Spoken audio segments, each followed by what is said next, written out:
Just testing real quick.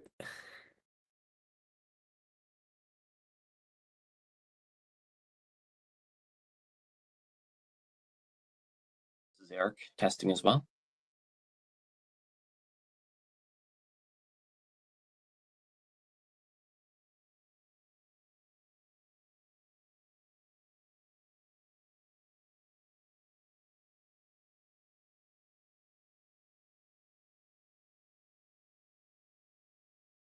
Yes, Emily, can you hear me now?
Welcome, folks. Thank you all for coming today. If you're not sure you're in the right place, this is the Missouri Public Service Commission's working docket on demand response and FERC Order 2222, EW-2021-0267 is the case number. A few housekeeping matters for our in-person participants. Make sure you silence all of your electronic devices. And if you have a question, we welcome them, but we will ask you to come to the mic in the front of the room for the benefit of all of our virtual participants so that they can hear your questions and comments and so that we can get it captured for our video recording. And then for our virtual participants, we ask that for during this, the main portion of today's presentations, to ask questions via the comments, the little chat feature on WebEx. And then when we get to the stakeholder discussion this afternoon, we will allow virtual participants to unmute themselves so that you can ask your questions verbally. And then there's probably something else that I'm forgetting, but we'll get to that later. So again, welcome everyone for coming. Thank you for being here, either virtually or in person. And I want to introduce myself. If we haven't met or you don't recognize me, my name is Alex Santel. I'm a personal advisor to Chairman Scott Roop, which I'm going to turn the mic over to right now for some opening remarks.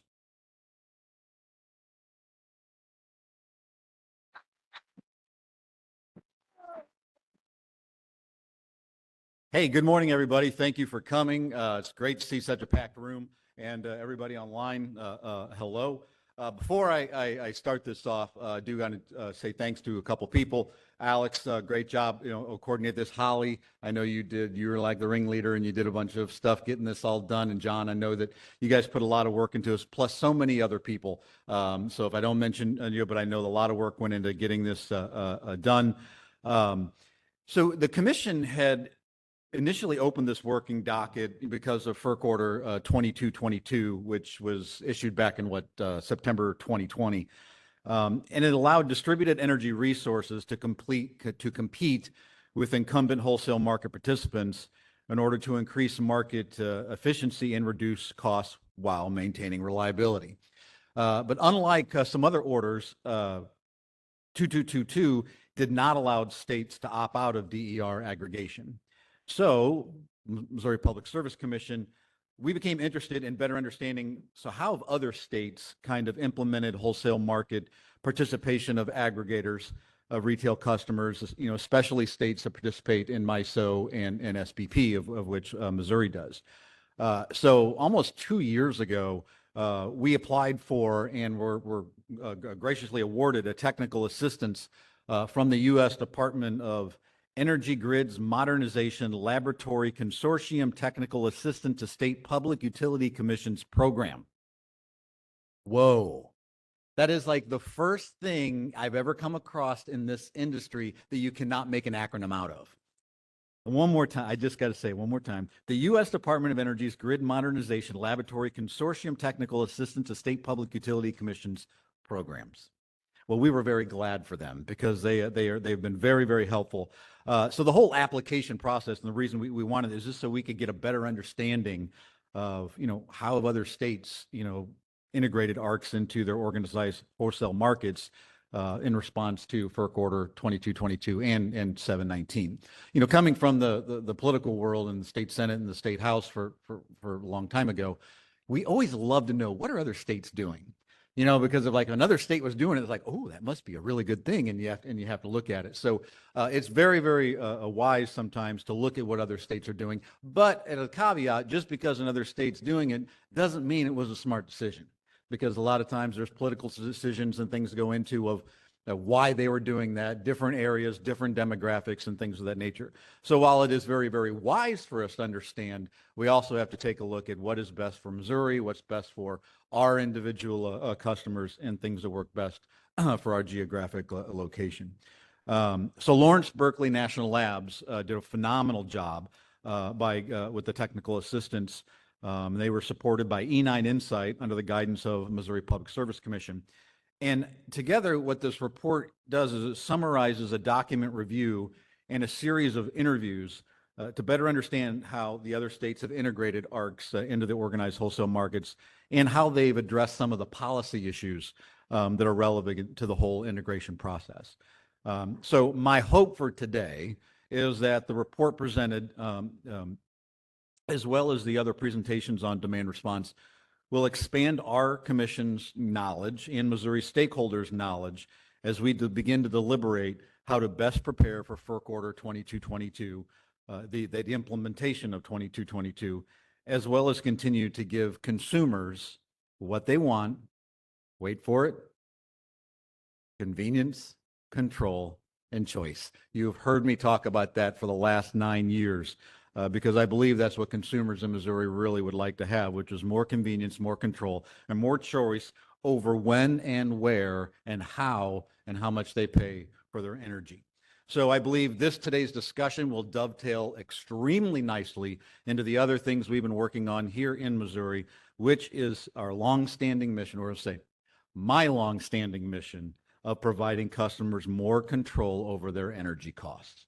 So thank you for coming. I look forward. One other thing is when I come to workshops, when I come to these meetings, when I go to NARUC panels, sometimes people are afraid to say what they really think because they're afraid that if they say something, then it's going to, their boss is going to find out or someone's going to call. And what we end up getting is a bunch of milquetoast talking with no substance.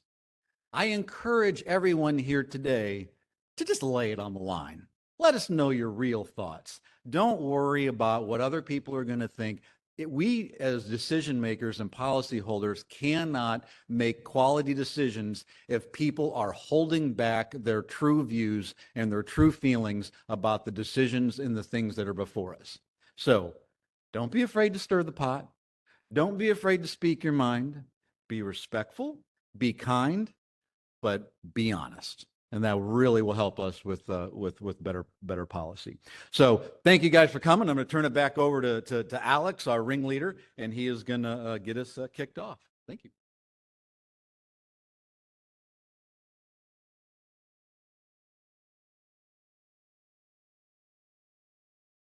Thank you, Chairman Roop, for those opening remarks. Now, our next presenter is John Borgmeyer. John has been with the commission for over 10 years. He is currently litigation counsel in the general counsel's office, where he's been since 2015. Prior to that, he was the deputy for gas in the staff counsel's office. And I'd like to turn it over now to John to do some background on demand response in Missouri. Thank you, John.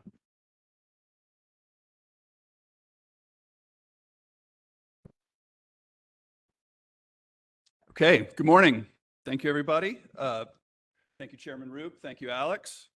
Again, my name is John Borgmeyer, and I'm in the Office of the General Counsel. And just before we get started on the presentations today, I wanted to give a little bit of background about sort of how we got here and what we're doing here. So really, this goes back to we're talking about demand response today. That's abbreviated as DR. And demand response is a reduction in the consumption of energy as a result of price signals or incentive payments. Okay, so we're talking about demand response and the reduction of the consumption of energy. And what we're doing here really goes back to FERC Order 719 that you heard the chairman touch on a little bit earlier. And in that order, FERC required the regional transmission organizations and the independent system operators, the RTOs and the ISOs that oversee the federal wholesale electricity markets, to revise their regulations to make demand response more available to the wholesale markets. And part of that was to, in certain circumstances, permit aggregators of retail customers. You know, the chairman mentioned our love for acronyms here in the electric industry, and so we've got a bunch of them today. And they are called ARCs, and these companies aggregate small customer loads for demand response purposes in the wholesale market. So entities that would normally be too small to participate in the wholesale market, the aggregators can bring them together, aggregate their load curtailments, and bid that into the wholesale energy markets. And that's what the ARCs do. Now, FERC also recognized that because demand response involves retail customers, it touches on state jurisdiction. And FERC also recognized that states have a history with demand response. They have their own retail level demand response programs. So on rehearing of 719, Order 719A, FERC established what we now call the demand response opt-out, where large utilities, more than 4 million megawatts a year, ARCs cannot bid those customers into the wholesale market if the RERA, that's another good acronym we have here, which is the Retail Electric, I can't even forget what it says. Regulatory Authority, that's right. Yeah, the Retail Electric Regulatory Authority. Retail Regulatory Authority. It's the state commission. So we're the RERA, all right? We're the RERA. It's the state retail regulator. Co-ops, municipals, they're all RERAs. Today, the Public Service Commission is the RERA in the room. And so for large utilities, the RERA can opt out. And for small utilities, ARCs can't aggregate those customers unless the RERA opts in. Okay, so that's I even rehearsed what RERA was today and I still couldn't get it, but but that's us.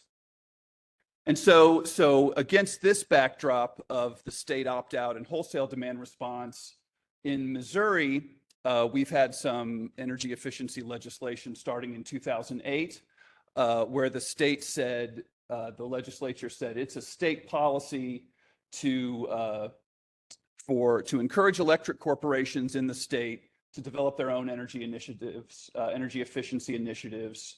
And the purpose of that is to reduce the annual growth in consumption and reduce the need to build additional capacity generation. Now, the state followed that up in 2009 with the Missouri Energy Efficiency Investment Act, the MEA. That's another acronym that you'll hear today. That follows up on the state policy of energy efficiency and conservation by directing the commission about how to develop cost recovery mechanisms to compensate the utility for energy efficiency activities that they do and programs that they administer. So that's been going on in Missouri since 2009. I think all of the utilities in Missouri have some type of MEA program in effect right now.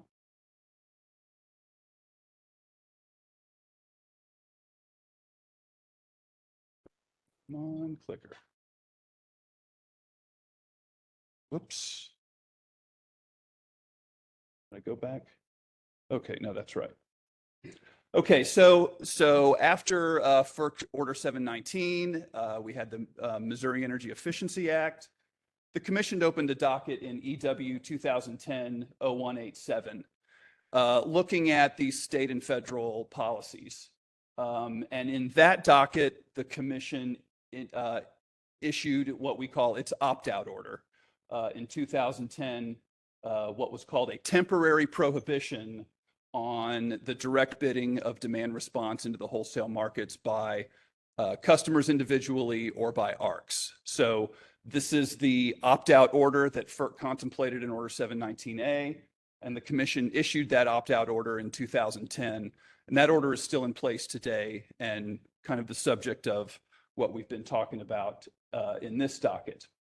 And so meanwhile, FERC has opened the wholesale markets to other distribution level resources, energy efficiency, energy storage, and as the chairman mentioned, distributed energy in Order number 2222. In each of those cases, FERC has declined to provide a state opt-out for those resources.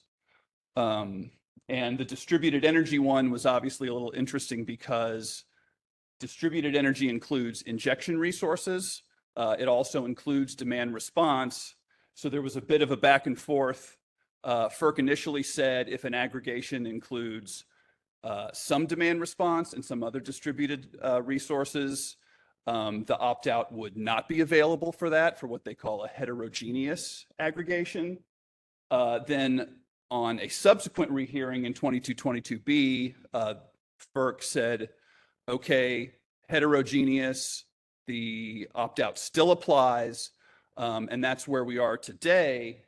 But FERC has also opened its own rulemaking docket on the opt-out regulation itself to consider whether that should still stand.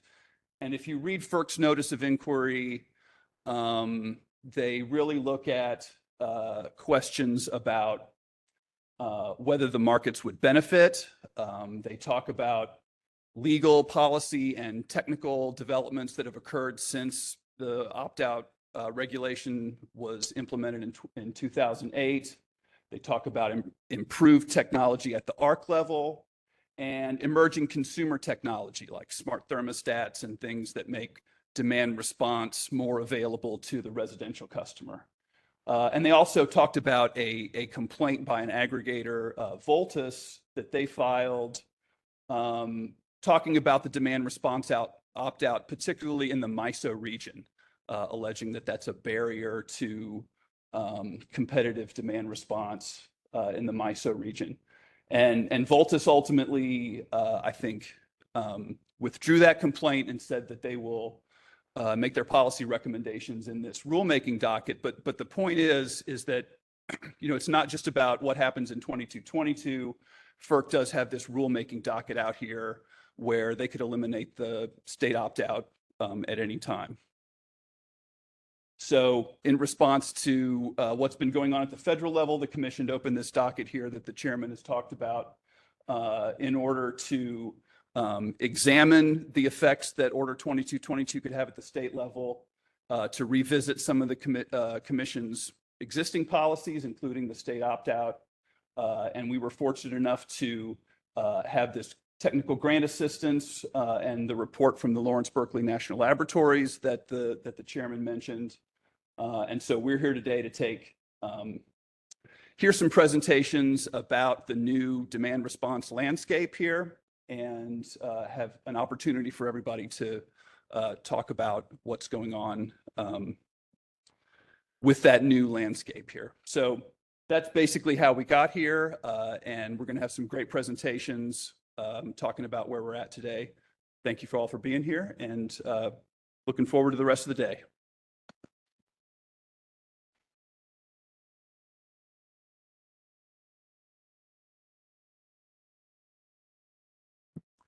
Thank you, John, for providing us with that important background.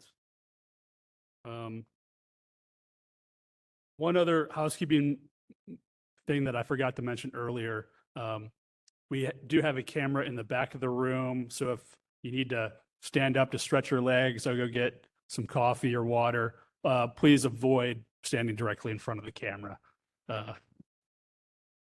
Want to make sure that the virtual participants aren't just looking at the back of someone's head. So our next presentation is actually going to be on the report that we've been talking about.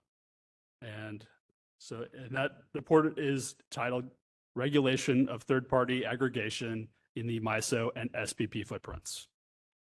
Here today to present the reports or the findings of the reports are Sydney Forster and virtually co-presenter Cole Treatman.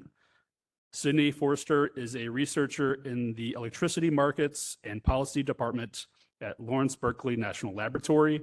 Sydney broadly focuses on renewable energy adoption and new utility business models. Cole at E9 Insights supports organizations as they navigate issues spanning distributed energy resource policy, data access, electrification, grid modernization, and transparency in utility regulation and energy governance. Please welcome Sydney and Cole.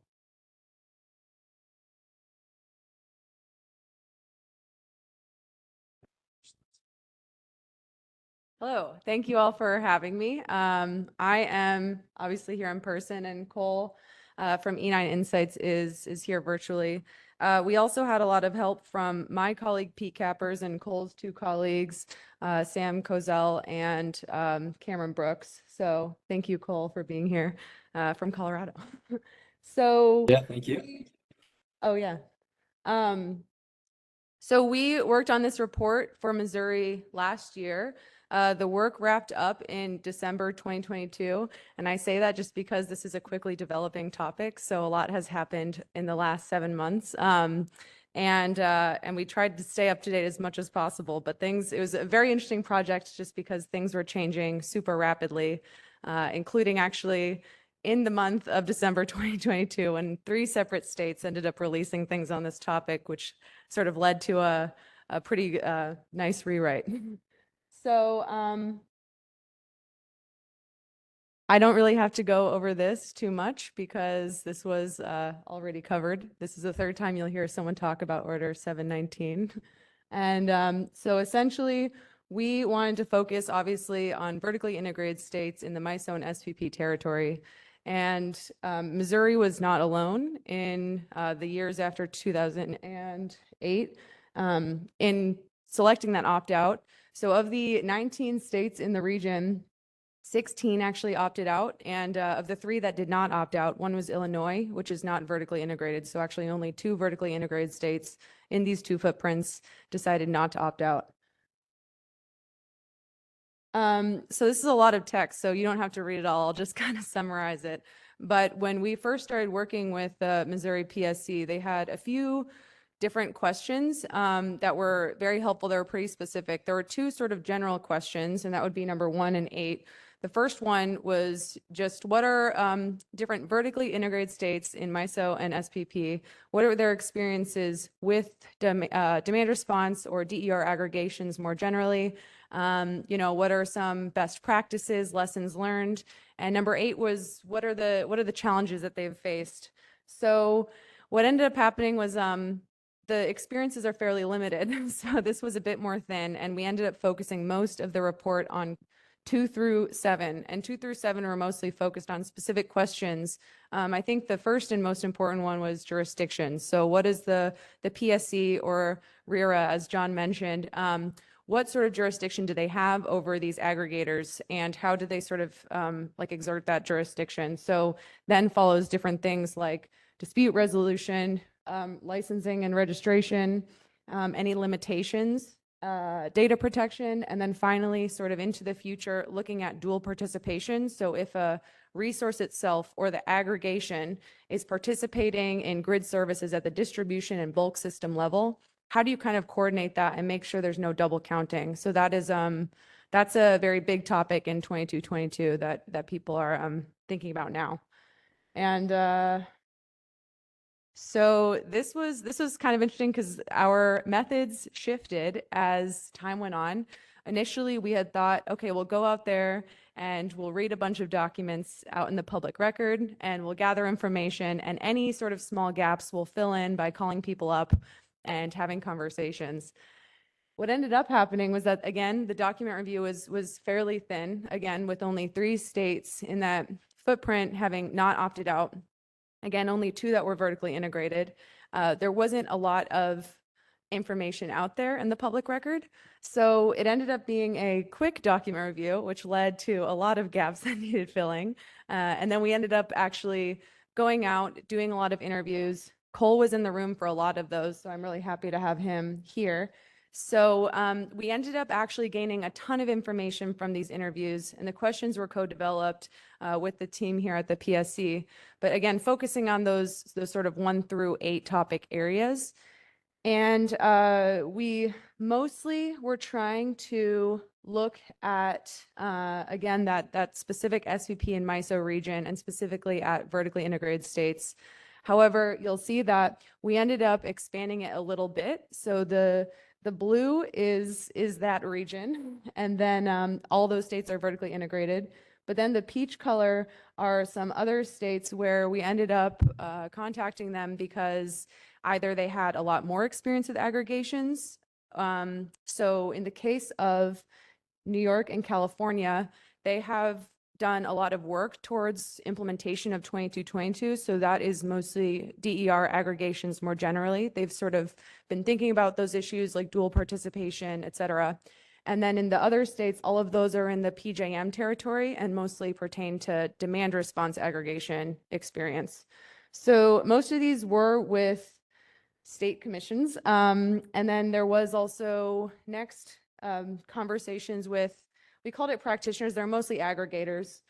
And then 1 interview with a state consumer advocate. And we did reach out to a few other states, but we either got responses via email, so didn't count them as a formal interview, or we didn't hear from them. Is it this way? Awesome. So the report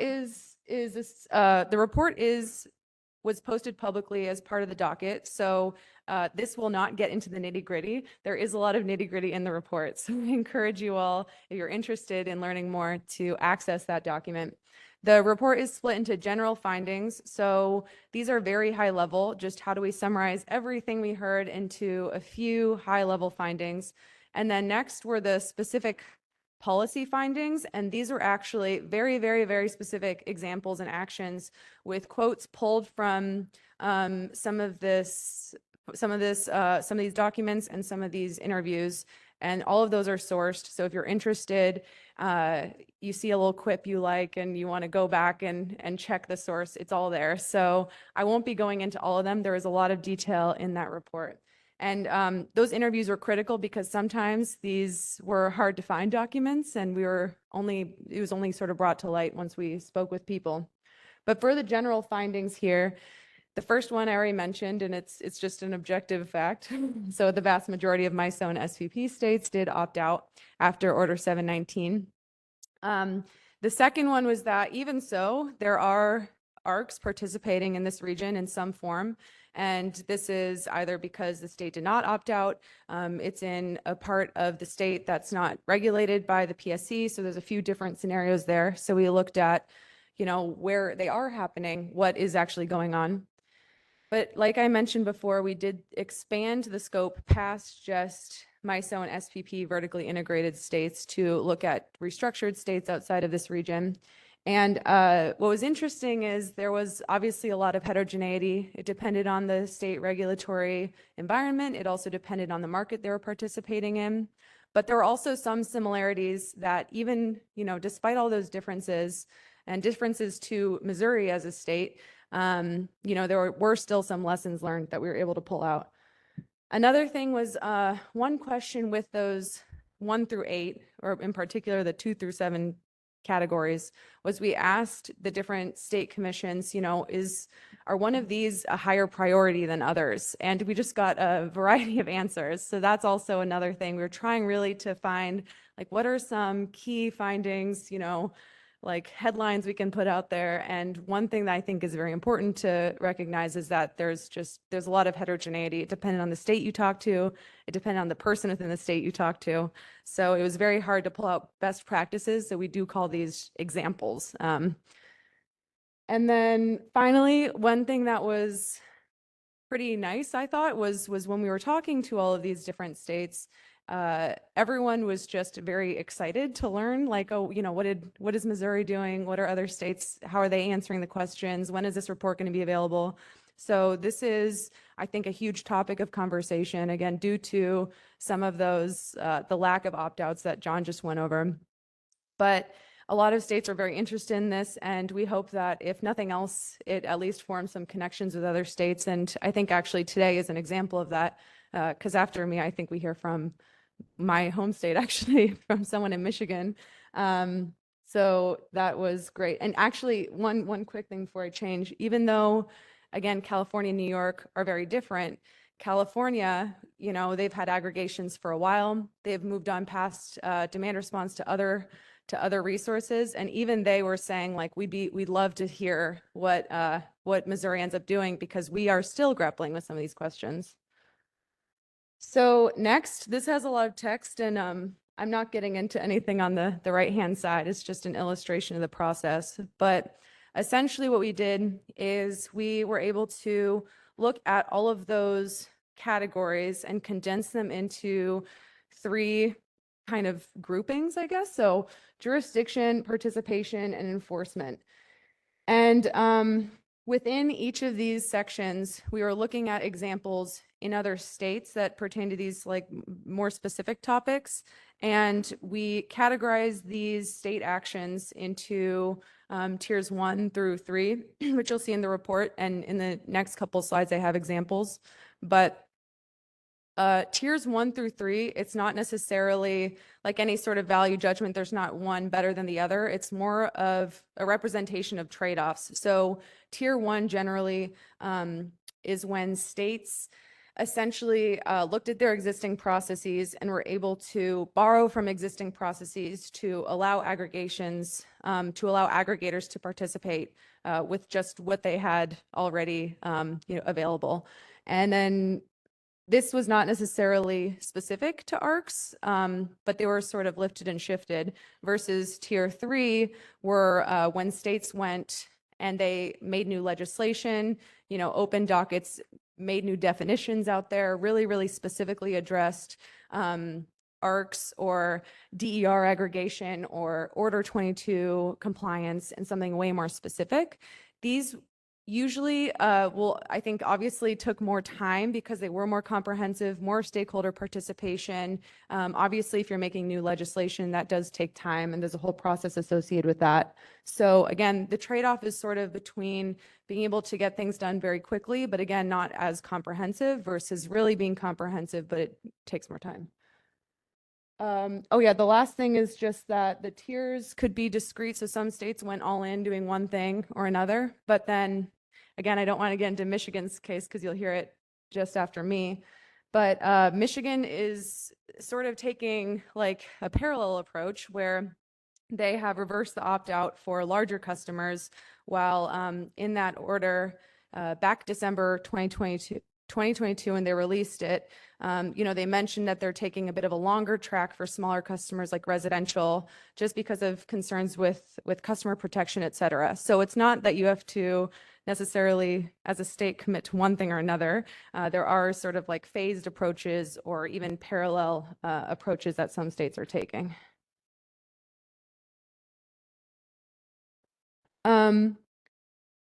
So again, this was not meant to be read. This is just to give you an example of what you can find in the report. So jurisdiction was a topic in and of itself.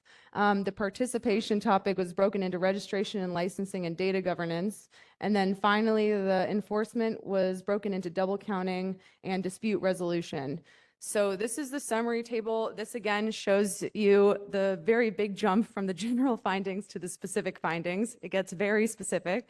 So here you see that each one has tiers 1 through 3 that roughly follow that sort of trade-off that we already talked about.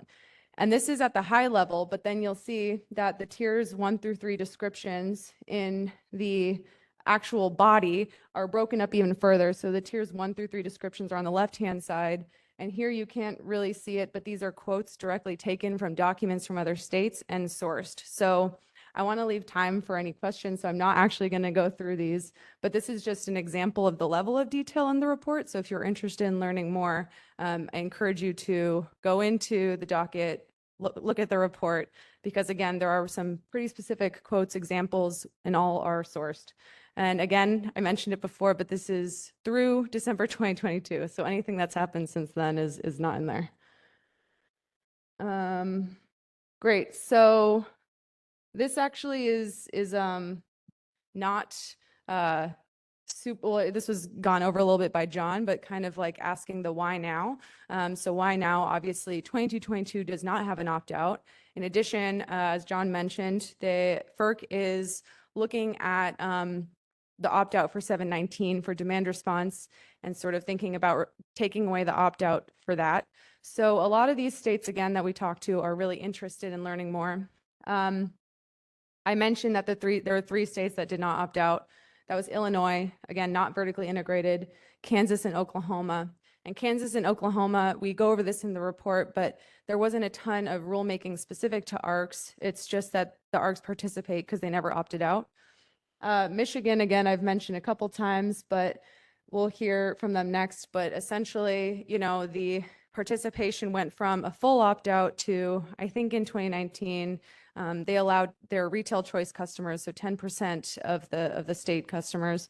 And then December 2022, they actually opened up to all larger customers, so C&I, and it seemed like with the intention of eventually fully reversing the opt-out for residential as well. So Michigan is actually the only state so far of this group of 16 that has started that reversal process I guess has actually reversed some of these things. But the lighter colors, so Missouri would be included at this point, Minnesota, Indiana, Arkansas, they have actually looked into it and they're sort of making moves towards also investigating these questions and thinking about what the implications would be, what the steps, what the process would be to reverse this opt-out.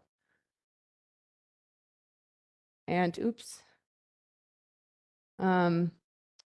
Oh yeah, I guess the other why now, the Organization of MISO States did have comments for, I think it was MISO's compliance filing for Order 2222, just basically saying that, DERs in the region are available, they exist now, and they could provide resources to help out MISO, just because NERC has released a few reports the past few years for MISO and in some part SPP having pretty low reserve margins. So these resources on the grid could help out again in the wholesale bulk system level, but potentially also at the retail level at the same time. And then finally, so implications, broader impacts of what Missouri is doing, and even just everyone here participating, is just that as each and every state in the MISO and SPP footprints develop these rules, go through this process, they can learn, but also, I think that a lot of other states are watching. So there's a lot of sharing of best practices that we hope will happen, but it's a fast-moving topic. So obviously another implication is that DERs will be able to participate in wholesale markets in larger numbers. Again, it is happening now in this region, but obviously at a maybe a lesser degree.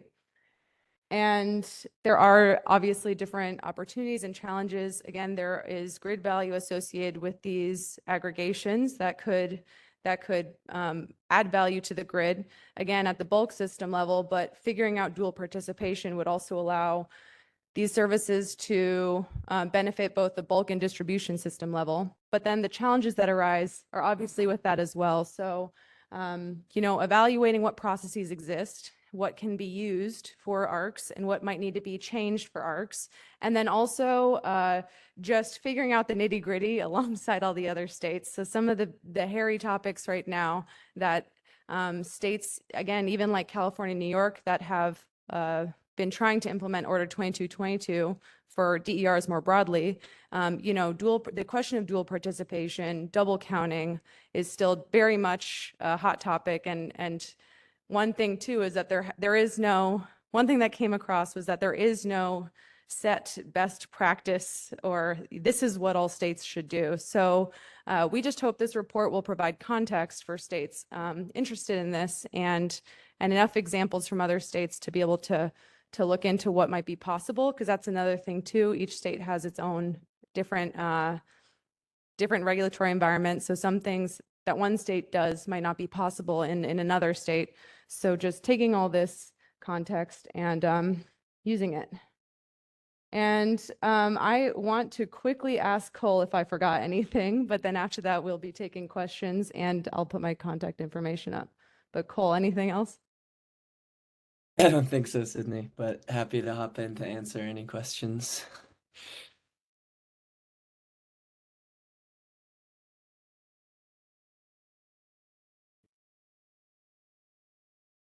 Testing. That's why I came up here. So nobody else had to do that. Thank you, Sydney, for the presentation. I don't have any prepared questions, but I do want to open up for questions from the audience, either in person or virtually. So if you're online, start typing. If you haven't started typing already, if you're in the room and you have a question or comments, please come up. We've got about 5 minutes, so please feel free to ask some questions. I'll start off. I have a question over here. Oh, Commissioner Roop. Chairman. What was the biggest surprise of preconception you had going into this that came out after the report and after your studies that you were surprised to find? And what was something that you found when you were like not expecting to find? Mine was probably more about process. I think with these, I've been at the lab over 4 years, and with these technical assistance projects, it's usually things are just, there is some sort of stack of documents, and that the hard part is getting through everything. And also people are very busy, and it's hard to get people to respond to your calls sometimes when you have questions that take away from their day job. And in this case, it was really interesting because, again, the document review was pretty thin. And at the same time, calling people up, people were very excited to talk about this. So I think that the level of engagement was very high and there wasn't a lot written down. So it was a very different type of project for me, just because it was a lot of I guess, like qualitative information and really needing to talk to people to actually even find the documents to review. So it was very involved. It was a lot more like personal, I guess. It was great to talk to a bunch of people, but Cole also might want to answer that question. Yeah, I think I would have had a similar response, Sydney. I feel that my expectation going into this project was that we would be tracking down the experts and the state leaders on this subject, but in reality, experts and state leaders were sort of materializing in real time around the states. You know, we have Eric Hanser talking soon, and I think Michigan, along with Minnesota, along with Indiana, these are states that literally in December of 2022 kicked off their efforts on this topic, and so it felt almost like a collaborative process rather than a interviewing folks, synthesizing those interviews and presenting exactly what they had to say. It was a lot more iterative, and there was genuine enthusiasm to hear what we had to say. So, you know, suddenly, in a sense, we had become the experts, which was definitely not an expectation going into the project. Yeah, it was interesting. We were getting emails like, would Missouri be interested in this? We're like, yeah, absolutely. Keep it coming.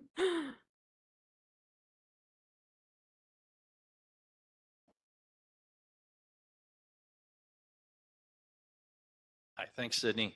Quick question about whether I have reviewed the document, but I didn't note that there was any analysis on an international level. I don't know if you want to weigh in on that at all. Is there any examples of demand response taking place in Europe or that might be applicable?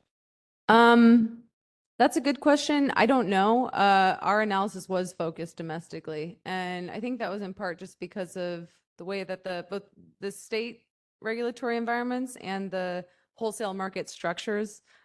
You know, I'm familiar more with the domestic side. So demand response does occur internationally. I'm not sure like exactly the market processes and what the ARC equivalent or what ARCs are doing there. So I actually am not sure the answer to your question.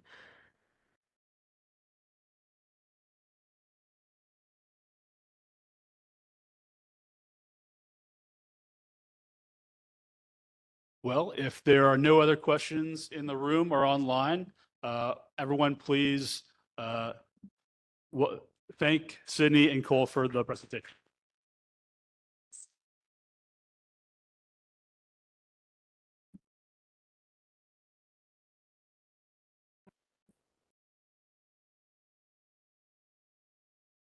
Our next presentation will be Michigan Public Service Commission's demand response reversal for commercial and industrial customers, which will be presented by Eric Hanser, Manager, Energy Market Section, Michigan Public Service Commission. Since 2016, Eric has been the RTO policy expert on the Michigan PSC's demand response team and has helped to develop the Michigan PSC's 2017 demand response potential study, market assessment, as well as coordinate the Michigan PSC's positions in light of shifting DR rules and requirements. Please welcome Eric Hanser. Thank you very much, everyone. Excited to be here. And we are one of those states, as Sydney and Cole mentioned, that did have an order in December of 2022. So hopefully we didn't cause them any extra work over the holidays. But I think I'll first start with a quick setting the stage of what Michigan looks like from a legislative and regulatory perspective, and then we can get into the good stuff later on in the presentation. So we can go to the next slide. Just a little bit of legislative activity I wanted to make you aware of. We are a partially restructured state, so we have 10% retail choice in our state, and our transmission assets were spun off in 2000 as well. So in 2008, where this comes into play, our legislature decided to cap our retail choice at 10% for each utility, and that will come into play with our demand response orders that I'll get into in a minute. And in 2016, we passed a couple other public acts that listed energy waste reduction and demand response as something we were interested in and actively pursuing, which will also come into play later. Next slide, please. So here are a couple of different orders that have kicked off the DR aggregation process in Michigan. So starting with 16020, that initially kicked off our DR aggregation ban as an initial step. However, in 2017, we started looking at demand response in a more holistic manner and established a DR framework for our vertically integrated companies. But we also said that the aggregators can participate in the AES footprints. And for future reference, the AESs are what we call our retail choice providers in Michigan. As long as those entities are the utilities that are bidding that demand response into the RTO markets.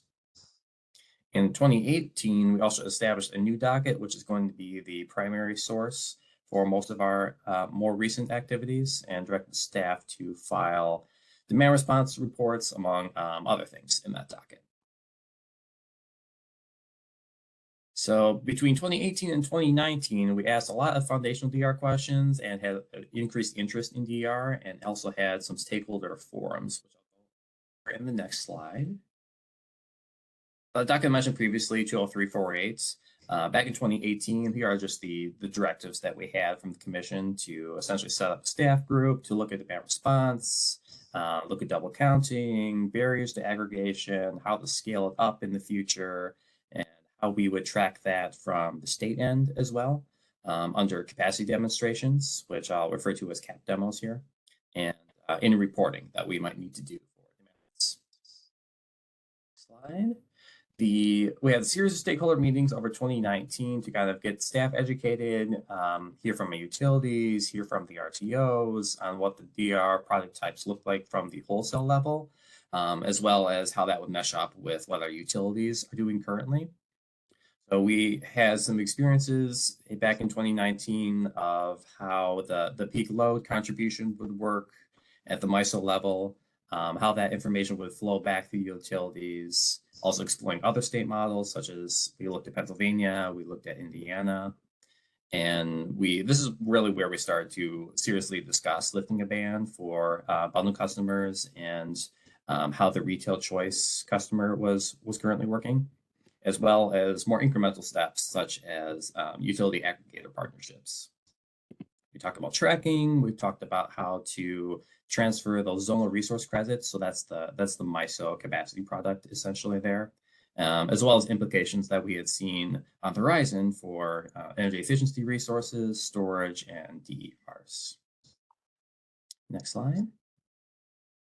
So I'm going to mention this capacity demonstration a lot. So a quick question here, and what is this capacity demonstration I keep referencing?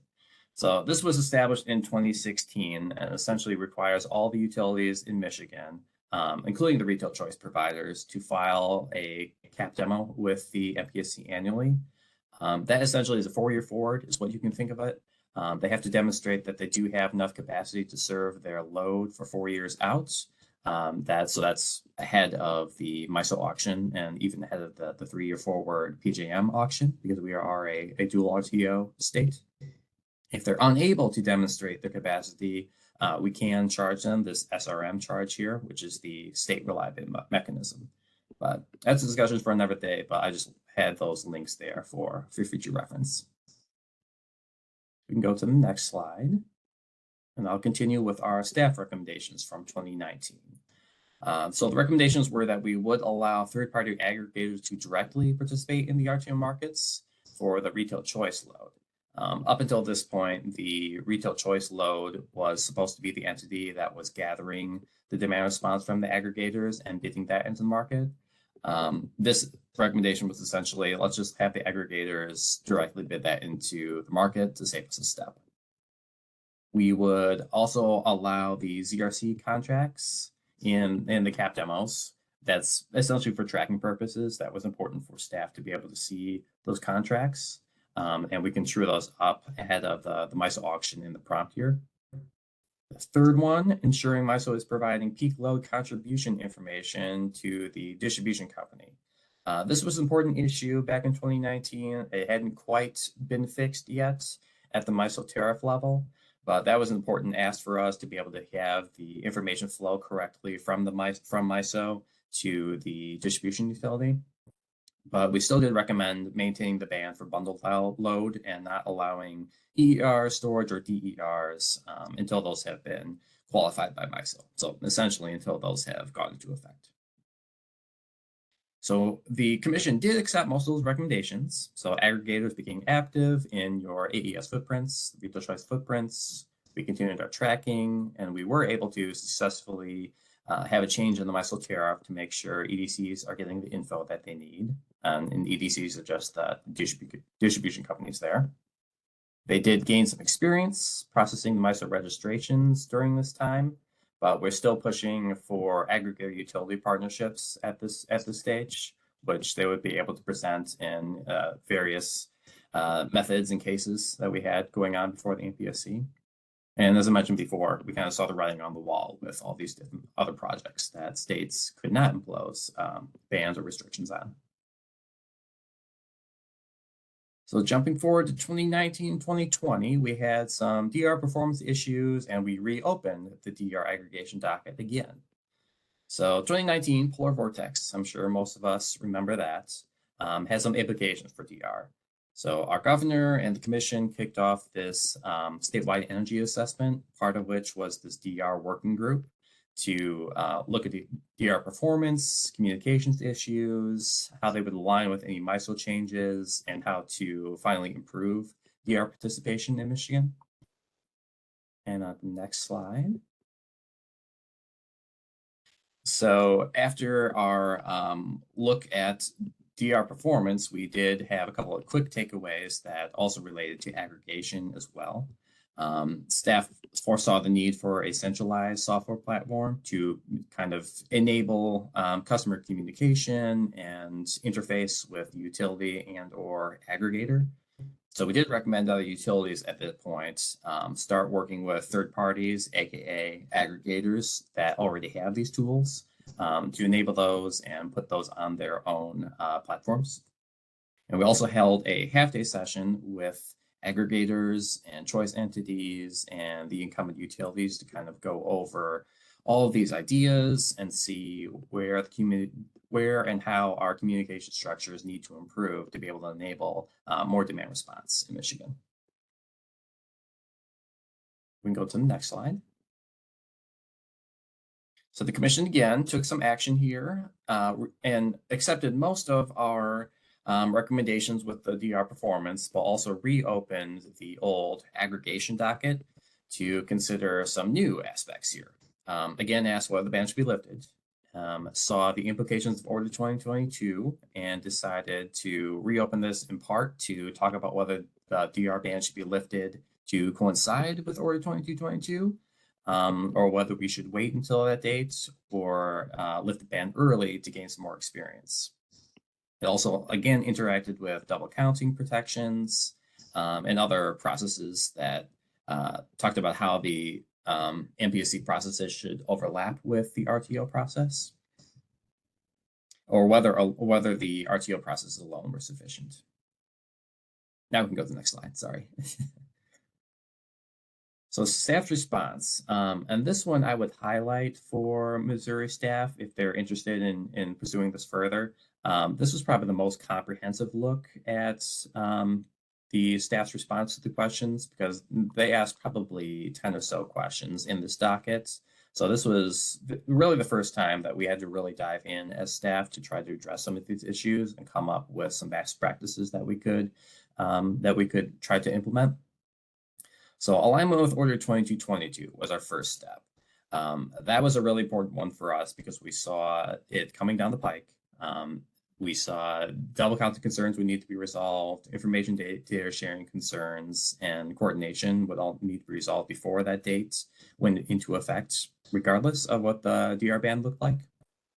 In response to the commission's question on safeguards, we said that the current safeguards are sufficient because as the aggregator is not under our jurisdiction, the entire process essentially occurs through MISO. So the MISO process, I think I see them later on the agenda here, has a really robust double counting process that involves us as the RERA and the aggregator and the distribution utility. So inherent in that decision to lift a ban is that we would have limited visibility into that process. But as Michigan, we do have that capacity demonstration process that gives us a little bit extra visibility into what the aggregators are up to. And this is the first time we also raised the concept of having a licensing process. Essentially, at this time, we took a position that licensing is something that's worth pursuing, but we're not really sure whether the MPSC did have the statutory authority to do so. But we did have the ability to license our retail choice providers, so our AESs. So staff had proposed that if we were to license aggregators, it will look similar. We can go to the next slide. So here's just some pros and cons. I'm not going to read all of these for you, but I did want to highlight the Order 2222 alignment was a very important one. Licensing was also another important one. And the last one on the con was the third-party data access and information exchange. That's a tough one, and we had made some progress in the later years, which I'll get into in a few slides. But really, that was the struggle of how to facilitate that information exchange, how to leverage the utility platforms to have aggregators and the utility get the information. We did propose a alternative method as well to lift the ban. I mentioned we looked at Indiana as a model. So we proposed that we could do something like Indiana to create a feed-in tariff that would essentially have the utility be the market participants at the RTO level. They've had relative success in their PGM footprint, less so in their MISO footprint, but that would kind of build off the partnership model that we had previously suggested exploring. But on the next slide, the MPSC did not take any action actually on this until June 2022. So in 2022, the MPSC again did ask whether we want to lift the ban, and this time it was with a focus on capacity, because we had several PRA results that were not very good in Michigan. So Zone 7 is the Lower Peninsula in Michigan, which cleared at cone. And then zones 1 through 7 again cleared at cone in 2022, 2023 PRA. So again, asking if we want to lift the ban, and we can go to the next slide, which I'll get into more detail there. Staff's response basically said, look back to a few years ago when we filed our previous response. But we did have a little bit of an updates that Order 2022 and its various iterations did come out, and the rulemaking, which the previous presenters already talked about. And the main context with this docket was that DR is a type of DER. So with that in mind, we also presented some outstanding issues here. So two-way communication flow between the utilities and the aggregators is something that we talked a lot about and I talked about in the previous slides, as well as that third-party data access. Inherent in the decision to lift a ban would be the limited visibility that we would have over the aggregation and jurisdiction, lack of jurisdiction over third-party aggregators. We did, in this iteration, recommend pursuing licensing requirements officially, and also stating that all this has to be addressed before Order 2222 was a focus as well. So the first link here is our December order, and then we had a clarification early in 2023 that lifted the ban for C&I bundled customers with a threshold of 1 megawatts. And we also included, importantly, an exception for corporate customers. So customers that can demonstrate a corporate relationship can aggregate up to the 1 megawatt threshold. That one was essentially created because the 1 megawatt threshold was purposely set fairly high. Realistically, that aligns with our extra large customer sets. So that's going to grab mostly the very large industrial customers, very, very large commercial customers. But by having this corporate threshold in here, if you can demonstrate a corporate relationship, that will let you grab kind of think big box stores, essentially. So all of the Walmarts, say, in Michigan can aggregate up to that 1 megawatt. whereas an individual store would be well under that threshold. So that kind of gives a little more participation in demand response than just having a simple 1 megawatt threshold. So that was the thought behind that. Some other to-do items for staff this year is proposing a aggregator licensing process. I would say we haven't started on that yet, but that's something we need to do before the end of 2023. And I believe the ask here will be to come up with an outline of what that would look like. And the MPSC itself would need to decide whether it wants to essentially ask the legislature for that authority after 2023. It also acknowledged that we do have some data privacy concerns that still exist, but we are encouraging utilities to share their information under their existing processes. They do already have pretty good existing processes to share that information within Michigan that we would like them to leverage and not try to throw up barriers. And we can go to the next slide, actually. So to get to the reasoning, Missouri staff has asked me to come up with the reasoning behind each of these orders. So this is a really important one because with the 1 megawatt threshold, that was framed as a temporary size minimum that was essentially situated for our retail choice customers already. That's about the same size that our retail choice customers would be that are already active in the demand response space. So that would allow parties, including aggregators and utilities, to gain some experience with that bundled load aggregation and introduce the least amount of issues as we try to scale that up, as we try to get more customer protections in place, including licensing. The LSEs, as I mentioned before, can account for the aggregated DR in their CAP demo filings, so capacity demonstrations. That essentially shows up as forward ZRCs, so that MISO product, which can be sold bilaterally to Michigan entities, Michigan utilities. And we also noted that MISO and PGM do have detailed registration requirements. Processes and tariffs are all outlined in their tariffs and in their manuals. So the MPC said that this does provide sufficient protections from a double counting and double compensation standpoint. And go to the next slide. A little more reasoning. So AES licensing authority does not extend to third-party aggregators, but the MPC had directed staff to come up with that licensing process with the idea that they would need to seek such authority from the legislature.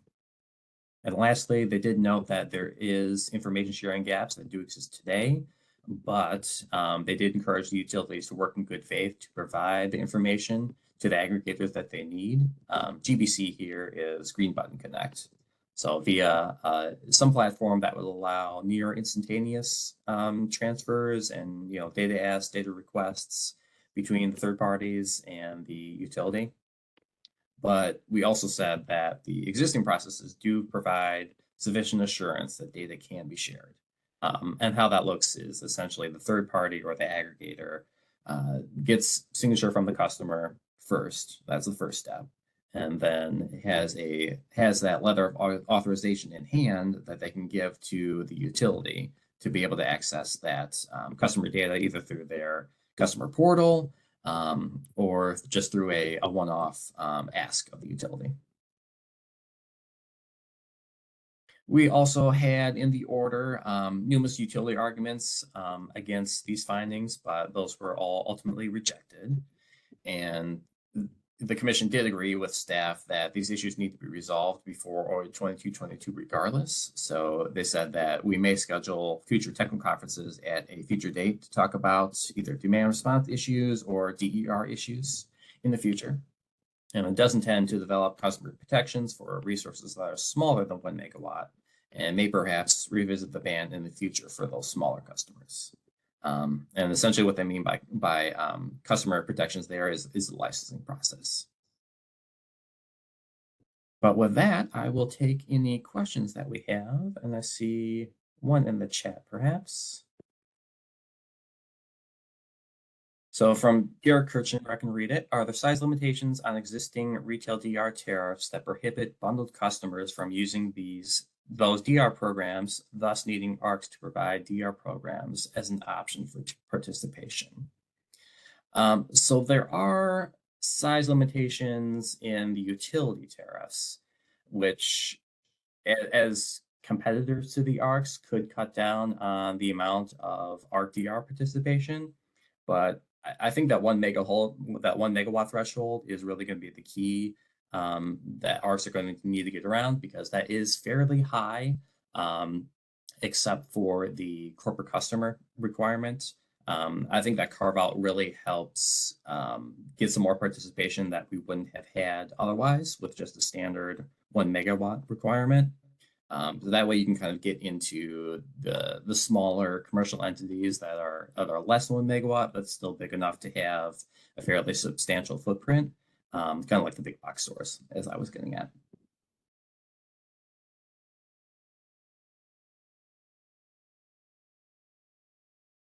Thanks, Eric. This is Alex. I had at least one question that I wanted to ask you.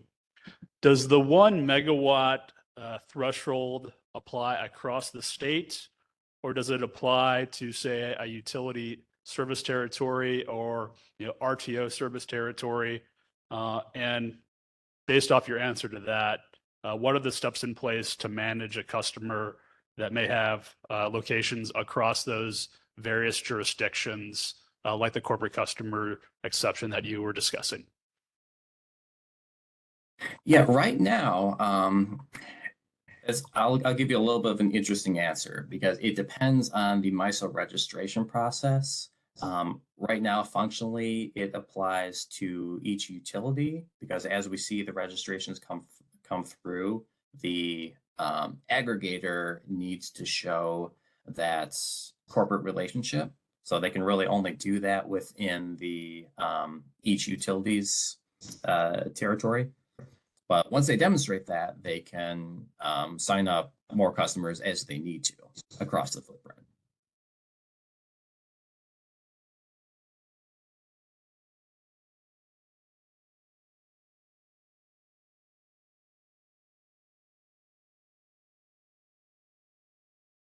I'll also comment there that our retail choice customers don't have that limit. They're non-MPC jurisdictional, so that is essentially status quo for them. 1 megawatt mostly applies to our regulated utilities. Thank you. Hi, I'm Julie Way with Evergy. Thank you very much for your presentation. I have a question about your 10% retail choice threshold. I'm curious about the reasons that the threshold was set at 10% and whether that was reviewed during this proceeding. It was not reviewed during this proceeding. So that was established back in 2016, I believe. We had, as Michigan, we had originally completely deregulated, and the legislature decided that instead of completely deregulating, they wanted to set it at 10%, because I think back at that time, there was some question of whether resources would be forced to retire. Well, we tried to figure out how retail choice would work in Michigan. And I think some of the national position of retail choice, and I think Enron was around that time as well, was the decision why they wanted to cap it at that 10% is kind of a trial. Back in I think I said 2016 before. I think it was more like 2008. But essentially it was supposed to be a trial that has stuck around for a couple decades now. But no, that hasn't changed. Okay, thank you. Thanks, Eric. Jeff Mark with the Missouri Office of Public Counsel. I got a couple quick questions for you. First of all, my understanding is that you guys have implemented the green button, or your utilities have on the commercial industrial side. Yes, they have. I think that went live, I think late last year, they finally implemented. Yep. And has that eased most of the privacy concerns, at least for that customer class? It has, yes. That was another decision point with the 1 megawatt threshold is just commercial customers. So residential customers are a little bit of a different beast. So we're still struggling with how to figure that out. But from the CNI side, yeah, I think Green Button has eased some concerns, especially with our existing process. Where would you characterize the current state of ARC proliferation in Michigan? What's the participation level at this point? And I know it's fairly early in your process, but you give us a sense of how quickly things have moved one way or the other. Yeah, so ARCs have been active in our retail choice side for a number of years now. Can't give you terms of megawatts, but they've been pretty active and have been actively signing up customers. I think I was trying to find some data I could point to since our December 2022 order. I believe that next MISO auction had several hundred megawatts of third party, so aggregator, demand that auction, and that of course of basically 2 months before hitting the installation deadline for the year. Got it. I think you teed off a little at the end. If you could repeat that. Yeah, so since December of 2022, I think we had received an additional, I want to say, several hundred megawatts additional capacity from aggregators. Out of that, 2022. And Eric, what would you characterize as the biggest pushback that that staff received in terms of opening it up to ARCs in Michigan? I think there was a couple concerns. I think it was the interaction with utility programs was probably the primary one. I think utilities and other parties were concerned that by opening it up to bundled load in particular, there would be a negative interaction with the utility customer programs that have been in place for decades and have been very successful as well. But I think the commission disagreed with those concerns. I thought they would see this as an additive component. So if aggregators were able to access customers that the utilities historically have not, I think that overrode those concerns. Thank you. I had a question about how the DR resources aggregated by third parties are being accounted for in the utilities resource planning processes. So you mentioned that the aggregators can trade ZRCs to the load serving entities like through bilateral contracts. Has that been occurring as the ARCs have been participating with the retail choice customers? Yes, and essentially that is the only way we have visibility into our aggregators, absent a licensing process.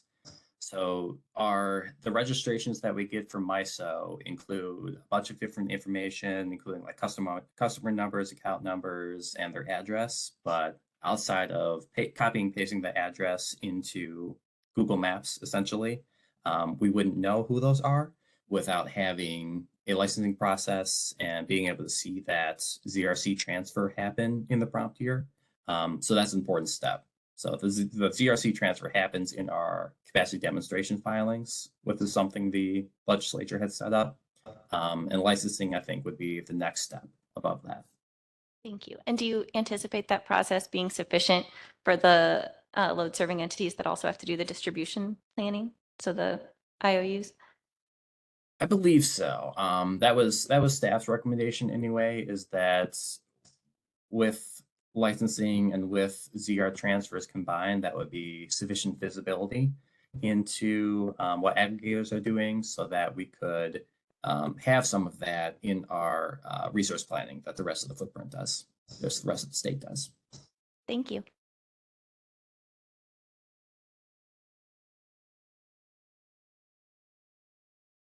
Sorry, I'm used to it. Okay. Hey, Eric, Chris Hickman, Collaborative Utility Solution. How's it going? Hey, Chris. 2 quick questions.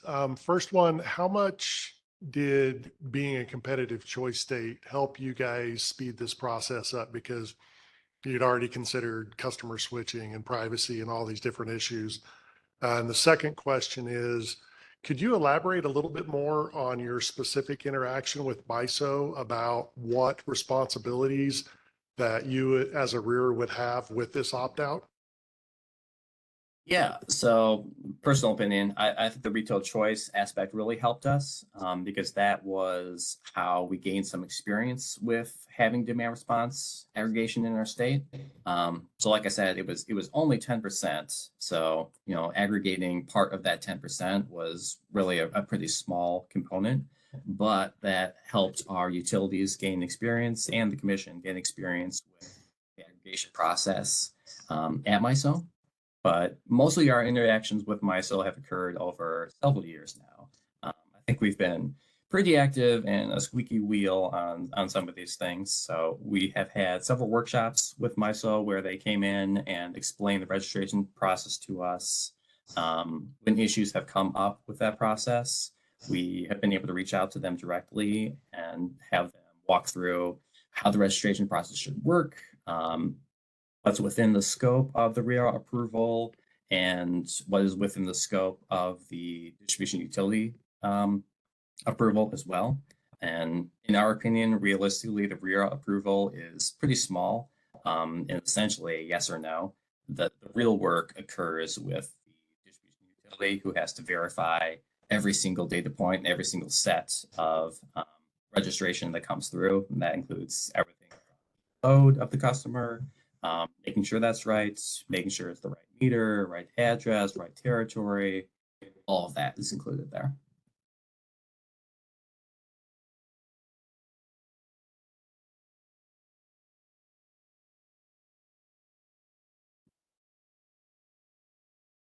Hi, Claire Eubanks with Missouri staff. Quick question following up on the last one. How many staff members do you have doing the approval process? That is a good question. I get CC'd in on them, and we have two that are essentially the ones that do these. But like I said, our approval process basically occurs directly after the distribution utility approval. So most of the work is on utility. Okay, thank you.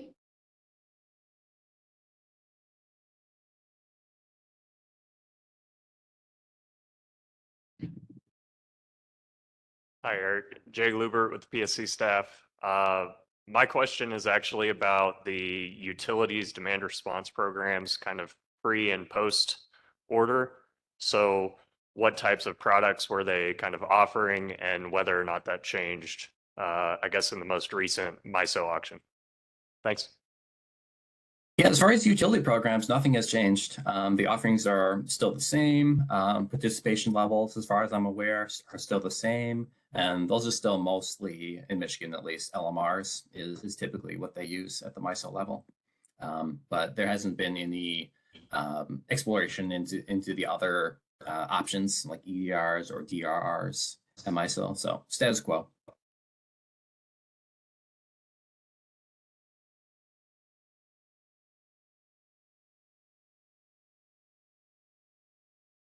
Last call for questions. Okay. Yeah, thanks, Eric. Just one question to clarify then. So under Michigan's order, the ARCs are able to operate now within the parameters of that order, and the licensing process at the legislature, that's going ahead, but the ARCs are operating now before that licensing is promulgated, I guess. Yes, that's correct. And actually, the licensing process has not started in any way. That is basically just still at a theoretical stage. Staff has to come up with the licensing process that it would like to see first. And then I believe, in my mind, that recommendation would go to the commission. And then likely next year, the commission would need to ask our legislature for the authority to do that licensing. But in response to your question, yes, aggregators are active right now in both our retail choice and in our bundled footprints. And then I think the order had some provisions for subsequent workshops and procedures. I guess the idea is that the PSC in Michigan will sort of monitor how things work under the order as it is with the megawatt threshold, and then basically tailor their responses into the future based on kind of how things work out now.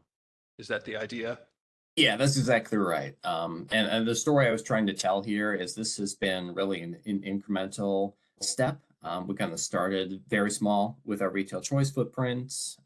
We had several workshops over the years, and the biggest move was the move to lift the ban for larger commercial and industrial customers in our bundle mode. But yeah, essentially it's been a very long-term learning process for us. So we're very gradually trying to open it up, and I think my interpretation of the commission's position anyway would be to try to open that up to resources, including residential, that are smaller than 1 megawatt in the future.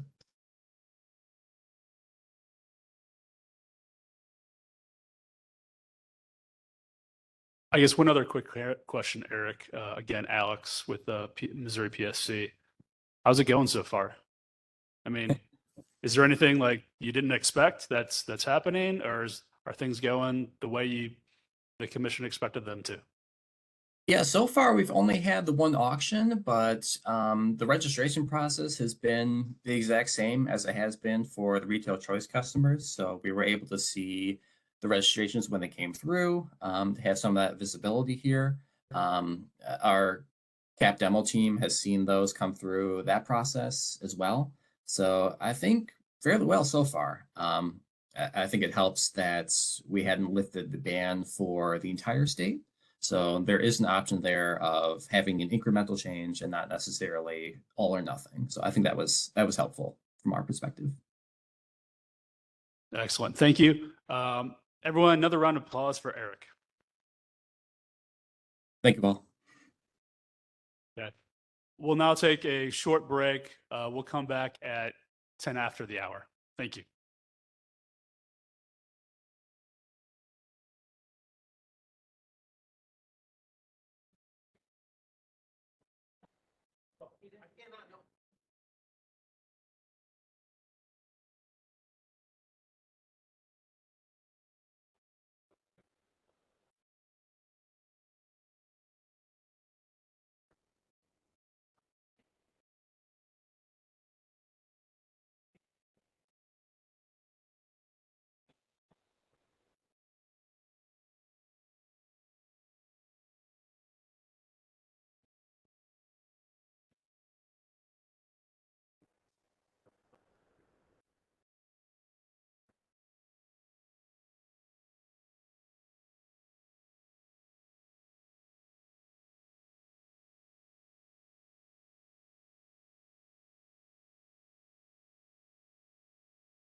Emily, can you hear me?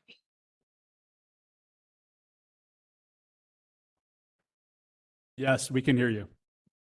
Great, thank you.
Good morning, Richard.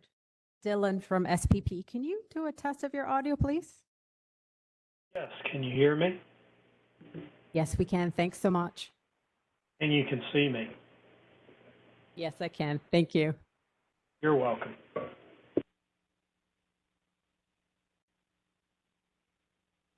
Good morning, Greg. Can you do a test of your audio and video also, please?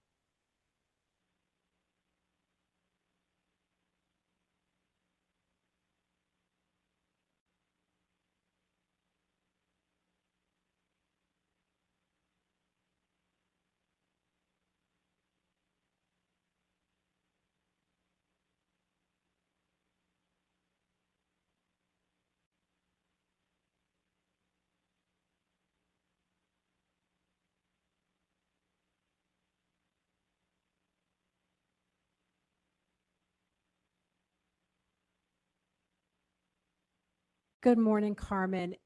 We sent a message to Michael. We were trying to figure out if his audio is the same as yours, if he's in sharing audio or if he's in another location. We just wanted to test his audio.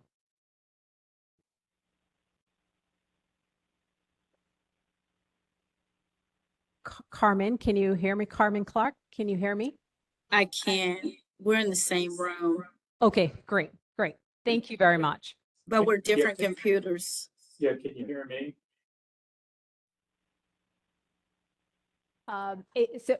We just wanted to test. I'm assuming is his audio through your audio? Okay, no. Okay, if he can test his audio for us, that'll be great. Michael, I could hear you. Do it again.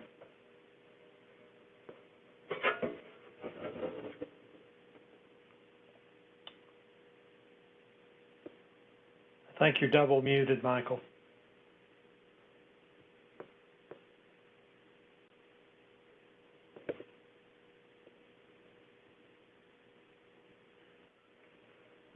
We haven't heard, we didn't hear Michael. Michael Kessler from MISO.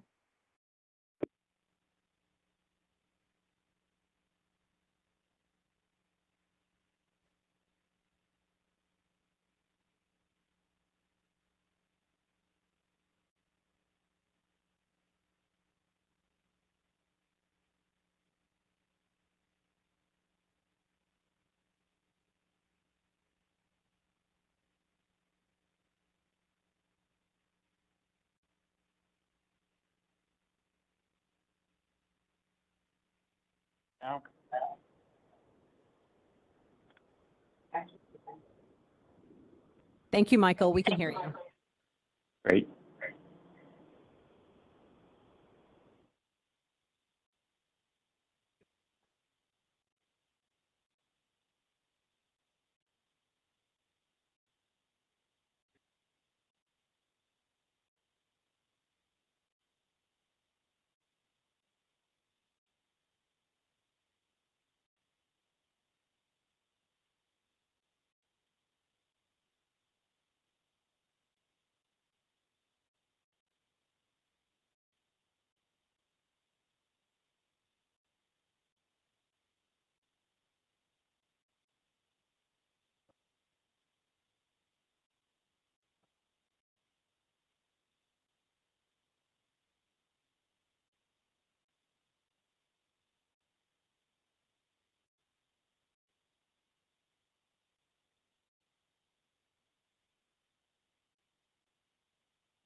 Two-minute warning.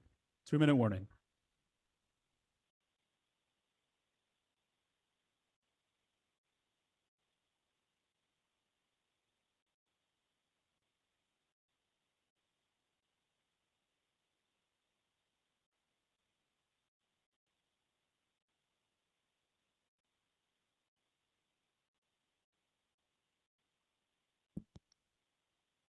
Check, check. 1, 2. Audience mic, check. 1, 2.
If everyone would please make it their way back to their seats, we'll get going shortly.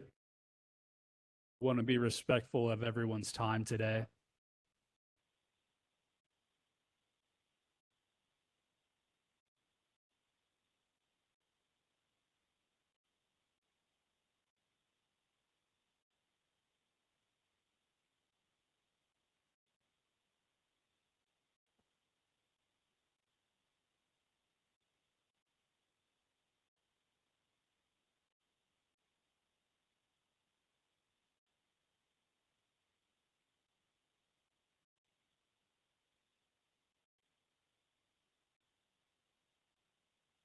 Okay, welcome back. Our next presentation is titled Demand Response in the Wholesale Market, How It Works on the RTO Side with ARCs. Today we have from MISO, Mike Kessler, Managing Assistant General Counsel, and Carmen Clark, Senior Manager, Client Services and Readiness. And from SPP, we have Richard Dillon, Director of Market Policy for Southwest Power Pool.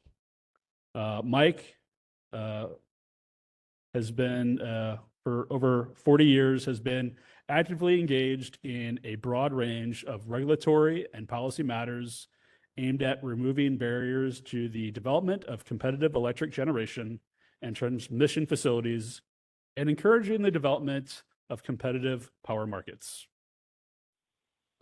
Ms. Clark, she currently serves as the Senior Manager of the Client Services and Readiness Team that is responsible for integrating new customers and resources for market participation, managing customer technical questions, and maintaining relationships with specific customers, market participants, and other key stakeholders. And Richard. Since 1999, Richard has been involved in the development of energy markets in ERCOT, MISO, and SPP. In his current role, he is responsible for the market policy of the Southwest Power Pool. Please join me in welcoming our RTO panelists.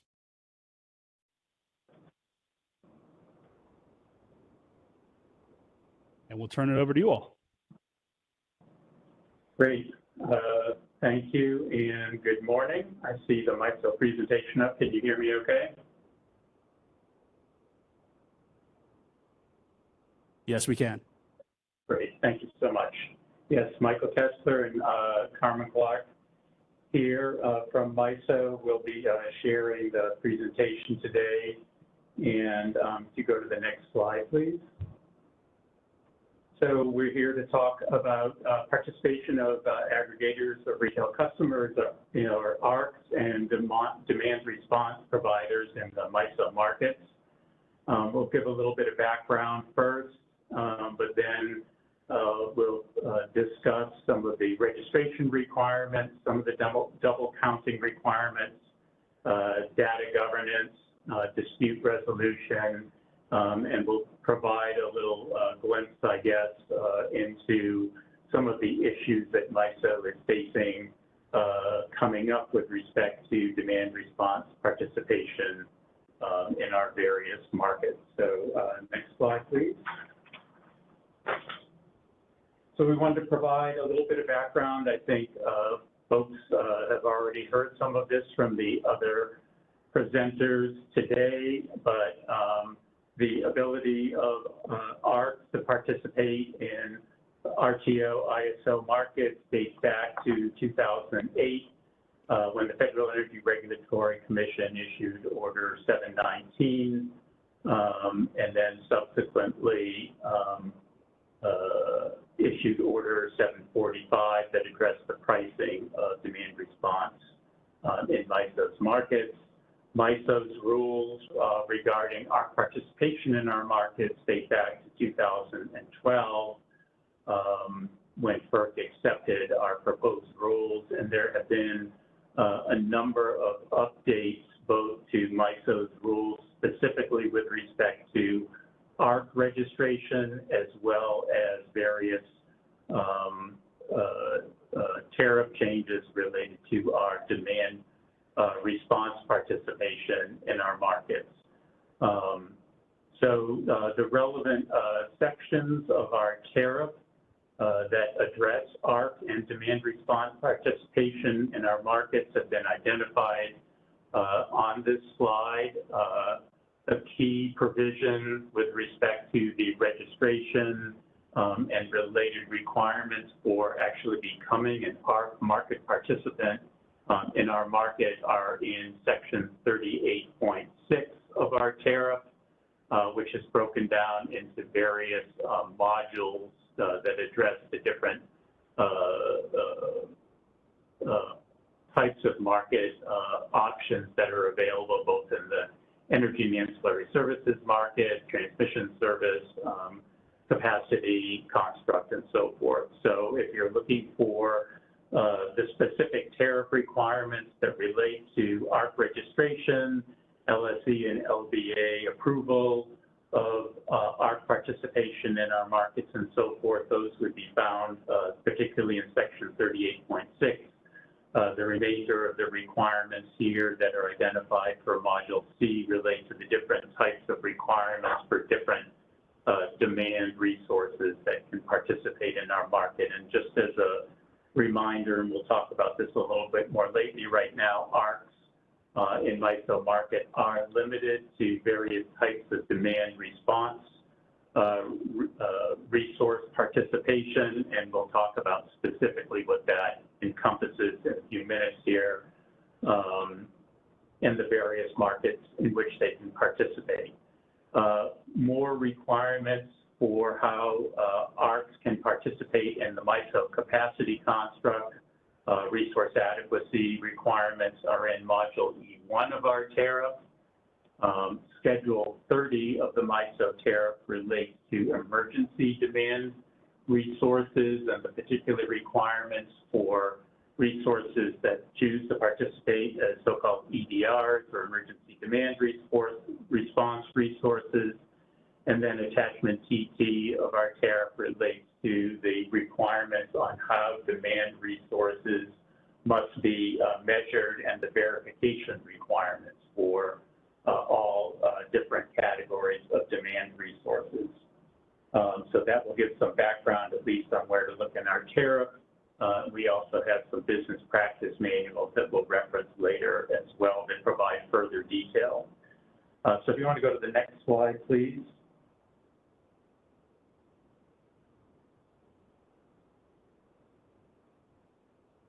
So again, a little bit of background on, we talked a lot today about what is an ARC. In MISO, you must become registered as a market participant in order to participate in our market as an aggregator of retail customers and provide the ability to combine one or more retail customers to provide electricity in our wholesale markets, either through load reduction or behind-the-meter generation. ARCs, as we've already heard from a number of speakers, can combine customers, but only under limited circumstances. And in MISO, the limitations specifically relate to the limitation that ARCs can only aggregate at the broadest level at the local balancing authority level within MISO. And then for the load modifying resources, which are demand resources that participate in our capacity construct, that limitation is somewhat narrowed even further to load serving entities within the same local balancing authority. And as we've heard extensively today, and what this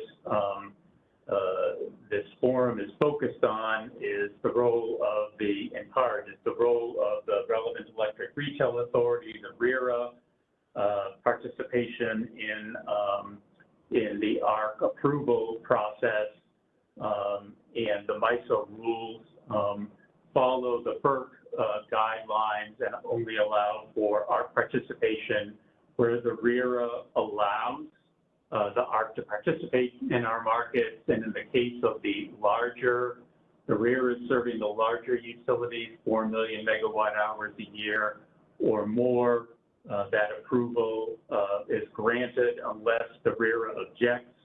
But in the case of the smaller utility, RERAs under 4 million megawatt hours a year or less, MISO will reject an ARC participation request unless the RERA specifically approves that request. And we talked about the types of entities that an ARC may serve. I think the Michigan examples were great to illustrate that. I would note that in MISO, as we've heard, currently only Illinois, that percentage of load in Michigan that Eric talked about, and Texas actually are allowed to participate in our markets. And as noted, ARCs are currently limited only to demand response, although, of course, Order 2222 would permit supply-side resources to aggregate as well without RERA approval.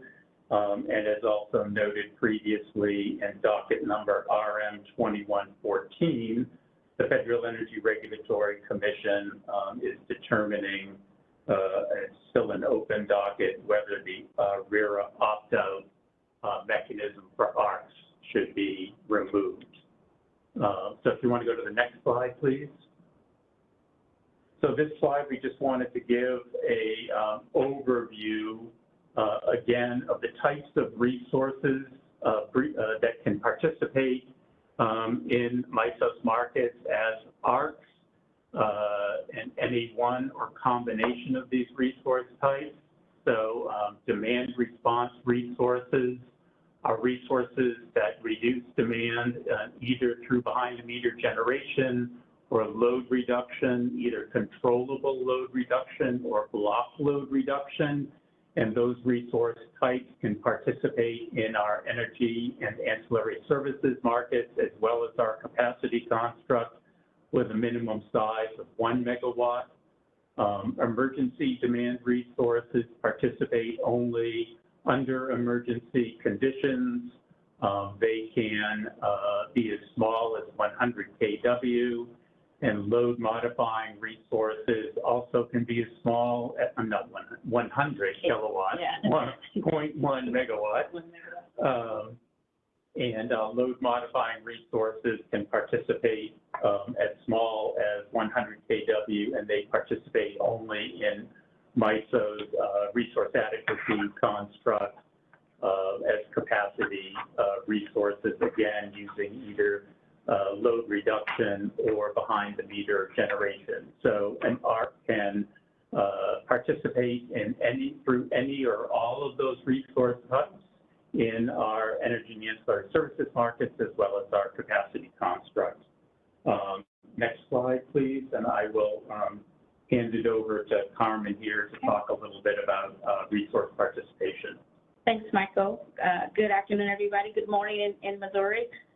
This slide gives a brief kind of introduction on the types of resource participation. So the demand response resource type 1 and type 2, those are in our commercial model. So you see those as checked as can participate in the energy market. And then for DR type 2, that can also participate in the ancillary services, which is our regulation, spending, and supplemental. The DR type 1 is the only one that cannot participate in the regulation because this is done through our automatic generation control. So only the DR type 2s can participate, and in all the other markets, they can. The differences between LMRs for DR, demand resources, and behind the meter generation is that they can also participate in emergency energy as well. I must participate in emergency energy if you clear in the planning resource option, and then EDRs as part of our emergency procedures, you also can participate as emergency energy as well. So this is just a quick, I think, overview of the participation by resources. We thought we would go through this so you can see the cans and the must, and if you clear in the PRA, you must participate as an LMR. Next slide, please. So this slide just talks about the process, and Michael sort of went through this a little bit with the participation on first for becoming an ARC. You have to become a market participant, and that means it goes through our credit process. We allow a credit limit in those cases if you are a market participant. So you have to go through that hurdle first in order to become an ARC. You can become a market participant first and then become an ARC later. You do not have to do it at the same time as part of our registration process. Once you decide to enroll your resources with MISO, the ARC will submit the location information to MISO. We will review this for double counting to make sure that the resources are not already enrolled as well. And then for LMRs, we do this through our modular capacity tracking tool for the upcoming planning resource auction. And we also do the tracking to make sure it's not double counting. One of the things I wanted to point out is that LMRs and EDRs can dual register. So you can have an LMR register as a EDR, and you can also have a DRR type 1 and 2 also register as an LMR. The DRs that we have that are participating in our market, so they go through our demand response tool to check for the LSC, LBA approval, and rear notification. Our emergency demand response resources, we submit that separately outside through basically through a spreadsheet for the approval to the LSCs, LBA, and rear for notification. For the review process, we do allow for 10 business days to approve or deny. Michael also mentioned if it's 4 million or more, it's a notification, and if they want to not approve it, they can, but for 4 million or less, if they have to actually approve it, and if they don't, it gets automatically rejected. Again, RERA at any given time could tell us that they do not want for that particular ARC to participate, and at that time, MISO would remove those particular ARCs from our enrollment different processes. Data governance and double counting are also, like I mentioned, are addressed through registration process. We keep all of this information in case we ever need to reference back to it. And then demand response BPM 26 is a great resource to learn more about the reasons for rejection from the LSC and the LBA as well, but gives a lot more detail on the process for ARC and MISO markets.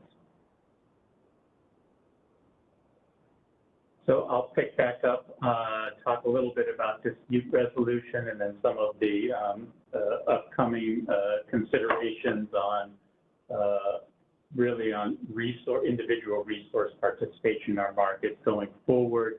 But as we noted here, dispute resolution at MISO is primarily limited to market settlement type information. There is an opportunity through the registration process also to file disputes with MISO, but those would be handled through our mediation process, dispute resolution process here at MISO, where the agreed party would file a request for dispute resolution through the indicated tariff and various BPM and attachment provisions that would trigger what would normally be a 90-day, although it's usually extended, dispute resolution process where the parties would have a chance to present their case to MISO. It would go through a committee process to review all the information with an informal recommendation on the dispute presented. Then there would be a subsequent opportunity for arbitration or for the agreed parties to go to FERC if they decided that they were not happy with the resolution that came before us on these registration or settlement issues. But most of the disputes between an ARC, an LSC, an LBA, and a RERA would go through the traditional state dispute resolution process, either before the RERA or wherever that dispute might otherwise be handled. We do not have a slide for this, but I just wanted to give a heads up that there have been, with respect to those individual resource categories that ARCs can aggregate up to participate in our markets, particularly with respect to load modifying resources that participate in our capacity construct. There have been a number of changes relating to how those resource types participate in MISO over the past several years. Most of them relate to the types of accreditation that those resources will receive and the call time requirements and the number of calls. So with our new seasonal capacity construct now, those resources are subject to up to 16 calls a year. I believe it's 5 in the winter and summer, 3 in the spring and fall. The minimum call time for those resources to be fully accredited is 6 hours. But MISO is also in the process of evaluating additional accreditation reforms for all resources in our markets. Changes have already been made with respect to thermal resources and non-thermal resource accreditation is being discussed actively in our stakeholder process. LMRs will be addressed separately in the future, probably within the next 3 to 6 months, I would say. There will be some substantial discussion about the nature of LMR accreditation, the number of call times, requirements that may be imposed on them for participating in the capacity construct versus the energy ancillary service markets, and their use during emergency conditions. And so I would encourage folks that are interested in participating as an ARC in our market and through use of LMRs to pay particular attention to those changes coming up. The last thing I would note is we've included a number of materials in the appendix It provides some additional references, acronyms, tariff definitions, and some more information about how ARCs can participate in our market. So I would encourage folks to take a look at those materials if there's any questions. And with that, we'll hand it over to our friend, Richard Dillon from SPP to describe the SPP process, I believe, and then we'll be glad to take questions. So thank you very much.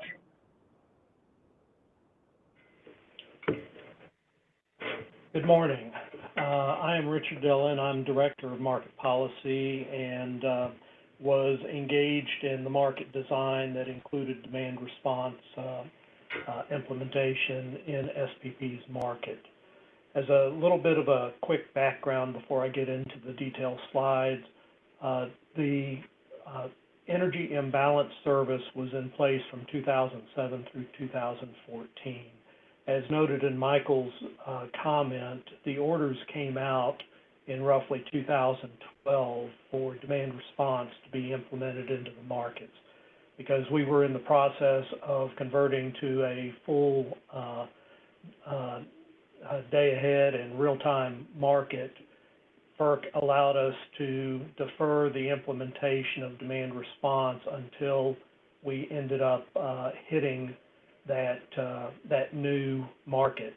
We did have a form of demand response in the imbalance market, but the demand response that I'll be speaking about now was the full implementation, which included some various orders from 719 and 745 that you will find of interest in the double counting area. So if you'll go to the next slide, please. So demand response exists in both the wholesale and the retail environment. In fact, there's a lot of retail demand response in SPP. Two entities very specifically come to mind that have an aggregate demand response of 900 megawatts across the two utilities. That's also another key difference between SPP's footprint and any other footprint in North America, and that is that there is no retail open access whatsoever within SPP. So everything is integrated utilities, including cooperatives and municipalities and other entities. So as we go through, the retail demand response is significant out there. In regards to the wholesale demand response, in SPP, what's specifically identified as demand response would be a reduction of retail load. And that's what would be registered as a wholesale resource. There are two ways. One is an actual reduction of the metered load, where the metered load goes down.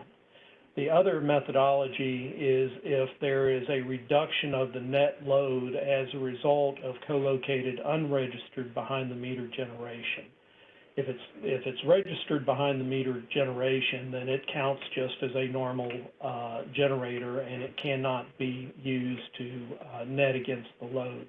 But if it's unregistered, then it could be netting against the load, and from SPP's viewpoint, it is a reduction in the metered load. And we have two types of registration for demand response. Both of these are dispatchable. They are in direct competition with other traditional generation. There's a dispatchable demand response, which is dispatched every 5 minutes, and then there's a block demand response, which is dispatched for a 1 hour period of time. So next slide, please. As far as the resources, the market products that these resources can participate in, every market product we have is available. They can participate in both the day-ahead and the real-time. You can see the list of all the energy and operating reserves that SPP has.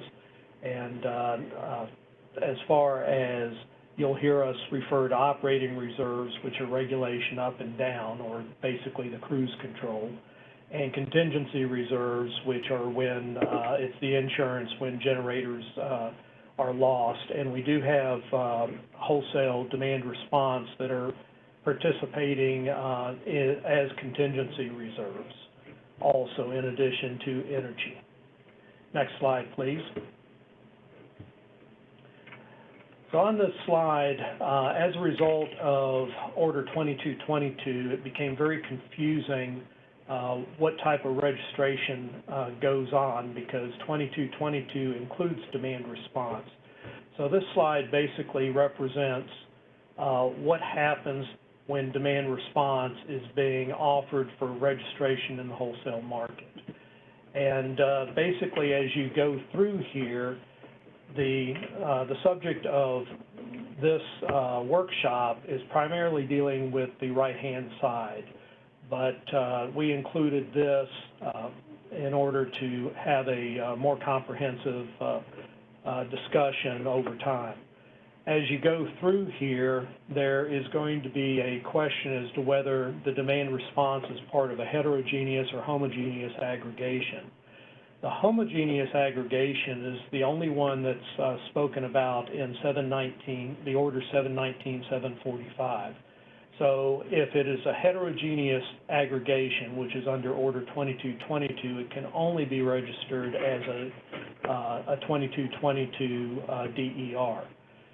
Again, concentrating on the right-hand side of this, as it goes through, if there's a homogeneous aggregation under 719 or 745, one of the next questions is it being registered by the load-serving entity, or is it being registered by the ARC itself? So each regulated utility can bring their retail jurisdictional demand response and offer them for dispatch by the market, and that would be registration by an LSC. That registration has a different set of requirements. In fact, it has reduced requirements versus those for the ARC, and that was actually, the LSC was separately delineated in Order 719/745. And so we have to make that determination. And if it's being registered by an ARC, then of course it goes on down. On the very right-hand side of this slide is the various responsibilities as a result of the registration. The demand response is submitted, and as far as an ARC is concerned, there is the attestations that were mentioned by MISO about the 4 million, being above or below the 4 million. And then if it's an LSE that is registering it, there is no attestation required. We presume that the load-serving entity either has approval by their RERA, or they will be in a discussion with the RERA, and they do not have a concern about the registration since they are bringing it forward. Next slide, please.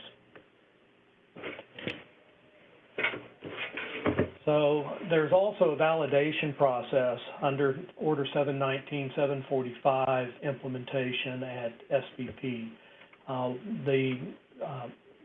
We notify both the RERA and the load-serving entity or retail provider is using the Missouri nomenclature, are notified by writing when we receive a registration package from an ARC. The registration will then proceed on a normal timeline. And the normal timeline, by the way, is if the ARC is not previously a market participant, it's a 6-month timeline in order to make sure that all of the procedures and training are in place. If the ARC is already a market participant, then the registration of a new asset under that ARC would proceed on a 45-day timeline. And so the registration will proceed along the normal timeline unless we receive communication that it is ineligible for wholesale registration by the ARC. We will hold that for 90 days while the RERA, LSE, and ARC, whoever is disputing it, work out whether it can be registered or not. If we have not heard any resolution back at the end of the 90 days, we will cancel the registration. Next slide, please. So on the meter validation and double counting, the meter validation has been primarily through what's called calibration, where we add up all of the load and all of the gen within what's called a settlement area, a sub area of the market footprint, and adjust them for the losses. If they zero out, then we know that all of the generation and all the load has been appropriately reported. If they do not, then we take the differential and it is spread among the load before settlement within that settlement area. We also use the energy management system, and that is a real-time monitoring of the flows across SPP. And so that data at each injection withdrawal location has some data of what was estimated as moving within those areas. And that is also used for validation. Unfortunately, demand response of less than 1 megawatt, which we support demand response down to 0.1 megawatt, is within the rounding errors of both of those validation processes. And so that results in us not being able to totally or precisely validate all the metering that is submitted to us. And I'll talk at the end about some changes that we are looking at. Now, this is an interesting issue. When Order 745 came out, SPP disputed what was being ordered within there, and FERC explicitly ordered SPP to allow the LSE to count the load reduction and also pay the demand response, which results in a double counting issue. So that was explicitly required in SPP's order from FERC, and so there is double counting within it. Now that's different from double payment, and FERC acknowledges that in Order 2222, that double counting and double payment are actually two different things. But double counting was explicitly required in FERC's order to SPP. Next slide, please. In regards to the confidentiality of the data, all the data that's submitted to SPP is only available to the relevant market participant and regulatory entities. The RERAs have the ability to request data from SPP in regards to entities under their jurisdiction. The aggregated data for settlement purposes, such as when we do a load-weighted distribution, that aggregate of the load may be available to the market participants in order for them to do their mirroring of our calculations. There's also a requirement by FERC to post offer data 90 days after it was submitted with anonymous identifiers, and SPP does that also. So the offers from a demand response is out there in detail 90 days after it was submitted to SPP. However, the identifier that's on that record does not have the name or the location or anything like that included. So next slide, please. On the disputes, as with MISO, if it's related to settlements and data reporting, then SPP is engaged in the dispute. If it's anything other than that, whether the entity is now receiving a retail and a wholesale payment or other changes, that is the responsibility of the disputing parties, and also the responsibility of the disputing parties to communicate to SPP if a change is necessary in registration. And so on the next slide, I mentioned earlier that there is improvements to the demand response language that exists right now that were identified as we went through Order 2222. These are not Order 2222 changes.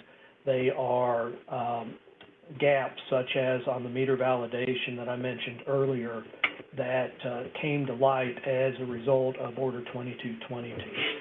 So on the meter validation, we are planning on making changes that the ARC would also send the LSE relevant information about what they're reporting, such as the actual output for the LSE to include as they go through what they're reporting, and also give us the ability to validate what the ARC has sent. There's also discussion about penalties for the small demand response. Right now, our penalties only kick in at 5 megawatts. Well, the demand response can be down to 0.1 megawatt. And 0.1 megawatt is not of any concern until you have a whole bunch of 0.1 megawatts, similar to having an ant bite versus having an entire nest come after you. And so we are looking at penalties. On the attestation, the language that's currently in the tariff is not as explicit as it should be, that the LSE does not need to submit attestations. So we are going to clarify the language in regards to that. And we are going to include explicit language regarding the double compensation. As I mentioned earlier, there's a difference between double counting and double compensation. And the FERC Order 2222 acknowledged that double compensation, paying a party twice for the same service, would be inappropriate. And so we will plan on including that. And that is what I have for the moment.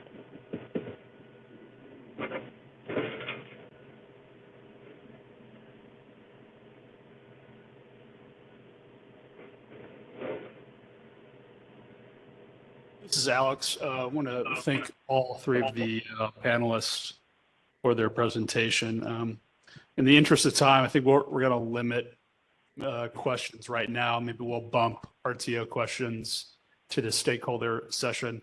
But I did want to pose one question to all of the panelists before we close out this presentation. And that's reading the written comments of the various stakeholders. You get kind of very different ideas or impressions of the RTO processes as they regarding ARC participation. You know, if you read the ARC comments, everything's great. The processes work. There's very little, if any, disputes that have to be resolved, and no reforms need to be made. On the other hand, if you read the comments of our investor-owned utility stakeholders, that there's a lot of current challenges that they feel need to be addressed within the RTO processes related to ARCs, and there's a lot of concern, I would say, about a potential rollback of the Commission's Order 719, temporary prohibition. So I'd really love to hear from the people who are in the trenches. Do you feel that the current processes are sufficient? Are there gaps that need to be worked out? How big are those gaps? What are the timelines if there are those gaps? So I'd appreciate any response you all have. Thanks. Michael, I guess I will go first. Since my slides are still up on the screen, if you move back one slide.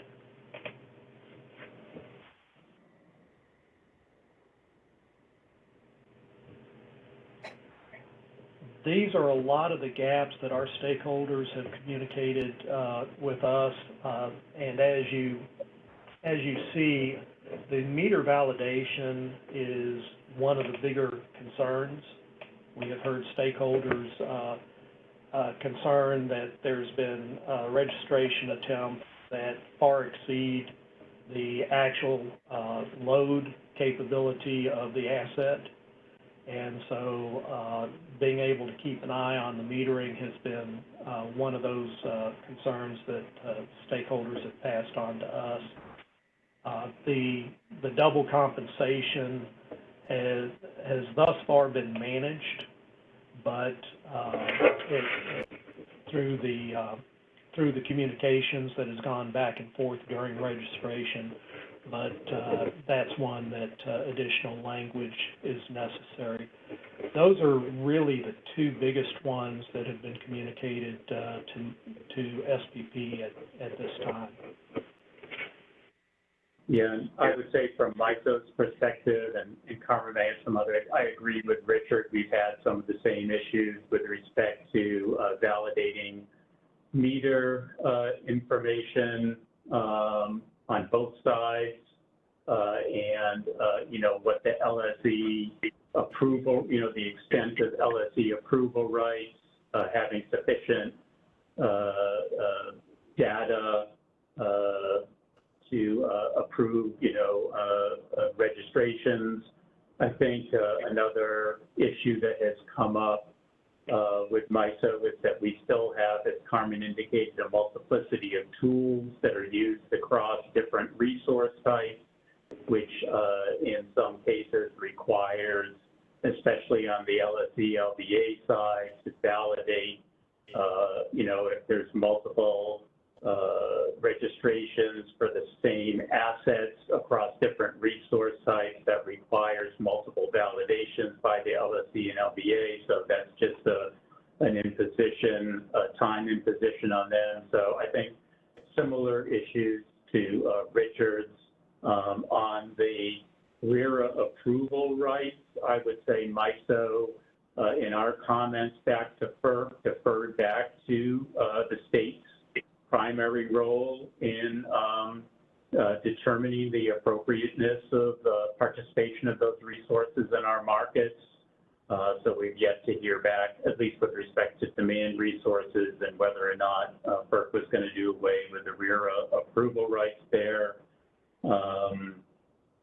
So yeah, similar kind of issues to Richard's, with maybe a slight twist on the resource registration, multiplicity of resource registrations across tools. And I already mentioned from a MISO perspective some of the concerns that we have with individual resource type participation, particularly emergency only resources, as we're beginning to see more and more emergency type events, and how those different emergency only resources should be participating in our market. So hope that's responsive to your question.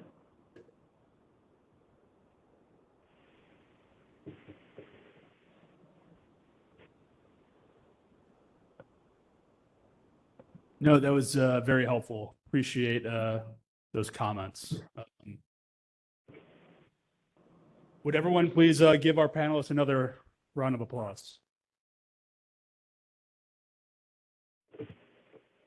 Now we're going to keep things rolling. Our next presentation is entitled West Virginia's Demand Response Experience. And presenting is Greg Polis, Executive Director, Consumer Advocates of the PJM States. Greg has been the Executive Director for the Consumer Advocates of PJM States, or CAPS, since April of 2017. Prior to joining CAPS, Greg spent over 6 years at ENERNOC as a member of the Regulatory Affairs team, interacting with many regional transmission organizations, including PJM, MISO, and the Alberta Electric System Operator. Please welcome Greg Polis. Thanks, Brian. Can you hear me? Yes, we can. Great.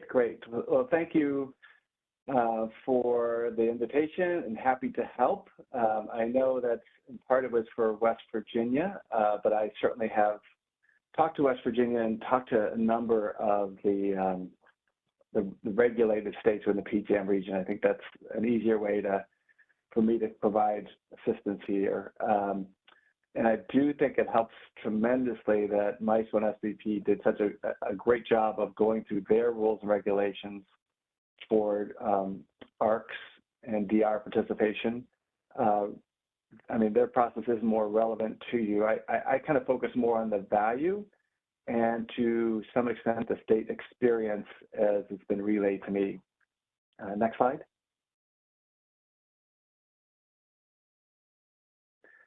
So just a little bit about CAPS, the Consumer Advocate for PJM states. I am the executive director of CAPS, and I help all the consumer advocate state-appointed offices in the PJM region. There's one per state, one member per state as a PJM member, and then I actually have 2 other members. So there's 13 states plus DC, and then 2 other members. So there's 16 members of CAPS, and really part of my goal is to go out, seek this kind of information, make sure what's going on in PJM and convey it back to the advocates and even help them vote when needed. The one thing I would say about this issue, from a PJM consumer advocate perspective, there's not a lot of agreement on a lot of things. There is agreement on the value of DR and the importance of DR in our region. And I think a lot of that, as you'll see in a little bit, goes to the credit of PJM and the process they put forward. Next slide. I thought I'd provide a little bit of a level set. I hope that if you didn't understand, you'll see this now, that that PJM territory that says made up of 13 states plus DC, so we're at 14 jurisdictions, 14 territories, and 7 of the 14 jurisdictions are vertically integrated states. It's not always thought that way because Ohio and Pennsylvania, Maryland, New Jersey, and in Illinois, the Chicago area, the Cobb area, it's such large populations, but we do have half our jurisdictions are vertically integrated. And as I mentioned, most of those are the vertically integrated are much smaller populations. And so the final bullet point on the bottom right, 5 of them have very limited populations in PJM, and 3 of the 5 are extremely small. When you think about Michigan's participation in PJM, the load there are, if you think about Tennessee, which is Kingsport, and North Carolina, very, very small regions within PJM. So next slide. So I thought it'd be helpful to look at DR and overall the participation levels. And really on this slide, as you can see, the green aspect, the light, I would call it light green, I guess, as it kind of goes up and down from 2000, looks like 12 to 2023, 24, which is, this is through that delivery year. Really, that's the way that most demand response participates in the PJM market, which is through the capacity market. I know it's too small to see the ledger in the bottom, but it's capacity market participation that really drives DR in the PJM region. And I do think it's very important, this slide, to see how the DR participation has gone up and down on the wholesale regional level. The resource and the use of the resource are always evolving. And PJM is always kind of looking at different ways to maximize the benefit to the grid and to customers overall within the grid. Some of the things that we look at, and this kind of comes up in thinking about the state perspectives on these things, but saturation of zones. We've had zones in the past where we've had so much DR participation that there was a concern that there was too much. When you think about how you power the grid. Testing and issues like that have come up and have been addressed at the regional level on a pretty regular basis. Registration process is kind of as alluded to in the SPP, and the MISO process was very interesting to hear where they are, because I know we've, in the PJM process, have gone through a lot of the registration issues and concerns and changed the rules over time to deal with that. Double counting, another one that was regulations and registration and testing requirements were put in place to make sure there wasn't double counting, particularly as a 3-year forward market that PJM tries to be. It hasn't been in a couple of years now, but when it's 3-year forward and you're offering resources in, make sure those resources aren't double counted in some way. The other big one that really kind of goes the up and down for DR is the seasonal, is the conforming to the capacity market. our capacity market is ever changing and always in different directions. And so has DR's ability to participate, like seasonal DR, annual DR, limited DR, extended DR. Those things have really had impacts and have really impacted participation levels. And I really think that's a strength of PJM. The PJM is always looking at those things and always trying to find a way to make the resource best able to help the grid. And I think that's a really important part of where PJM's going, and something that would be really hard on the state level to take the amount of changes and analyze it the way PJM does. Next slide. So of course, looking at the value of DR, you have to start with the value to the participants. And as you can see, the green is the value for the resources, and it's really the value from the capacity market is focused on is that green area. Obviously, the other values, I know and other discussions, they were talking about other participation methods, and we certainly have those in PJM, but clearly the capacity market payment is the driver for demand response in the PJM region. And I think for the most part, a lot of the other opportunities and services that were weighted participation are driven from starting with the capacity market payments. And they've been pretty steady, I would say. You're looking at just about, if you can see a number, just about $400 million going to customers who are participating in DR.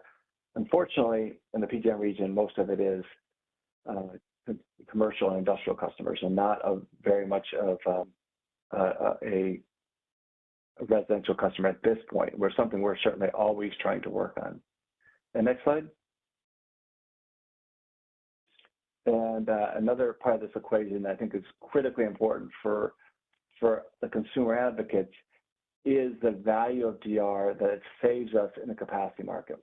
So to read this, I know there's a lot of words on here, but this is from the PJM Market Monitor's review of the different auctions that he does. And this is the most recent one, which is the 2023-24 base residual auction. And in that auction, Dr. Bowering and his team looked at what difference DR had in the PJM base residual auction that we have. And really what would happen is the actual amount of revenue from the auction was $2 billion, 2.1, almost $2.2 billion. If DR was not a part of the auction, it would have been $4.1 billion. So in effect, because DR participated, customers saved $1.9 billion in the PJM region for that auction. And this is not an isolated, this is actually kind of a smaller end of the scale of savings for customers because of DR participation and the volume of DR participation that we have. I look back a couple of years, my favorite year to call out is the 2013-14 delivery year, where the revenues from the base residual auction was about $6.7 billion, but if DR did not participate, it would have been about $18.5 billion, $11.8 billion difference. So you can tell from those numbers, the DR participation and volume of DR participation really is important to helping customers keep costs low in our region and diversity of resources. So next slide. This kind of helps a little bit too. This is from the PJM's most recent DR study, which just came out in June, which helped me out a lot. It kind of shows the different types of demand response at the top by category. Manufacturing is obviously the most. Even hospitals are a big participant, office buildings. So just to kind of give a little flavor of the type of resource participation that PJM has, and you can see the residentials are only 2.4%. Quite a sticking point for the consumer advocates. And then also the bottom of this, so as we've been talking in this discussions about ARCs in PJM, or let's have talked about curtailment service provider, CSPs. Okay, so next slide. And also from West Virginia and Virginia, I kind of focused on those two. The numbers are small, so I tried to do some math for you on the side. If you look on the left, this is from this PJM study that we recently did about the number of resources in Virginia and West Virginia that participated in the PJM 2023-2004 delivery year. And as you can see, in Virginia, they have 1,885 unique load management locations. That's capacity market resources, providing 994.7 megawatts. And in West Virginia, 582 unique load management locations participating. The other thing I want to mention about this, just to kind of help, is talking to PJM. The one thing is that when we're talking about locations here, we're not talking about a specific site. These are locations are meant to talk about the EDC account number, Electric Distribution Corporation account number. So there could be a number of sites within that location of the EDC. So that's how they kind of did this analysis. And talking to PJM, the average site is about 1 megawatt overall of PJM, and that number is getting smaller as there's been more ability to participate. And PJM has said to me that they have not really had a whole lot of concerns on their front on this. The other thing, I'll just kind of give you overall numbers. For the 2023-24, DR participants in the overall annual market was just under 8,000 megawatts, 7,900. So I hope that helps. And next slide. Okay, so that was a lot of introduction and context in part.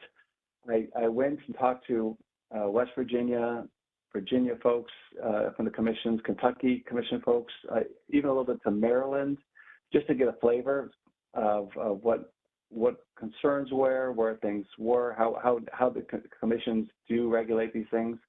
I think it was pointed to me initially that really you go back to the FERC Order 719A and the RERA and that how you participate under that.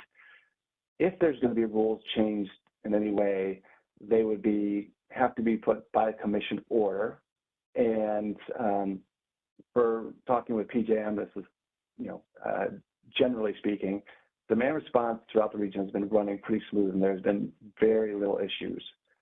Talking to the state commissions, I think the overall theme I received from the regulated ones that I was able to talk to, I really avoided talking to the MISO, the ones that kind of had dual PJM MISO.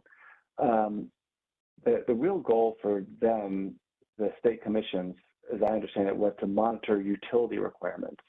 So in a state like Virginia, there are requirements for DR participation and renewable participation on the states, on the utilities. And so really the Corporation Commission and the State Corporation Commission, Virginia, was really focused on making sure the states are meeting those requirements, and less so generally on the regional requirements, understanding that PJM was doing that, and that if there were issues that the entity, whether it's the utility, whether it's the commission, whether it's the commission staff, or whether it's the participant, the customer, could go to the state commission. And that just hasn't happened. Talking to Virginia, Kentucky, and West Virginia, there just hasn't been many cases of folks going to the state commissions with concerns recently. And I'm trying to think if there's anything else that I had. One last page. Let's go last page. So I put this page here as why DR is important, as I mentioned, for the value before, but I also, this is a point that I make representing consumers in the region when I talk in a more regional or national setting to folks. There's a lot of always push of talk about the benefits from the value of DR to customers and to the participants. But I find one of the best values from DR, particularly after the PJM region was hit so hard with the Winter Storm Elliott, is getting the customers engaged and helping them to be smarter consumers. You think of a lot of DR participants. The more DR participants you have, the more they're going to be getting notices from, in particular, our region where most is to curtailment service providers, that there could be an emergency coming and to be available. That education to, say, hospitals or manufacturers in the region is critical and very valuable. And on the flip side, if you don't have that ability from the curtailment service provider and the education for the participants, you kind of can get into this scenario, which was extremely frustrating for a lot of the advocates in the PJM region. And I live in Ohio, so I'll use my local newspaper. This is the warning that was on their website about, hey, you need to conserve. We may have a blackout.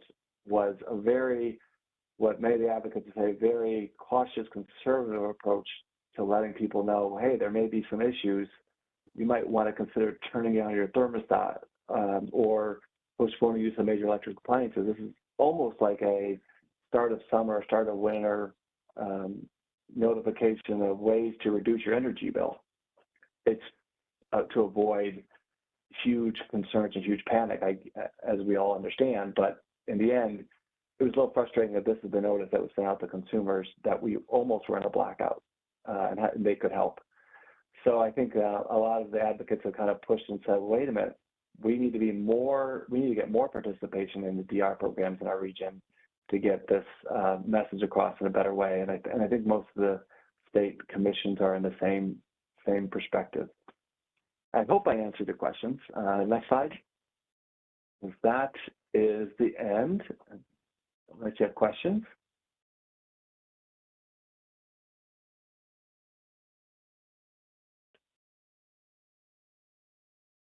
Thank you, Greg. Appreciate the presentation. We are pushing up against our lunch break, but I do not want to leave any questions out there. So if anybody has any questions, please come forward.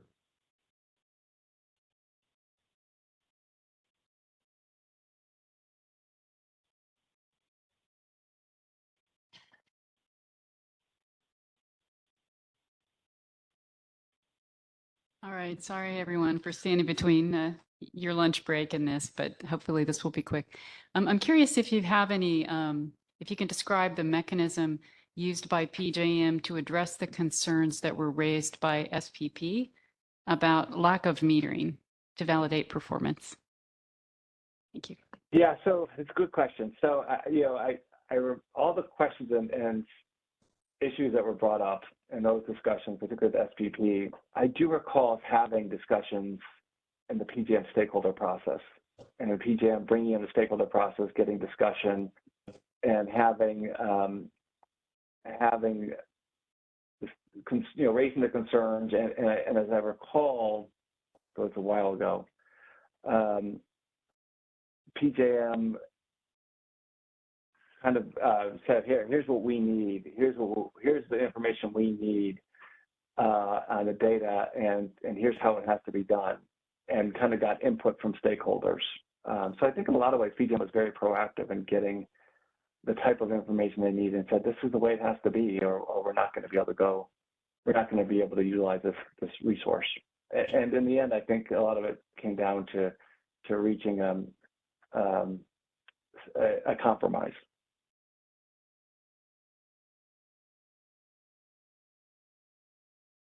I hope that helps.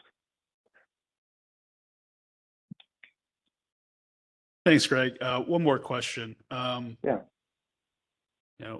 Stated in your bio that, prior to coming to working for CAPS and PJM, that you worked with a number of other RTOs. And based off your experiences, how does PJM's processes as they relate to ARCs differ from that of MISO and SPP to your knowledge? And are there pros and cons in your opinion? That's a great question. And actually, I do think the PJM process is in general, it benefits from the fact that it has both regulated, deregulated. It has so many different states and so much different engagement. Some of our states are very small, as I said before, and have a very hard time really anticipating and dealing with the types of issues if you're actually going to use the resource. And I think that PJM has done a really good job of ramping that up. And I think PJM overall benefits from the fact that there's so many deregulated markets, states within the market that have really kind of led the way on DR and kind of made it easier for the other states to be comfortable, the regulated states to be comfortable with the process. I think that's kind of where things are missing between MISO and SPP from my perspective, and I haven't seen them in those markets in a while. It really never dealt with SPP, but with MISO, I feel like there is a very much a cautiousness to the approach that that PJM has kind of been able to get through that because of the deregulated states and seeing how successful they've been. And with all that said, PJM certainly has the gamut. West Virginia and Virginia are very open to DR and allowing it to kind of work through the PJM process and utilizing the PJM resources to the extent they allow it to go forward. And with understanding they can always take it back. But Indiana and Michigan are a little bit on the other way, or have been at least in the past. The more of you have to go through the utility, and so much is Kentucky for the most part. So I know that's a long way of saying it, but I think that PJM's been helped because of the regulated markets that kind of led the deregulated states have led the way in showing that this could really work and be a very strong resource in the region.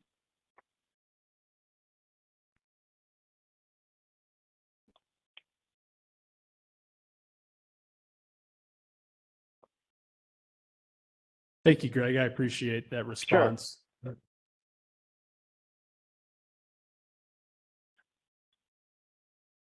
Do we have another question? Yeah, we have a.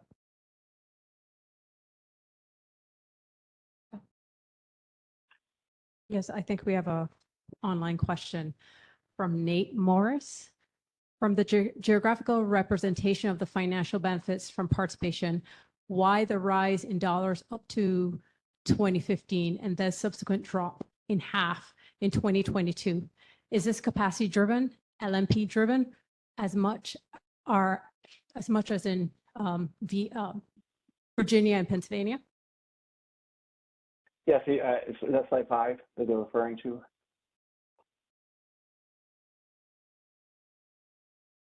Is that right? Slide 5 with the values changing? Can we go back to slide 5?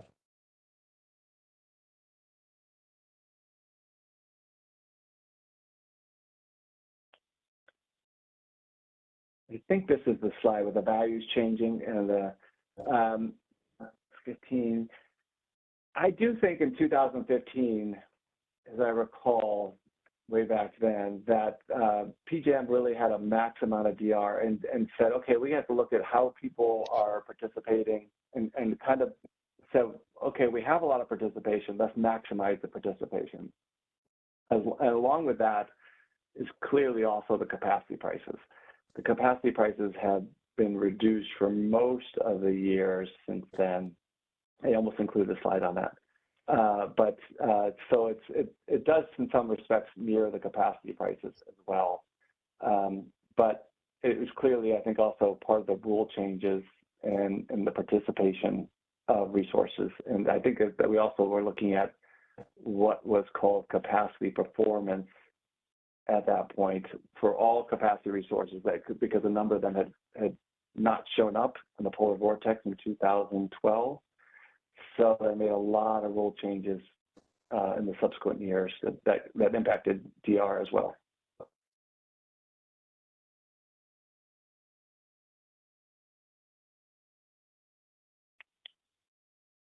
I believe we have a question for Mr. Dillon.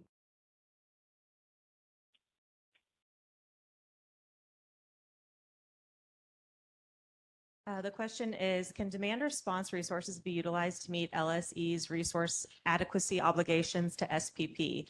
If so, can you elaborate how that works and an ARC registered DR resource in order to qualify DR to satisfy a resource adequacy obligation for an LSE? The short answer. Oh, go ahead. Sorry. Was that to Richard Dillon? Yes, I believe that question was directed to you, Mr. Dillon. Okay. Just making sure before I answer on behalf of someone else.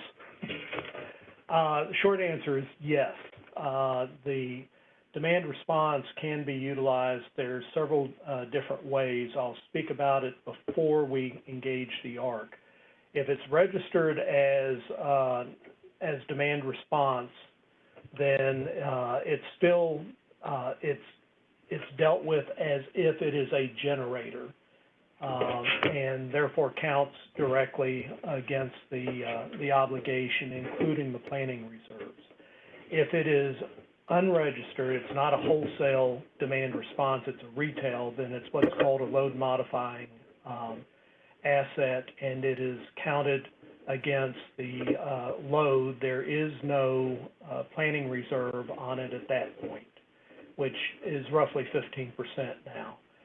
If that demand response is not under the control of the LSE, it's been registered by an ARC, then the LSE would need to make arrangements, aka a contract or something with the ARC, in order for it to be accounted as capacity to count against the load serving entity's obligation.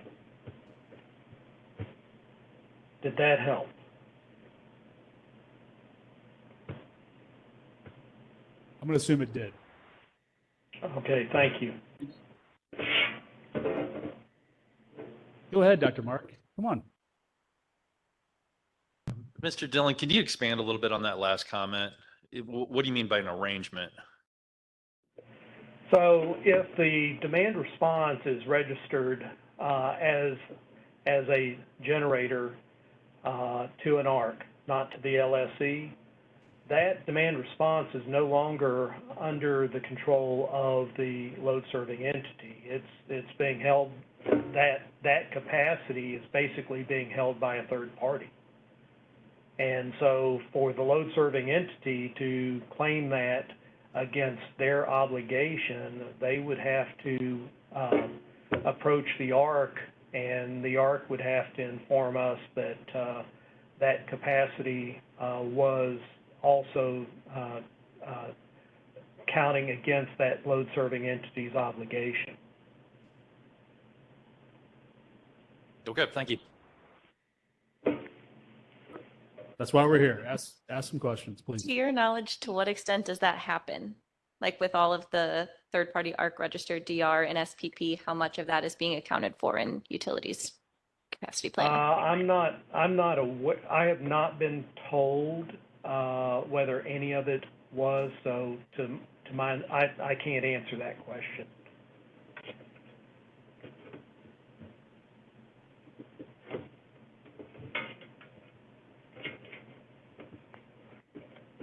Just a quick clarification. If that capacity under the control of an ARC were to be used to account for LSE's resource adequacy, it would have to also meet the accreditation requirements based on the resource type. Is that correct? Absolutely. There's no different treatment.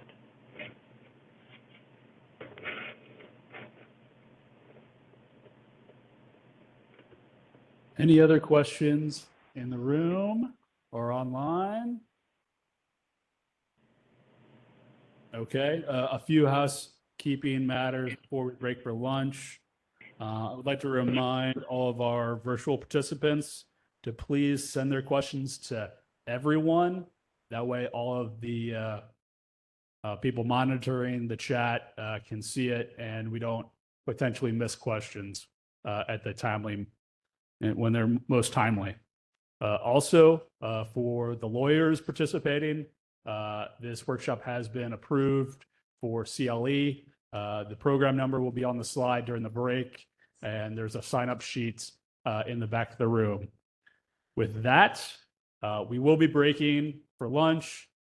We will be reconvening at 1:30 sharp.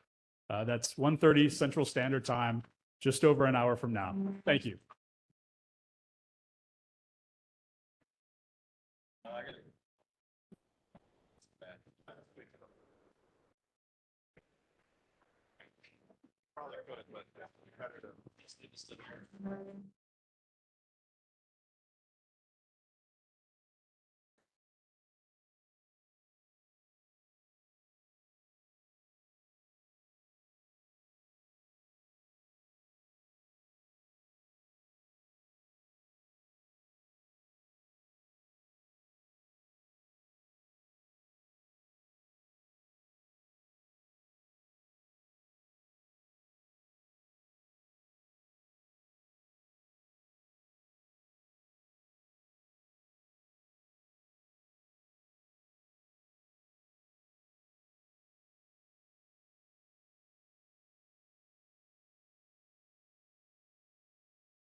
3-minute warning.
One-minute warning. 1-minute warning.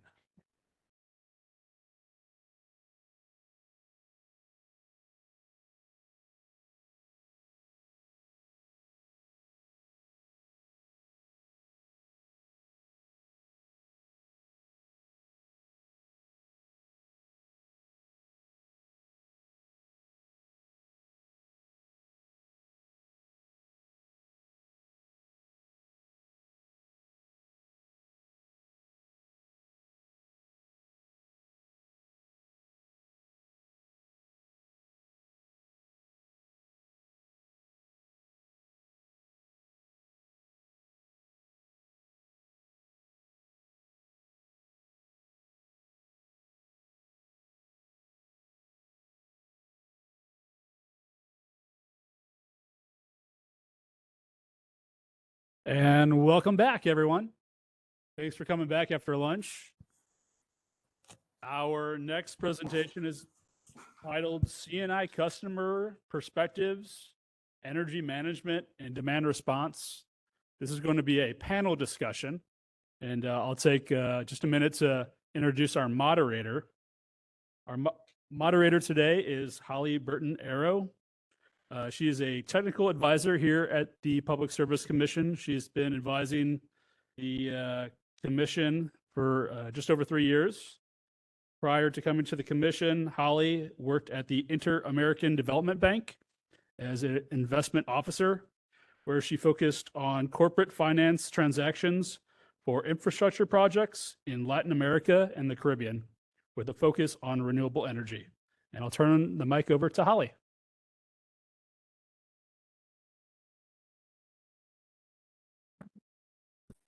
Thank you, Alex. So today we actually were scheduled to have 3 CNI customers. Unfortunately, Central Plains Cement, due to some work issues, they are not able to participate. So today we have Covia Corporation and Walmart with us. From Covia Corporation, we have Gloria Wooluver, and she's the energy category manager. She has 10 plus years of global energy and sustainability experience, primarily in the manufacturing industry. From Walmart, we have Jim Staggs. He is the energy portfolio manager for their Texas Retail Energy. Jim currently manages Walmart and Sam's Club's demand response activities, where over 1,800 locations participate across the U.S. In addition, we have Lisa Perry here with us. Lisa is a senior manager of energy services. Lisa is where she is actively involved in helping Walmart meet its sustainability goals by working directly with utilities across the U.S. on demand response opportunities, renewable energy programs, energy efficiency, and other related topics. So let's get started. So we have Gloria and we have Jim. If you can, I mean, maybe to take a step back. So for the day, we've heard from the RTOs, we've heard from the RERAs, and this is an opportunity for us to hear from the CNI customers from their perspective of how does demand response incorporate into their energy management strategy. And so Gloria and Jim, can you sort of introduce the audience to your organization? Tell us a bit about who you are, what you do, and where you are geographically located nationally and within Missouri. Do you want me to We can begin? start with I'll you. start. Go ahead and start. Okay. I'm actually a remote employee, fairly new with Covia. I'm given a new role to help manage some of the energy, not just spend, but opportunities around sustainability. Typically, given a manufacturing industry, it's typically not core area of concentration and efforts when it comes to trying to identify sustainability initiatives or how to reduce consumption. So my role is primarily to identify where those are, in addition to find opportunities for savings related to all utilities. When it comes to our locations, we have over 63 throughout North America, and they are fairly large manufacturing and mining locations for sand, primarily. We take gravel and create various different components of sand that's used within building equipment, products, glass, ceramics, various different necessities throughout different industries that we will customize the product for. In Missouri, we actually have 4 Ameren accounts, one fairly large in Pevely, Missouri, which is close to St. Louis, a little south of St. Louis. And in that particular facility, we mainly are industrial. So we have products that facilitate our industrial clients, and those are on-demand needs. Our consumption for that particular facility and those accounts close by are around 2.5 gigawatts per hour usage annually. So we would love to, and we identify, as we continue to grow, where it makes sense to continue to invest and utilize the various locations throughout North America based on our clients' locations or based on where it makes feasible sense from a logistics and financial value for the company. Then your turn. Okay, yeah. So I participate with Walmart nationally. I am actually located atypically in Bentonville, Arkansas, which is where the headquarters is. And in Missouri, Walmart has 153 locations, of which 93 of those are in investor-owned utilities, and of which then 24 of those participate in demand response in Evergy's service territory. So from a nationwide perspective, we do have approximately 1,800 locations, as many as 2,000 that can participate in demand response in some form during this summer season. And so we have kind of a broad mix of everything. Our stores could be anything from a neighborhood market, which is roughly 50,000 square feet, up to a Walmart supercenter, which can go up to about 225,000 square feet. And so and then some Sam's Clubs facilities, as well as different types of facilities. So we don't necessarily have an atypical facility. All our demand response is dispatched centrally from the home office. Walmart's built an in-house system to be able to dispatch any or all of the 5,000 stores across the nation at any given moment in time. Fundamentally, we use kind of like I said, a centralized top-down approach where we push the event information over to the stores, and then they use a building control system to shift the load. Thank you. I think both of you sort of started answering the second question that I had, which was, your energy management approach. What is your energy management approach, and how is demand response integrated into that? And are there any differences with regards to any differences for your energy management approach in Missouri versus in other states where you currently may participate in demand response through third-party ARCs? I can start with Covia. So currently, it's not a core component as we evaluate which locations facilitate the needs for any given client. And those needs would then obviously increase the demand and usage of the site. There is some financial calculations that are done in regards to different factors, but for Covia, it's sand. So we just, it's very minimal material costs. It's primarily labor and utility. So that's a huge factor in when they determine which location would facilitate the contractual needs of whatever we were to obtain for our client. In that regard, then there is definitely a usage of current capacity and utility cost for that particular region that's determined in that calculation. So demand response, unfortunately, has not been a core area of focus for the company as a driver, and we're educating the facilities to let them know if they can participate, that they should participate, and then obviously the value in participating, and not just from some financial opportunity, but also just an opportunity to re-evaluate their current process and operations to see if there's opportunity for process improvements in order to participate in the program. It allows them to step back and just make sure that they can curtail their usage when needed. And when they do that, they just realize that there's a lot of waste in their process. So the few sites that we do have, and we currently are participating outside of Missouri in the demand response, they've had to go through those efforts. And therefore, it's extremely valuable in regards to just helping them be a little more conservative and learning how to conserve the usages and consumption at their locations. Yeah, and we participate, as I said earlier. Sorry for jumping ahead in the questions.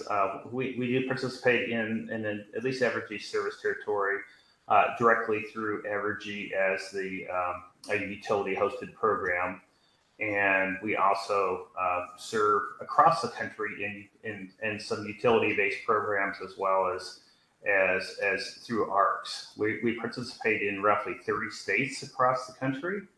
And we use 4 different program aggregators or ARCs in some form, and an additional, I think we're 15 utility-based programs. And I think the differentiator sometimes with Walmart is that we do have Texas Retail Energy, which is the group I work in, and we have the ability to, since we're a load-serving entity, we have the ability to capture some unique values that others may not directly be able to receive.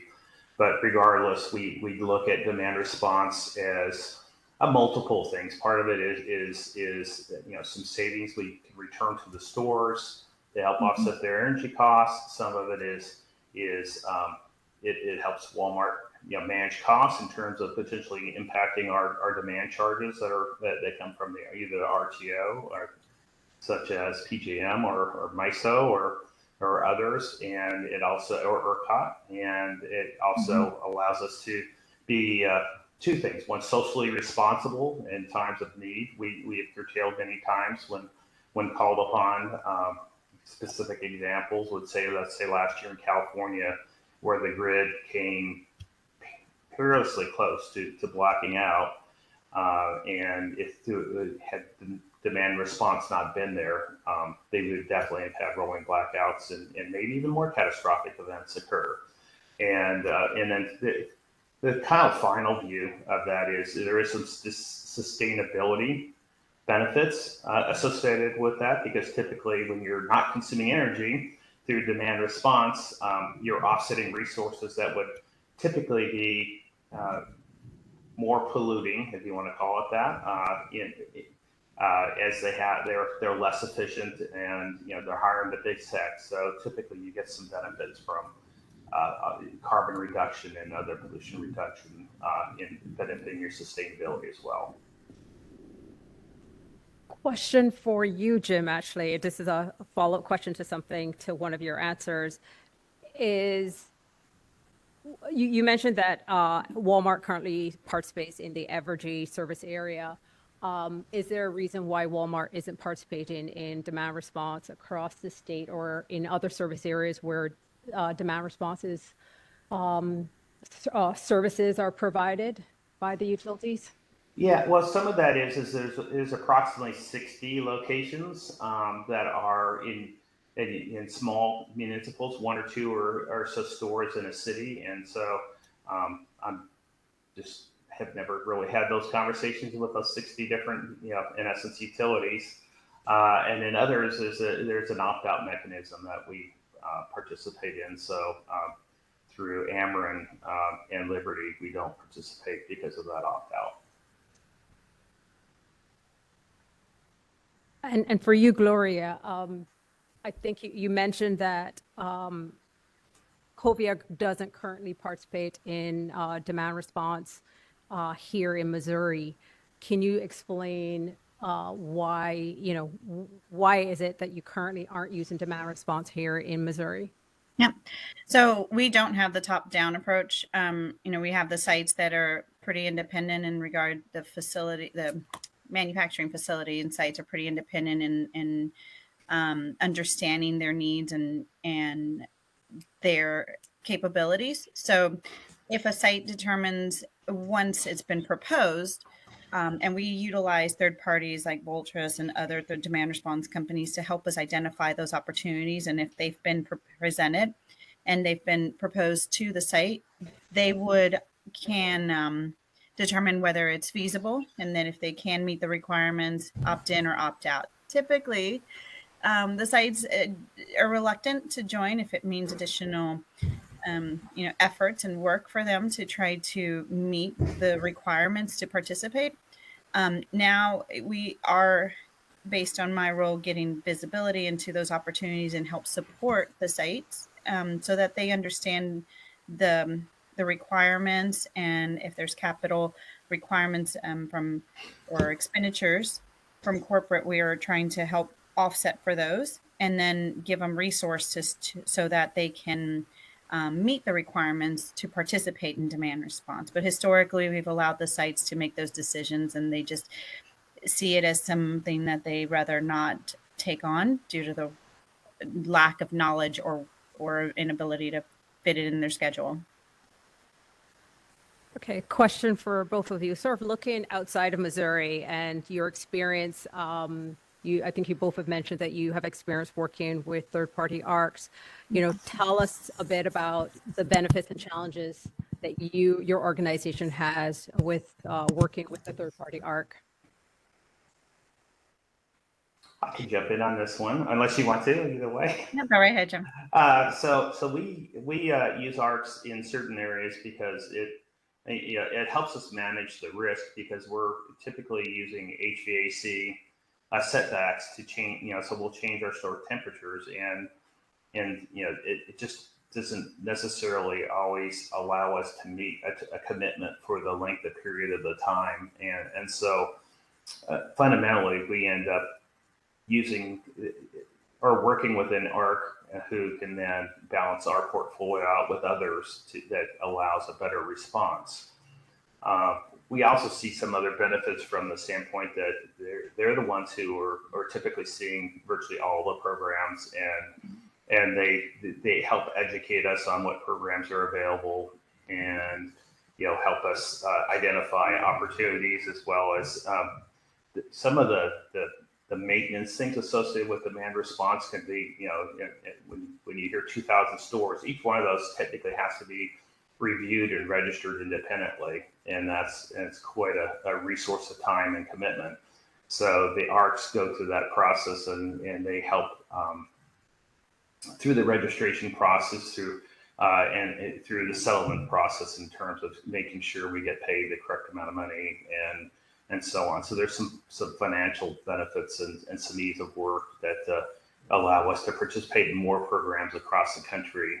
And fundamentally, we see them as a valuable input in the markets that we work in. And at times they also have technology solutions that we don't have available, such as some metering that they can shadow the main meter and then have some dynamic.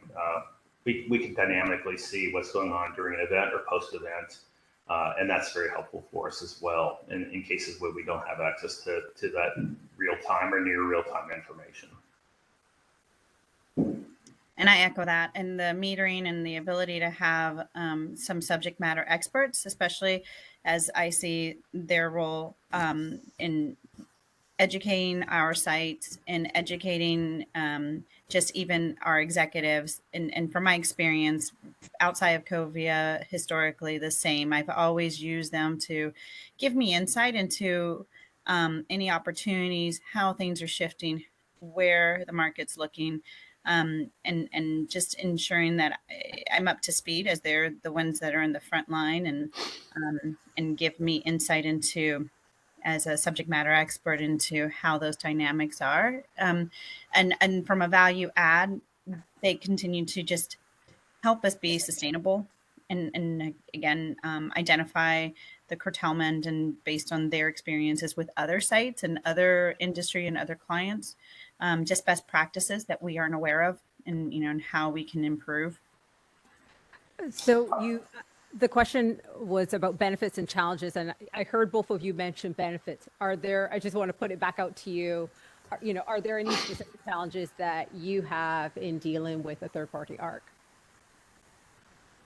I'll go ahead and jump in first again. I meet with some of my ARCs every week or every other week, particularly during this season. So, during the summer season, which is typically the biggest part of that. So I have lots of in-depth conversations with them.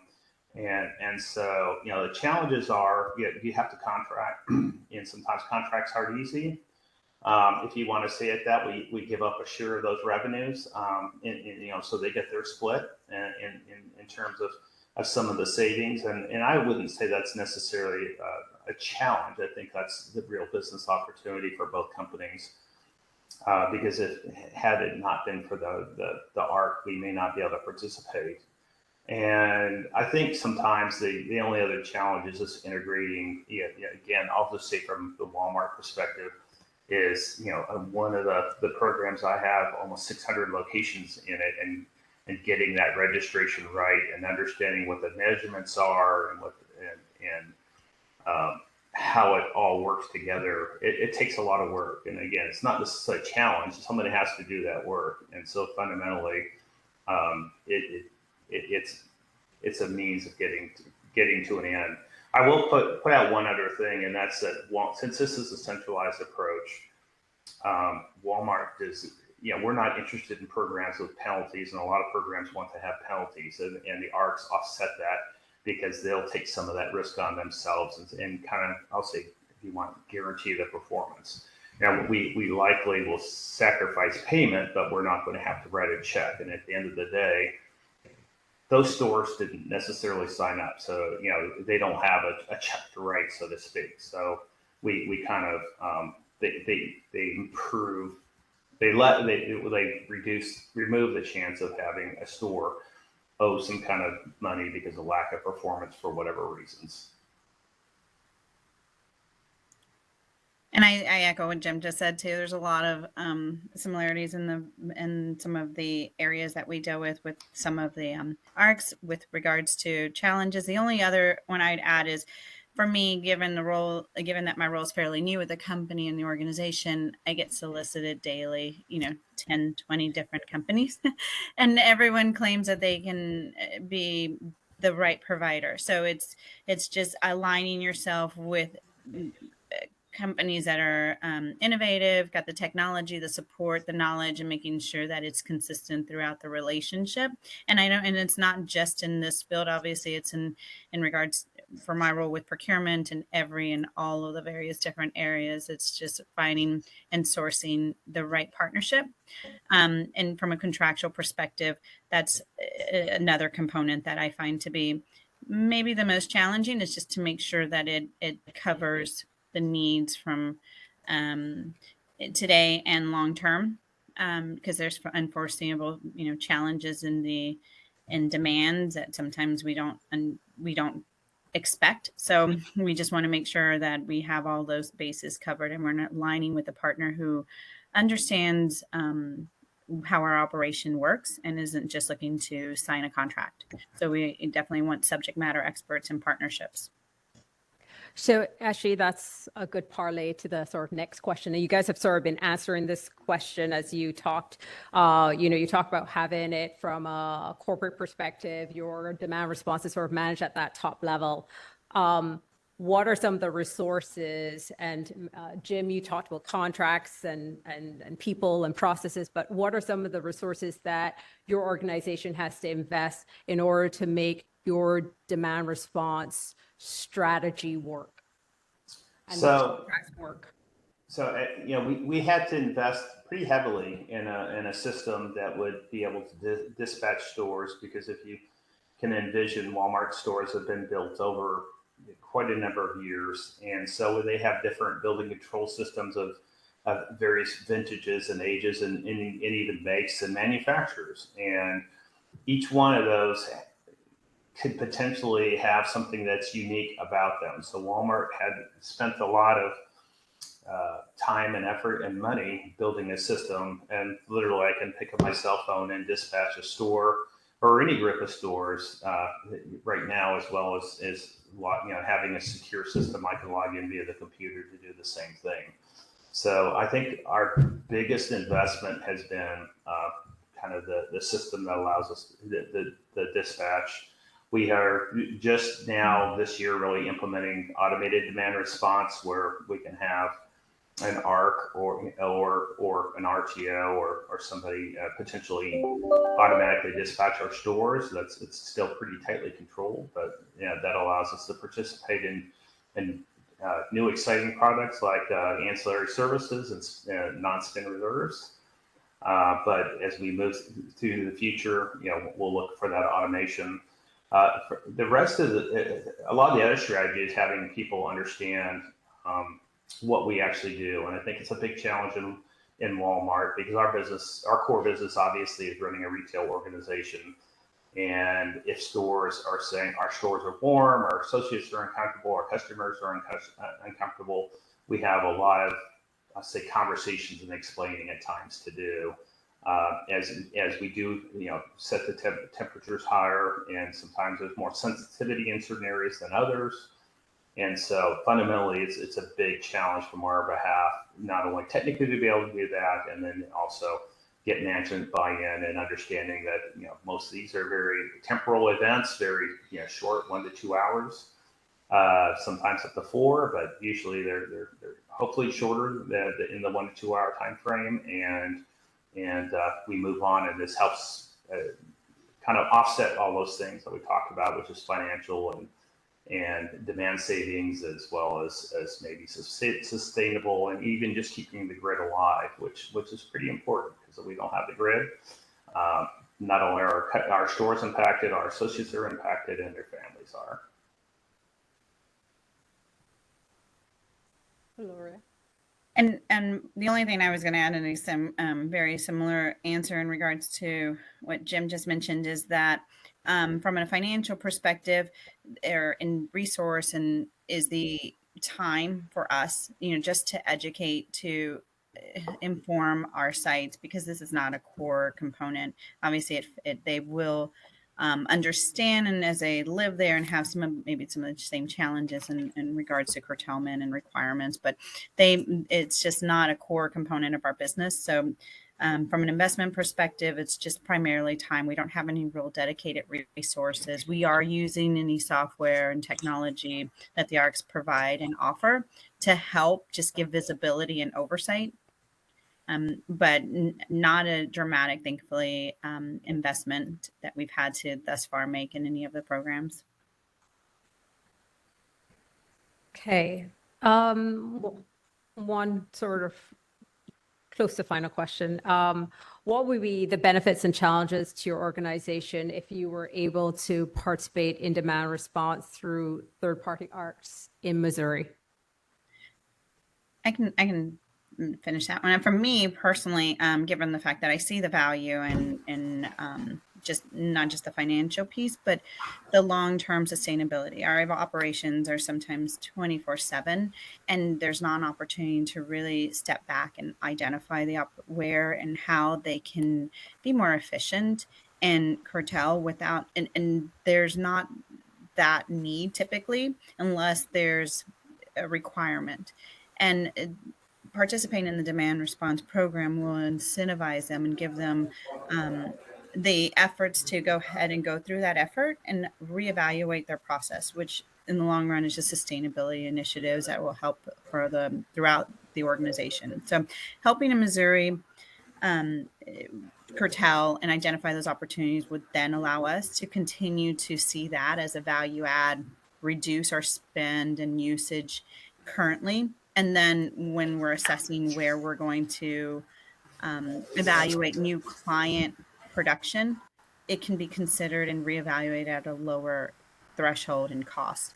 Again, it's just something that it would just added value from the standpoint of a cost savings and just reassessment of our usages. So sustainability. I'd say from our perspective, it would probably allow more stores to participate. You know, currently, like I said, we're in Evergy, but you know, if we had that ability, the ARCs do make that process sometimes more simple. You know, it's not that we're opposed to utility-based programs, but ARCs definitely have a role, and it then becomes on the program design as much as anything, and we have to look at what those parameters are and understand things like the baseline calculation, which means how much, when I do the curtailment, how much am I effectively agreeing with the utility, or how much we're dropping our load. And, you know, it's the duration, it's how frequent, you know, there's a lot of different parameters that come into that. Are there financial penalties? Like I said, we're not interested in programs at all that have financial penalties. So at the end of the day, ARCs help mitigate some of that, and they help balance that strategy. And again, I think you can do that with utility-based programs. It just becomes then what's the threshold, which I think is your next question, or soon question, of how much you know, load should be aggregated. Okay, final question. Is there anything you would like to share with the commission related to demand response and your organization? So I'll jump in on this because I always want to talk about this in some form. So there's two points. One is the duration of events, and at least for commercial customers, atypically retail or hotel or office space, without a generator or some other means to hold that baseline. At some point, the biggest part of that curtailment event is going to be an HVAC setback. It could be lighting, which has some impacts, and there could be some other technologies, but a lot of it is done through HVAC. And so the longer that event goes, the lower the performance, because sooner or later those units will drift to their set point and then just start turning on and off until it gets the duration of that. So I always promote the concept of 1 or 2 hour events. I know our performance is substantially greater. I believe the rest of the people in my space is typically that, from conversations I've had in the past is better. And 4 or 8 hour events are just not desirable. The lack of penalties is the other big part of that. And I understand, utilities and others want assurances that the programs are being participated in. And so that's where the ARC balances things out. So, Gloria, do you have something else to add to that?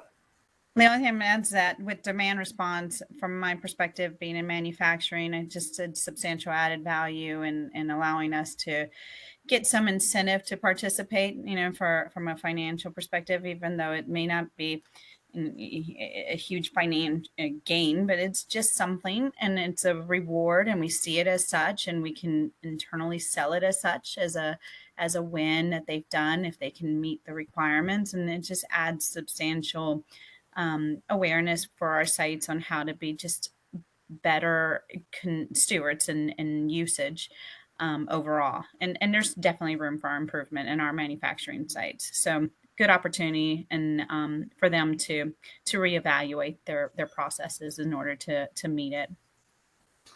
I'll go ahead and bring up one other point, and that's, I think there was some thoughts around allowing aggregation to occur, because Walmart is not a big industrial facility. So we typically are looking to register multiple sites in order to get to a certain threshold. And quite honestly, I'd rather see it a smaller threshold, because there could be utilities where there's only a couple locations, and then we still could participate in those utilities. And if you start making this 1 megawatt or 5 megawatts, it becomes much harder, because what we individually contribute for a 2 hour period is going to start cutting that down in terms of overall net benefit. So if you want more participation, you're going to want like 100 kW, 200 kW aggregation. I see it relatively common in some places that have 100 kW aggregation, but that number varies across markets in the U.S. Gloria, actually, I'll sort of throw that question out to you that Jim just, the point he made about size. How does the size impact if the commission were considering a minimum size? And currently on the table, there are proposals for 100 kilowatts, 300 kilowatts, or looking at what Michigan has done, which is the 1 megawatt. How would that impact Covia's ability to participate in demand response? It's just much more appealing, right? So if there's a minimal amount, it would allow us to, at a minimum, feel that there is an opportunity to evaluate our operations. If we go in too aggressively, the sites will not be open to it. If there's minimal opportunity, they would be a lot more open to at least participate in the minimal amount. And then, and I foresee that they would then just increase in order to continue to meet additional as they start evaluating their processes and the operations. But I think that would be the opportunity to just appeal to them, and because any large threshold just means additional workload and resources that they typically don't have because they run behind as they are already. So they typically like to push back, and this would give them an opportunity to just identify smaller improvements. And I'll jump in the point on the load size. If you put it at a megawatt, it basically brings down to Evergy and Ameren, so roughly almost around 80 stores that could participate out of the 156. Liberty Utilities has 15 locations, and I'm guessing that we would be under the threshold of the megawatt. So you start limiting commercial customers, and we tend to have, as at least as a retail store, some of the bigger loads out there. So you just continue to chop down who could participate if you're interested in that in demand response. So think carefully about those numbers, because you just limit the pool of participants. The higher you get, the less you'll see. Great. Thank you very much. I have no further questions. So are there any questions from the audience, from our virtual and in-person participants?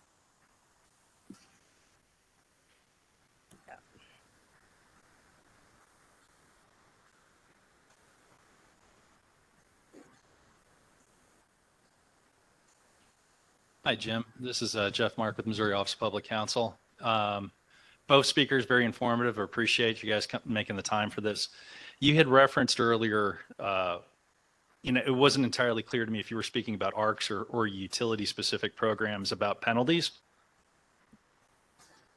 Yeah, no, ARCs typically remove the penalty, and that's the benefit that they provide to customers like Walmart, because they have the ability to kind of bring different parties together and then manage that risk. So the challenge typically becomes is that, and again, it's all program design, and so it's the utility putting that program together. But many places across the country have programs either RTO driven or utility driven that have penalties, and without an ARC, we typically say thanks but no thanks. Thank you.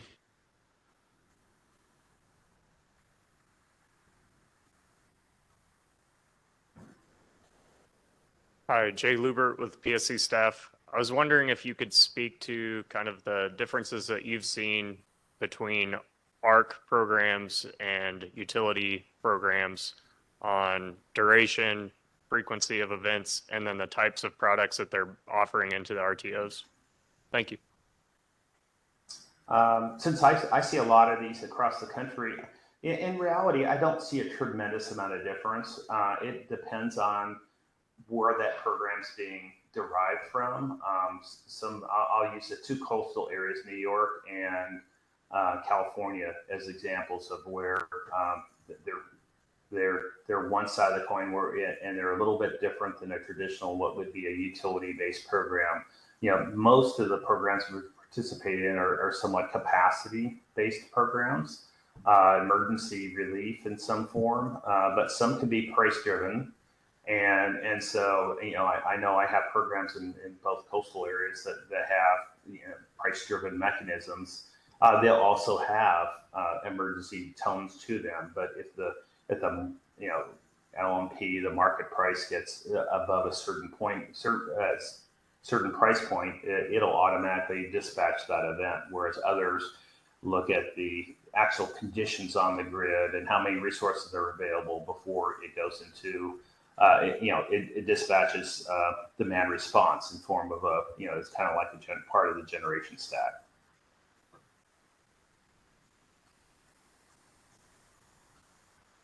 And from my experience with the ARCs, they versus the utility programs typically carry a lot more weight for me. And I don't have the resources nor the typically the insight into how to help mitigate some of the usages and curtailment in the facility. So they will help and typically go out and understand what we do, how and where we can be more proficient in our process.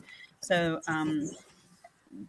utilities typically have not historically done that with the manufacturing sites. So the ARCs typically will help us in those efforts.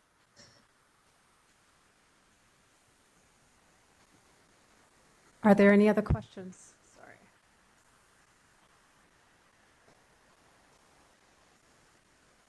If there are no other questions, thank you very much. Thanks, Gloria and Jim, and thank you. Thank you.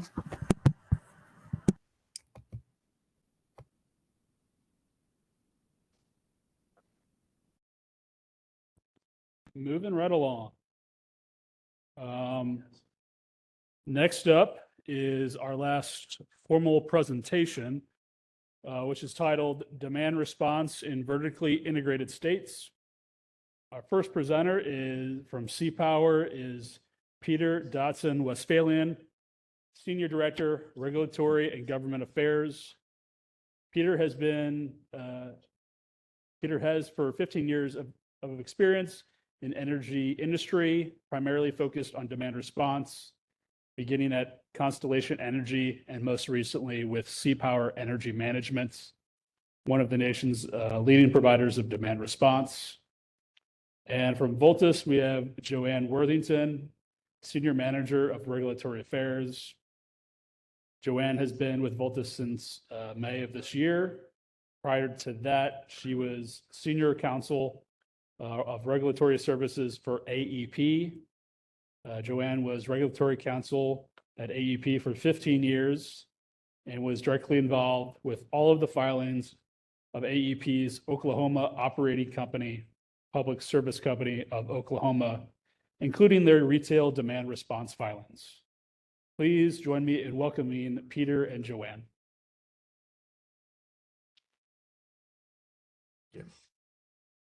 Am I good to take it away, Alex? Yes, please. Right. All right. Well, thank you, everyone. Hopefully you can hear me all right. Just want to confirm that before I go on. Great.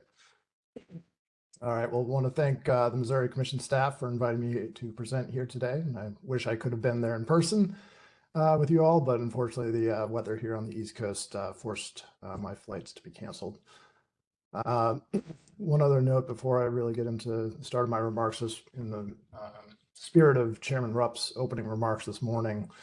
I'd just like to stress that this is a fantastic opportunity for Missouri to gain experience working with aggregators in the context of demand response in advance of Order 2222 being implemented.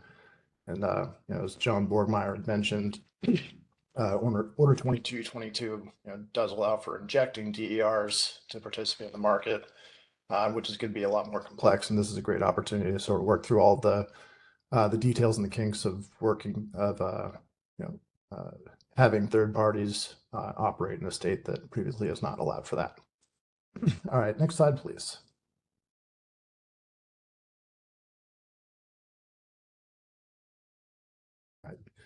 This is just a slide. I'm not going to really spend too much time on it, but as you can see here, this is where C-Power participates all over the country. You can advance to the next slide. All right, now these are the topic areas that Commission staff had asked for ARC's perspectives on for today's presentation. I don't have slides for the first 4 topics or so, but I'll speak briefly to those now. So with regards to MISO and SPP participation, C-Power is active today in the MISO market, providing both demand response as well as energy efficiency in all parts of MISO where we're currently able to participate. We do not currently participate in the SPP market, but that's really only because we focus on wholesale markets where there are commercially attractive opportunities for our customers, and at least for us, that has not yet really materialized. We're on the next topic of information sharing and data protection.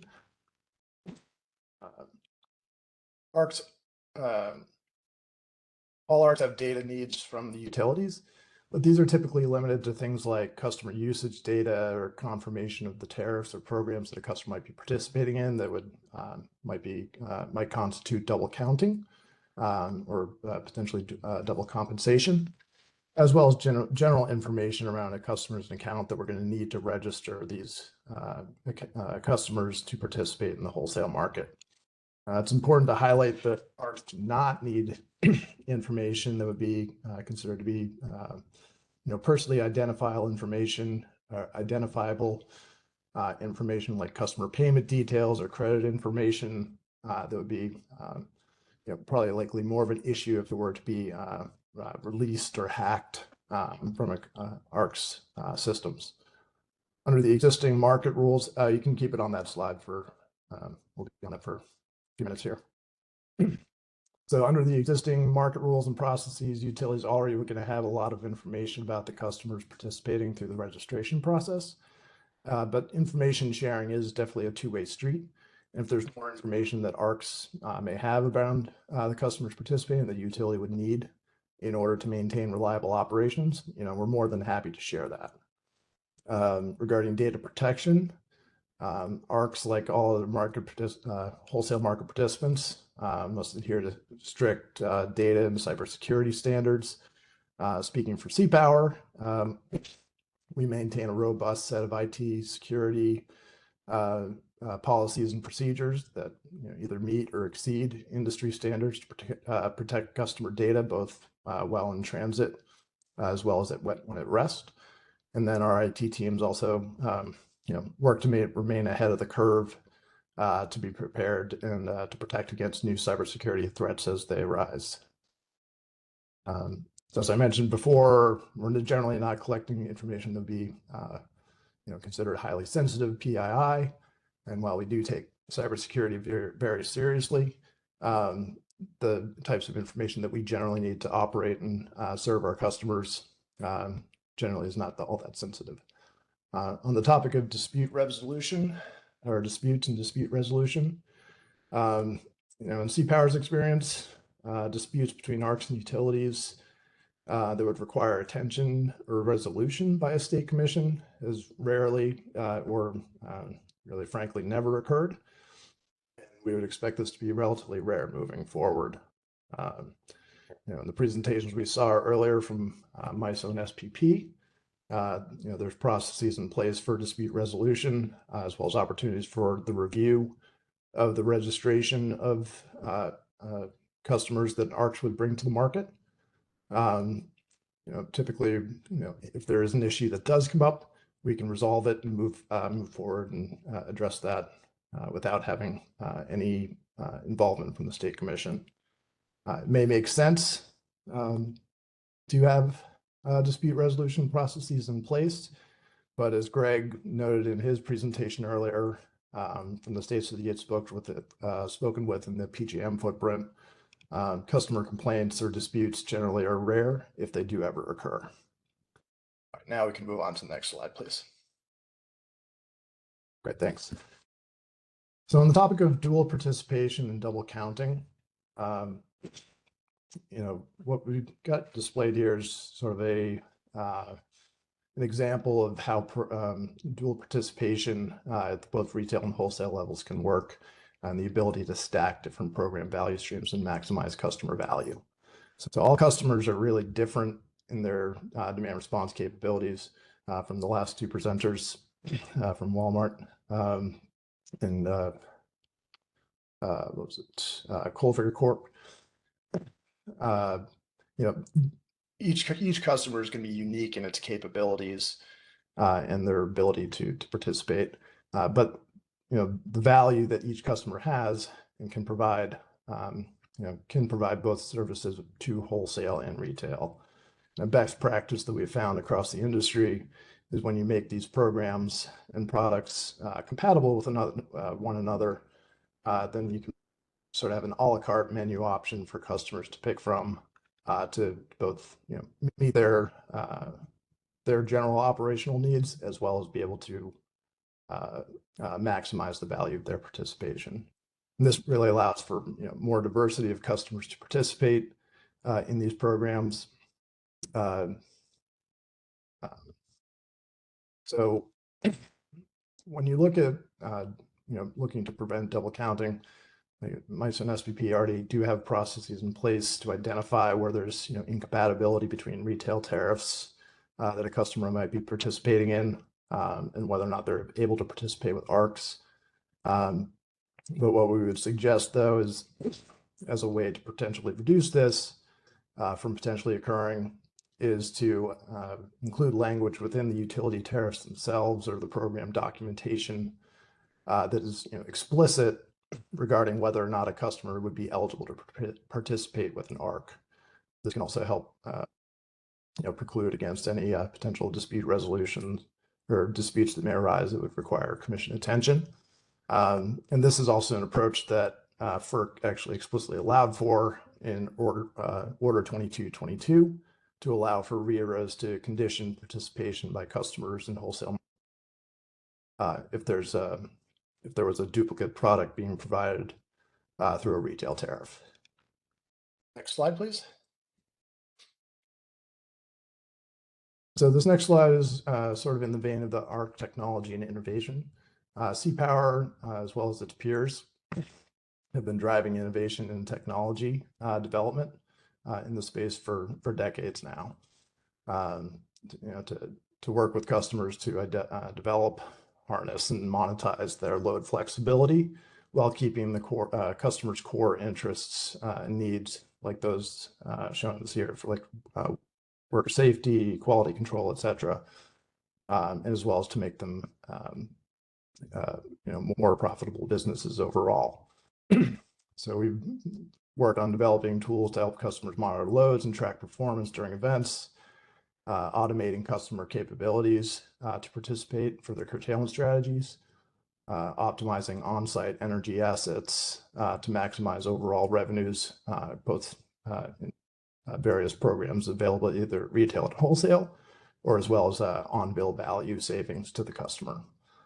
Even the most forward-thinking utilities can be hindered with some liability concerns if they engage in customers' operations behind the meter, whereas ARCs or experts in this area can help unlock latent potential and create additional value for these customers. Next slide, please. So one of the last topics that commission staff had asked us to present on was around customer payments and the basis for that. Wanted to highlight sort of one of the value streams, and Jim, I think, did a good job of discussing this as well in his presentation or in his remarks earlier, is the ability for customer or aggregators to meet customers where they are and to help balance out and through a portfolio management perspective, help protect, get more customers into programs that may have differing capabilities, as well as to be able to use the aggregator's portfolio sort of like an insurance policy to protect against, to make sure that the resource itself is being delivered in a firm fashion to the market, as well as allowing aggregators the ability to help shield customers from any penalty risk. With utility programs, as they're typically designed, utilities generally have a non-discriminatory obligation to be non-discriminatory to their customer base and not treat one customer differently than another, which can be a hindrance when trying to design a program that would sort of meet customers where they are in terms of their load flexibility. So we're able to work with customers. Customer might have a short lead time, be able to respond quickly, or only able to respond for a short time. Others might be able to respond for a longer period of time. And essentially, we can work with all those customers, develop a portfolio, and create an aggregation that will work for that, as well as be able to shield customers from penalties. The basis for payments, generally negotiated within the contract terms between an ARC and the customer.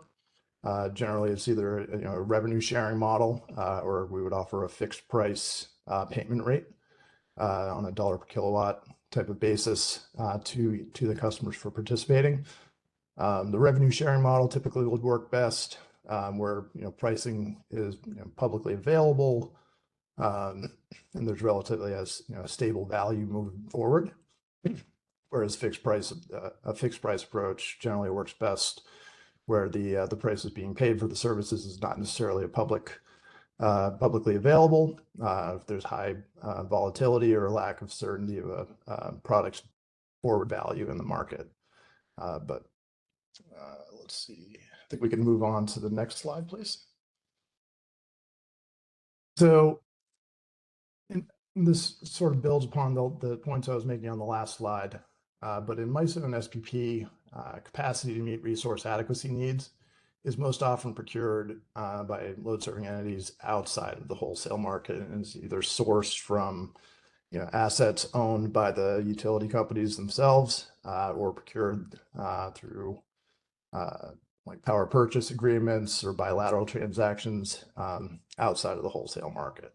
So in order for ARCs to develop resources that can be sustained over a long period of time, there needs to be a longer term price signal than what the market-based offerings generally provide, at least on the capacity side. So CPower had published a white paper towards the end of last year that was also filed as an appendix to the comments that we most recently filed in this case. That lays out the various approaches that vertically integrated states and utilities can consider to enable ARC participation while retaining the value for the resource adequacy that can be sourced from these demand response resources, as well as providing room for appropriate regulatory oversight for ARC activities. Some of these options are listed here. There's some appendix slides as well that I'm not going to get into, but I'll leave it there, and we can. I'll pass it over to Joanne.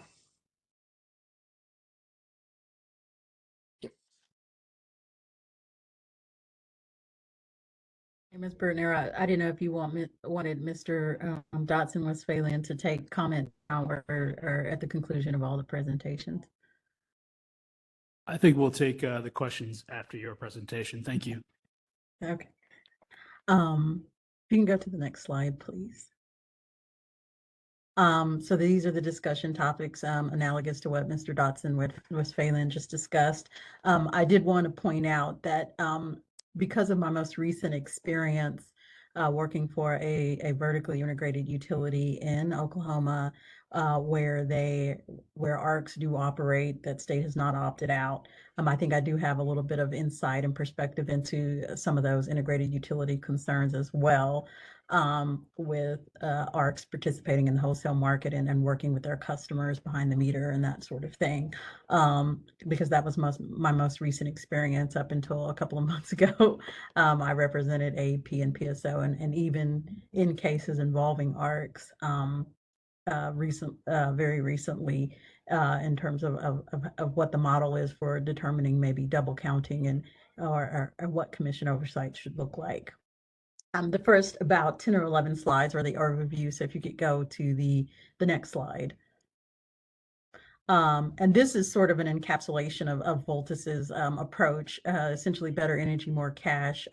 Ms. Wooliver and Mr. Staggs both described, I think, very articulately our approach to customers, which is essentially helping them leverage their capabilities and get cash for curtailing their usages. And Mr. Dotson-Westphalian talked about this. We're not only competing with utilities, but we're competing with each other to maximize this customer experience. And so one of the things that we have to be very competitive about is not just the splitting of revenue, but our customer support. And our technology has to really optimize their performance, because we're taking on that penalty risk, but we also get paid based on how well they perform and how those megawatts clear in the market. So it's in our interest, it's in our customers' interest, in the RTO's interest, that we maximize their performance and make sure that they are performing to the degree to which they're registered to perform. And we have a lot of support and validation to make sure our customers do that. And we also simplify this for them. Ms. Wooliver and Mr. Staggs both talked about all these heterogeneous markets and all these utilities, and having to sort of manage every utility program, every state, every market can become difficult. And we homogenize that experience for them and maximize and leverage their entire portfolio and say that, we'll get you cash and we'll manage that complexity, and you'll sign a simple agreement with us. And then we will work with you to understand your operations to help you develop a curtailment plan. And then we have a platform where you can see how you're performing, you can see how much cash you're generating, and it makes it sort of a plug and play system that is attractive to customers. Next slide. This is similar to what Mr. Dotson-Westphalian pointed out, but this is about our platform, and in a couple of slides, you'll see how the API looks to our customers. But we take all these different sort of retailers or customers, and this is important to the discussion, Ms. Bertinaro, that you all had about size. To the extent that you have too large a size, it makes it hard for us to aggregate all these different types of customers who are very interested, because we have all these types of customers who are very interested in leveraging these capabilities despite being small size. And if we can aggregate them together and balance out their portfolios where the risk is balanced, the payment is balanced, but also the performance is balanced, so you don't have any one entity having to perform to a high degree of megawatts for a high duration of hours, you just lower those barriers to entry for those customers so they can participate and provide the value that Mr. Dolis talked about to the grid that ends up benefiting all customers. And it's a significant benefit, as he pointed out. Next slide.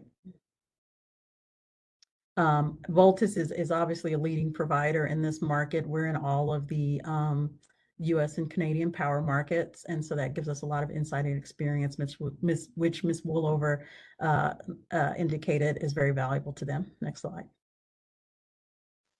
These are some of the, I think we skipped a slide. If we could go back one.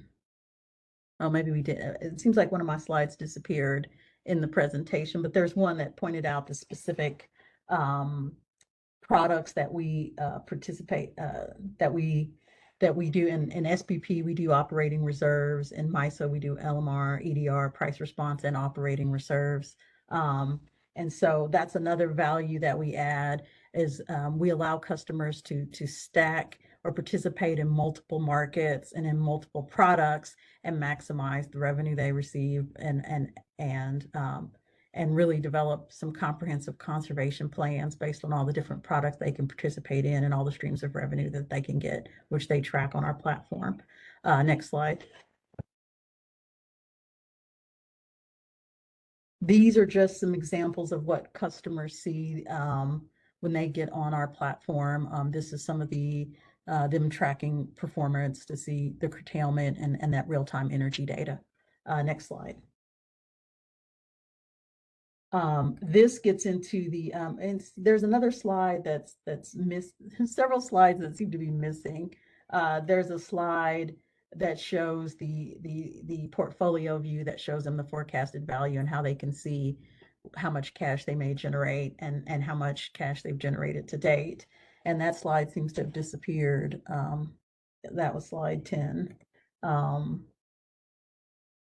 The one-page commercial agreement slide has disappeared as well. This is more about the data sharing and that part of the agenda, which is how we share information with the utility and the RTO. And I thought I would use the example of the SPP enrollment, and Mr. Dillon of SPP talked about it in pretty good detail, but I was going to talk about it from the ARC perspective, or from Voltus's perspective. So we signed the agreement with the customer, and we get data from the customer, and then SPP has a great system that we really like, which is their request management system, where we upload data and communicate back and forth with SPP about the registrations. And then SPP then communicates that information to the utility and the state commission. And they have, under the SPP protocols, an explicit right to object to the registration or to ask clarifying questions and get more information. And that process tends to work reasonably well from our perspective. We get interconnection data from the utility either directly, or some utilities prefer that we go through the RTO, who then requests that location data. And then we work with our customer to finalize their curtailment plans, and we install the volt. And I'll show you, if that slide hasn't disappeared, a picture of that next. And we get interval data from the utilities. The customers usually sign a release or an agreement of some sort to let us get interval data.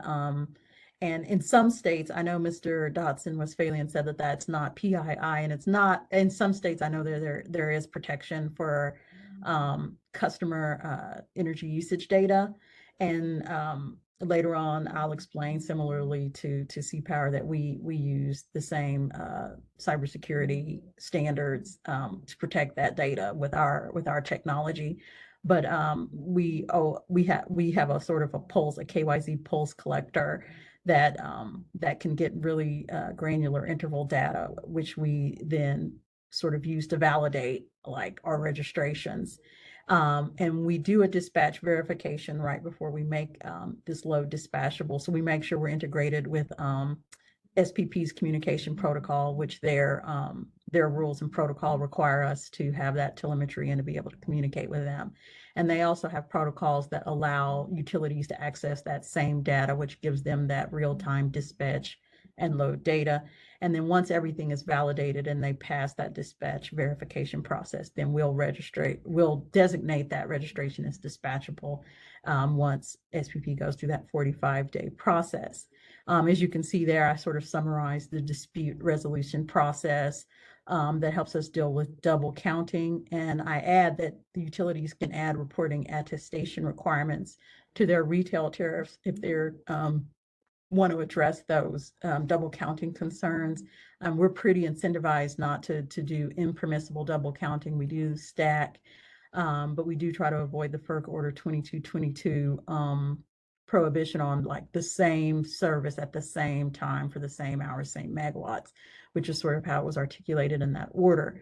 But one of the challenges that occurred in Oklahoma is AP proposed their own retail tariff, and they had a strict prohibition. The state of Oklahoma, their commission was very, and the ALJ agreed with AP, but the commission itself was very opposed to such a draconian restriction because of the value of demand response, wholesale demand response, that Mr. Dolis pointed out, and said they think that's a bridge too far, and that they would prefer, and it's a good model if you all would like me to share that with you, for them to have tariff reporting requirements and data sharing requirements in their retail tariff. So if you have a retail demand response tariff or an energy curtailment tariff, you can say, okay, customer, if you're going to participate in our retail tariff, you need to inform us if you're participating in a wholesale tariff. And then we'll know to go look at that data that's available to us from the RTO and audit that and make sure that the hours don't conflict, or et cetera. They probably, the ARCs are operating across several markets and several utilities. So it's probably not humanly possible for them to be aware of every single retail tariff in the world, even though we do monitor the major ones and try to ensure, no double counting. But I think the thing that would work best for utilities, for them to have the line of sight, they say they want us to say, okay, customer, if you're going to enroll in this particular retail tariff that we're concerned about, then, part of this tariff's requirements is that you tell us that so that we know to be looking for that data or to be monitoring that performance. Next slide. This is just an example. We talked about technology. We have the hardware technology where we have this data recorder that we install, and we actually have to often coordinate with utility field metering or operations folks to facilitate that installation. Next slide. And then we have the platform, and that's the other part of it. We talked about data security. We use the cloud platform, and that data is encrypted and it's controlled, and we use cybersecurity standard intrusion detection and intrusion prevention techniques. And we're subject to the same cybersecurity requirements as any other participant in a wholesale market under the rules or business practice manuals of the respective RTO. Next slide. How payment works. we facilitate that curtailment, and we get a dispatch signal from the RTO, and we transmit that data through telemetry, and they then basically determine whether or not we met those standards, and we get paid or penalized by that RTO. We absorb those penalties because we're essentially leveraging our experience and our technology to account for that assumption of risk. And so we pay those penalties, and then we, under whatever we've negotiated with that customer, pay that customer that split that Mr. Staggs talked about. And we have to be very competitive about that split because we're competing actively with people like C-Power or other aggregators, and also with utilities who may have a retail program.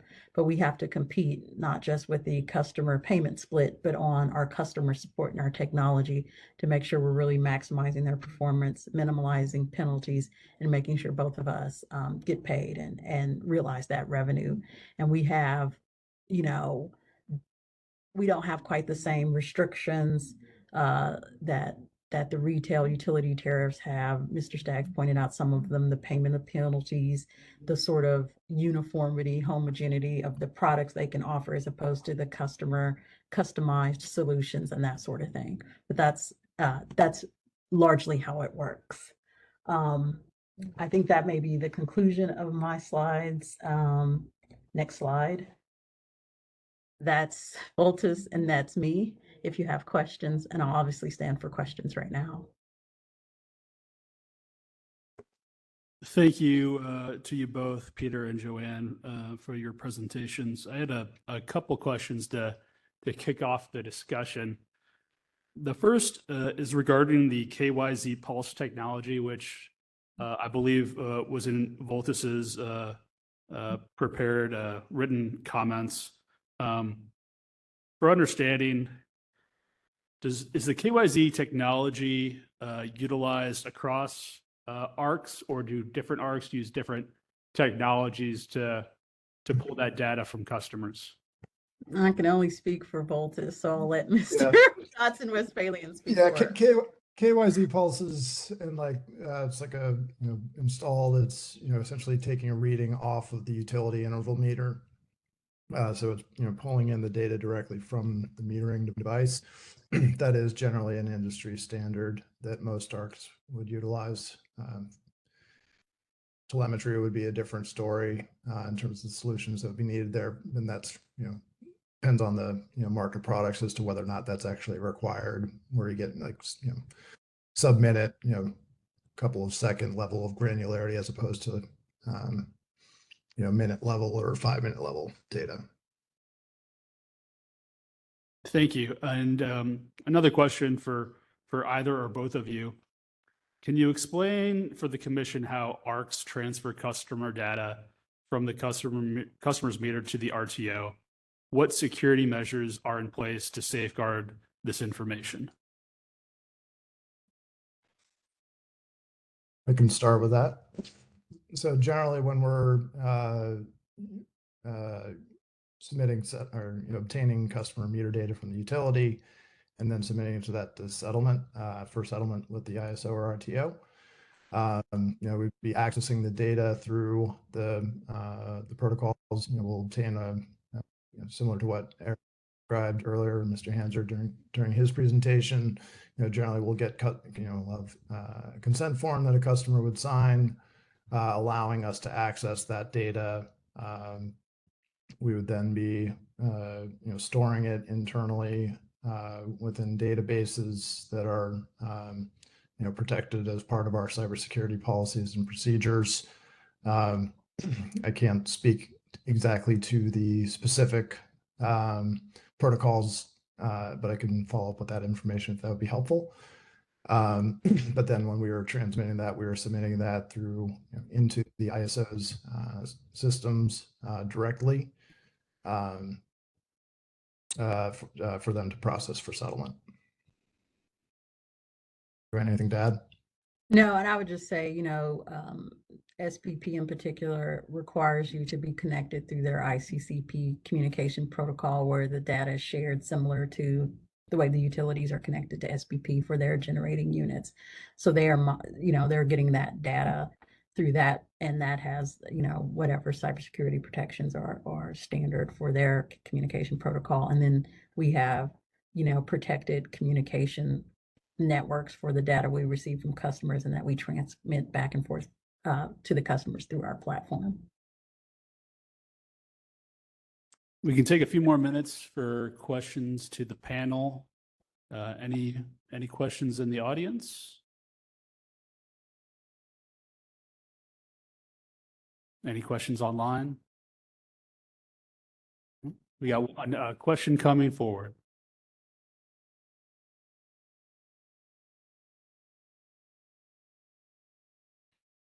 Can you talk a little bit more about the KYZ connector to the meter and how the process with the utility works? And have you had any pushback from utilities about having third-party devices interconnecting with their metering system? We haven't, to my knowledge, had a lot of pushback against that. Like I said, we work with their field personnel to install the device. And it just, as Mr. Dotson-Westphalian explained, it just captures sort of the meter pulse data so that we can, communicate to the customers and give them a more sort of granular view of their usage and their performance and whatever curtailment product that they're operating in. Yeah, I'd say the KYZ pulse, like we don't generally have pushback from the utilities on that. It might require the utility to install a KYZ pulse output block on the utility meter for us to connect to that, but it's not actually like there's no information going back to the meter or interfering with the utility meter's primary purpose of collecting and transmitting data for billing and settlement.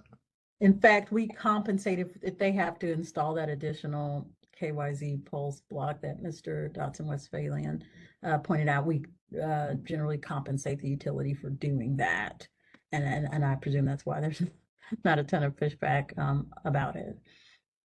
Yeah, it's usually a service that if the utility is going to be rolling a truck out to do that there would be a compensation mechanism for that cost to be recovered. I mean, generally speaking, from a settlement perspective, we like to utilize the utility's actual meter data rather than the meter data collected through the pulse, just since that is going to be essentially 100% accurate to what the customer's meter is representing. But we use the sort of the pulse data to help inform and provide visualization, like the chart that Joanne had of the Voltus app. CPower is a similar platform as well that allows that data to be visualized essentially in real time to see what how customers are performing, where the load's at, help to identify if they're underperforming, coach them through events, etc. Thank you. And another question, how much demand response do you expect to see in Missouri if the commission kind of rolled back the opt-out? This is a good question that I don't have a direct answer to off the top of my head. I think it's really depending on whether or not there's a size limitation for eligibility based on current participation and like tariff eligibility issues. I know in Michigan, following the commission's order there, that did open up a larger set of customers, but then any customer that's on an ineligible tariff, that precludes participation unless the customer moves off that tariff. So I think it's a little hard to estimate without knowing like more specifics and having more granular information around the existing participation as well as the other consumer base of C&I customers.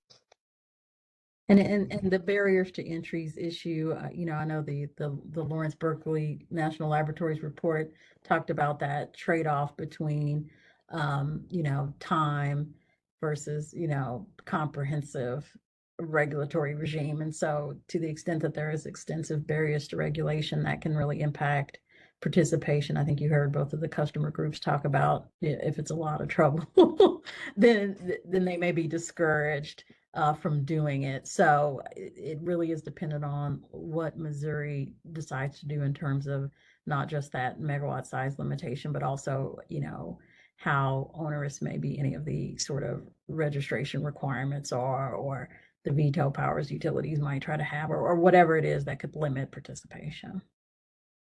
Thank you. Agree with that. And I just wanted to point out that I had intended to be in person too, and I assumed that Eastern weather, because I'm in flyover country too, so I should have been able to make it, but I think the weather threw the whole schedule off and my flights were delayed and then canceled. So I'm sorry for not meeting you all in person.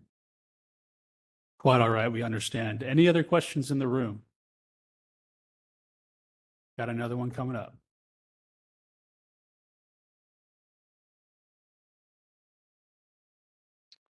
All right. Thank you both. My question was about the idea of utility visibility in the process. So could you just talk a little bit about how ARCs communicate with the utilities and how utilities are able to see, I mean, how do they see what's happening on their distribution system in real time? And just what are your interactions with the utilities as far as kind of the day-to-day operations? Sure. So I mean, I think it depends on, you know, the products that customers are participating in first and foremost. I mean, you know, through the registration review process, utility will certainly have visibility into which customers an ARC is registering. With regards to getting into more like real-time operations and how customers are participating in real time, you know, at least from a data visibility perspective, you know, if you know, most products, or like a capacity product, for example, doesn't, you know, necessitate a real-time like telemetry back to the utility per se.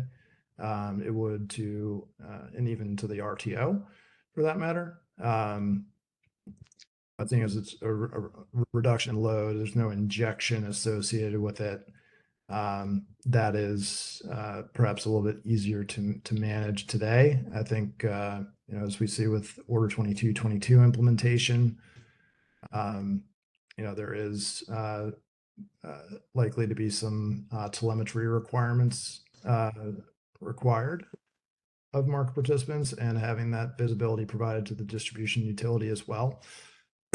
I know, and I think as Joanne mentioned in SPP, you know, their products generally do require that ICCP telemetry connection, where the utility would have more direct visibility into what's happening in real time. But you know, with most of any like MISO initiated LMR event, there's going to be notice provided to market participants that these resources are being dispatched. So they would be able to see that, as well as I believe the availability information as to what was input into MISO's market systems for the resources and what the expected amount that would be achieved if they were to be dispatched during a specific time period. And I would just add that, you know, at the registration time, you're loading by the account number and the location, and so there at the outset they know how much you plan to the size of the resource that you plan to dispatch. It may dispatch differently, but what you plan to dispatch is out there, and its location and the account number. So that's the first level of visibility. And then the SPP protocols specifically say that SPP will make available via ICCP set point instruction and DDR resources real-time output to the local distribution operator, local transmission operator, and the market participant representing the load at the node. So they did protocol revisions to make sure that the utilities could have access to that data, which is the same data essentially that they have. And as Mr. Dotson was failing said, presumably other RTOs may require similar sharing of data, but they can also go back and audit data and that sort of thing and see those dispatch instructions. So I think there's, and I heard Mr. Dillon talk about some further efforts on sharing and transparency that I think would be forthcoming, and presumably all the RTOs would work towards that.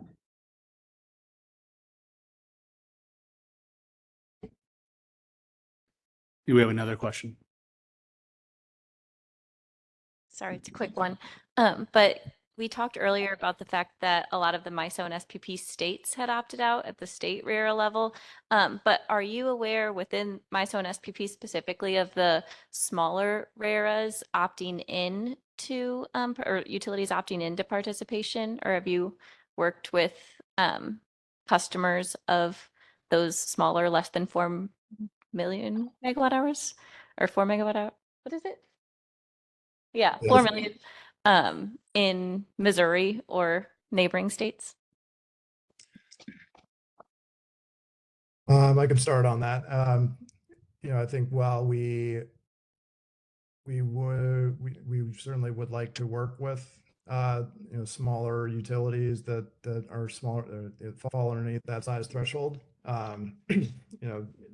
Municipalities and electric cooperatives, those types of entities, they have their own concerns around aggregator participation, but again, they have the ultimate authority from a RERA perspective as to whether to opt in or opt out.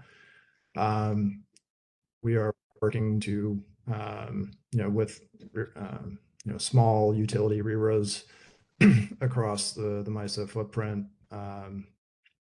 But as right now, I can't really speak to any specific examples of that. We do work in other capacities, providing an aggregator managed program option, essentially running a utilities program, demand response program for them elsewhere in the MISO footprint as well, in the Montana Dakota utilities footprint. But in that case, we're actually then not the market participant, the utility is. And I don't have a lot of background, and in terms of like co-ops, I do think we try to work with them, but I think a lot of our efforts are still towards the larger utilities and the larger regulators, the state essentially sponsored regulators. I can check into if there's any effort on a smaller level, but I don't think there's a ton of, I think we've looked at it and are looking at it, but I think most of our efforts right now are not towards those smaller ones.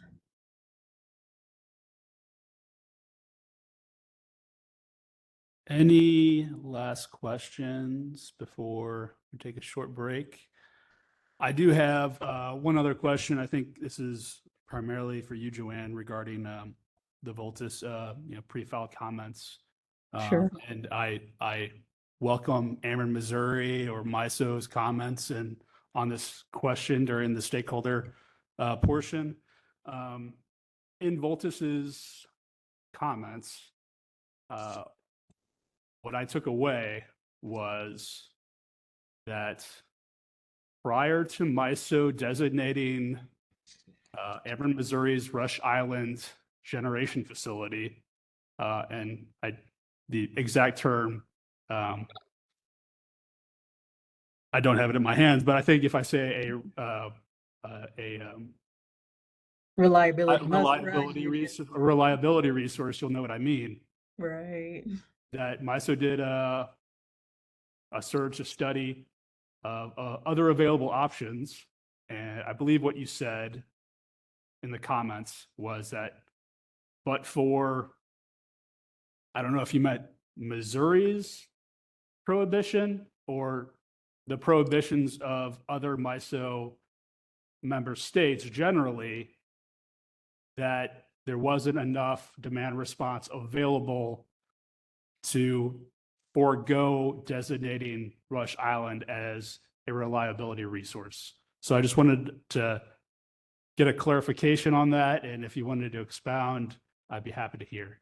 Sure. And I don't have my technical expert with me to expound much further beyond what I'll say, but essentially just the confluence of conditions, including Missouri's opt-out, meant that there just wasn't a market incentive for Ameren or other people to offer enough demand response to a degree that it could help alleviate the high cost of that resource. So it's that opt-out and all the other factors that are just not making it economically attractive and regulatorily feasible for there to be a critical mass of demand response that MISO identified as an alternative resource that could have helped them not designate that as the SRR.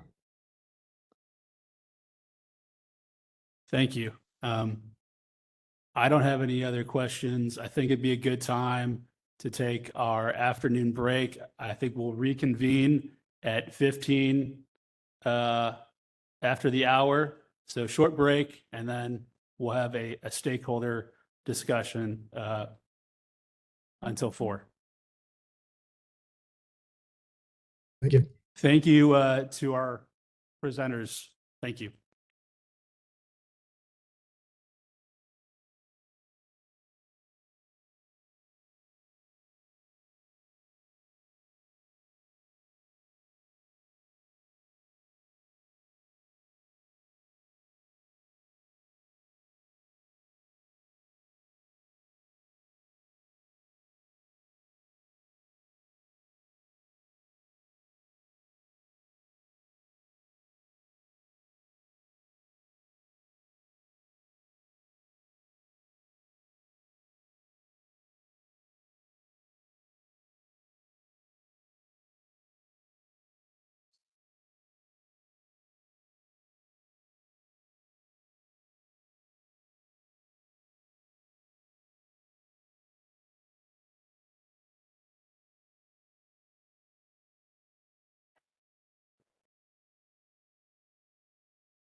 2-minute warning. 2-minute warning.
Okay. Welcome back. Y'all wouldn't mind taking a seat. We'll get our stakeholder discussion going. Holly and myself will be manning the roaming mics. So if you have a comment, just put up your hand. We'll work our way over to you. But before we get into the substance of the stakeholder conversation, I wanted to take a moment to thank our technical staff. Kayla, Emily, and Brian have been sitting over here in the front table, manning the computers, making sure the WebEx, the cameras, the mics are all working fantastically. So give them a round of applause for making us look good.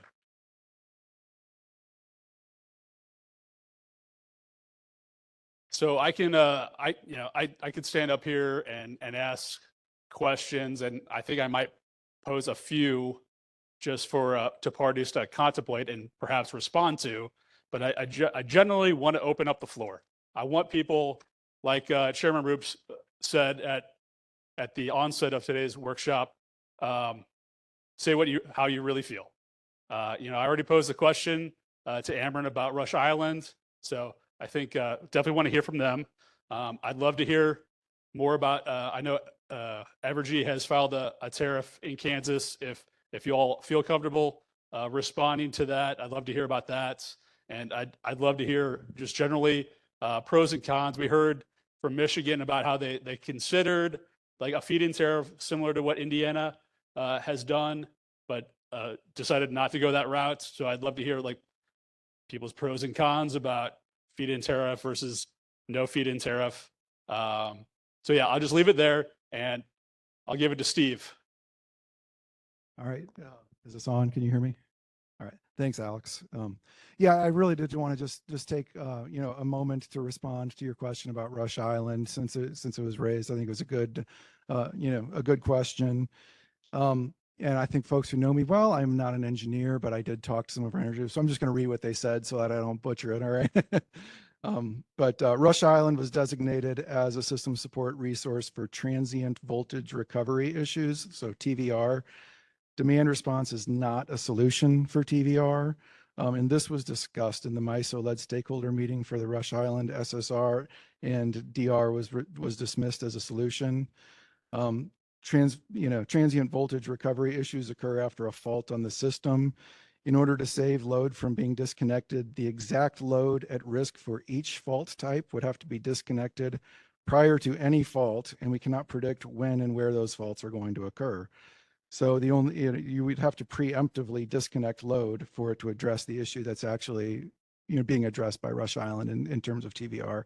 So, I mean, from our perspective, the opt-out really has no bearing on the status of Rush Island from an SSR perspective.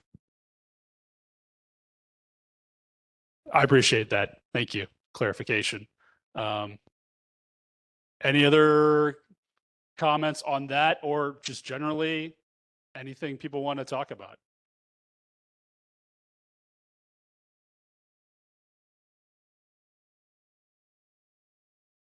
And if you wouldn't mind just stating your name and who you're with. Thank you, sir.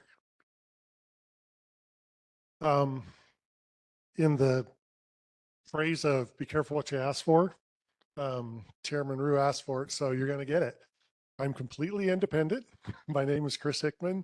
We have a company called Collaborative Utility Solutions. So in the effort of consensus building, I'm sure that I will at least make every single one of you mad with one of these comments, because you can't ever settle something if everybody's happy, right? So there's a lot happening around the world. I would like to tell you all that you're pretty fully informed. I promise you you're not. The things that are happening in Australia, the technical things that are happening in Australia, I haven't even heard half of them discussed in the United States.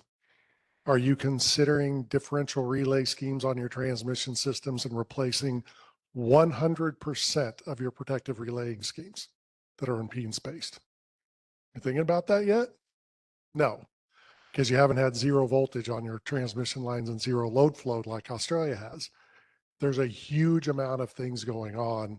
And I want to just say that FERC 888 and 889, how many people lived through that in this room?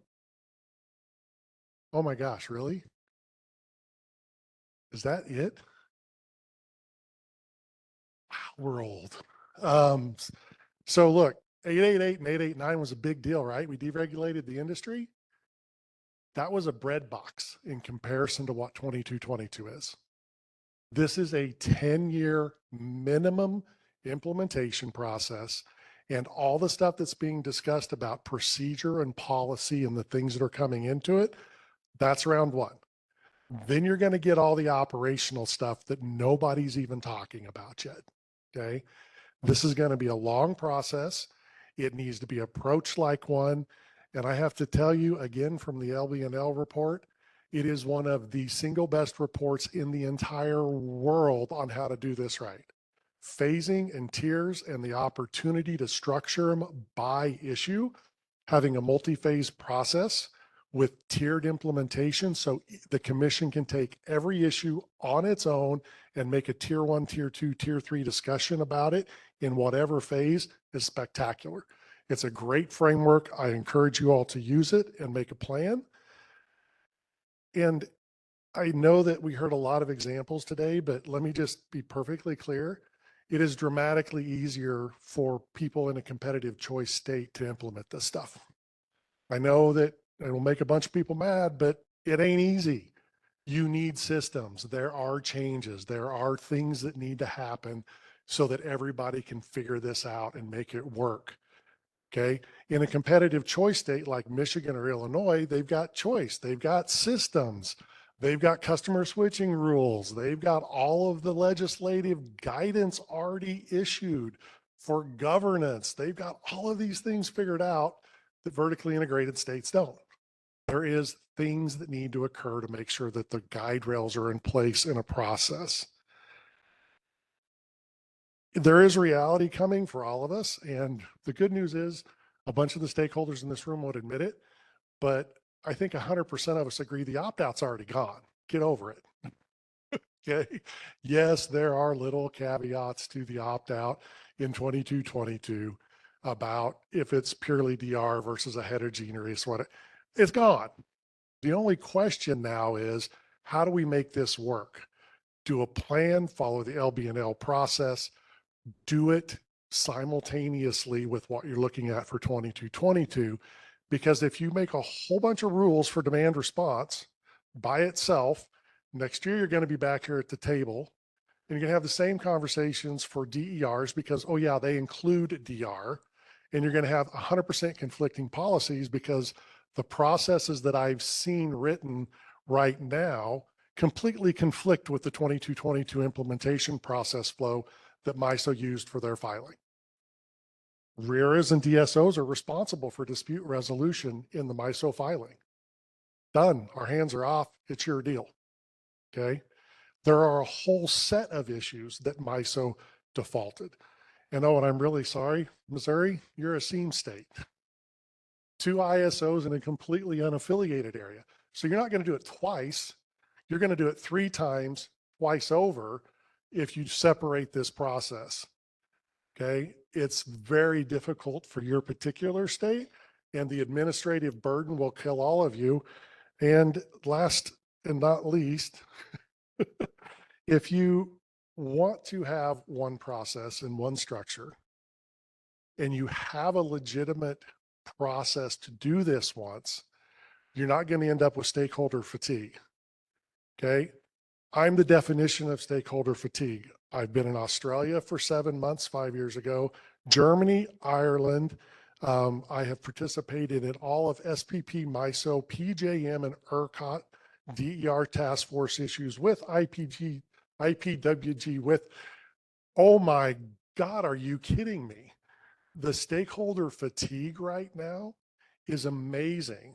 And in the last MISO interconnection process working group, they had an issue completely blow up about generator connection. And they're like, well, why aren't you participating in the stakeholder group? And one of the utilities on the call says, I didn't even know it existed. Okay. If you don't get a handle on this, you'll get bad policy, bad structure, and everything that follows from it by not saying, let's do this once, let's do it right. Let's put a framework in place, walk through the framework, and get solid stakeholder input throughout this process. But folks, plan on a decade. 888, 889 took 15 years. Okay. By the time you get through all of these issues and step through it, I promise you, it'll be a decade of conversations by the time you work it through operational and everything else. Thank you very much. I appreciate the opportunity to provide comments. Thank you. A decade of work. Sounds like job security. Alex, one thing I'd like to add, just to let everyone know, we have MISO and SPP are still on the WebEx. So if anyone has specific questions for them, they can answer them. Thank you. Any other comments, questions in the room? Dr. Mark. I apologize. I came in at the end of that speech. Is the decade that you're referring to just FERC 2222 in general? Okay, I mean, that does make sense. There's a lot of things that are very much in flux right now, not least of which is just the participants themselves. We're talking about technology that is not really mature at this point. It's still we have no idea how things are playing out. But germane to this discussion about demand response aggregators and opening that up, I feel like that's a little bit more of a narrow focus in what we're talking about. And we've got at least 2 examples of states that are vertically integrated that have, I'll bet it's not entirely clear to me how in depth they are, but they've got it opened up to ARC participants on the SPP side. I'm curious more from feedback from the rest of this audience, is what sort of limitations are we looking at this point in terms of opening up the prohibition on ARCs here in Missouri? And that's one very narrow slice of the FERC 2222. And I agree with you. I feel like that is going to be very much an ongoing conversation, but just trying to recalibrate it back to this specific focus.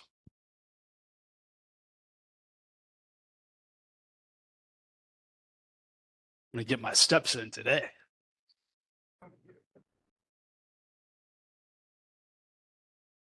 Thanks. Steve Wills again from Amherst, Missouri. And Jeff, I just want to respond to one of the items there when you're saying what are some of the real barriers.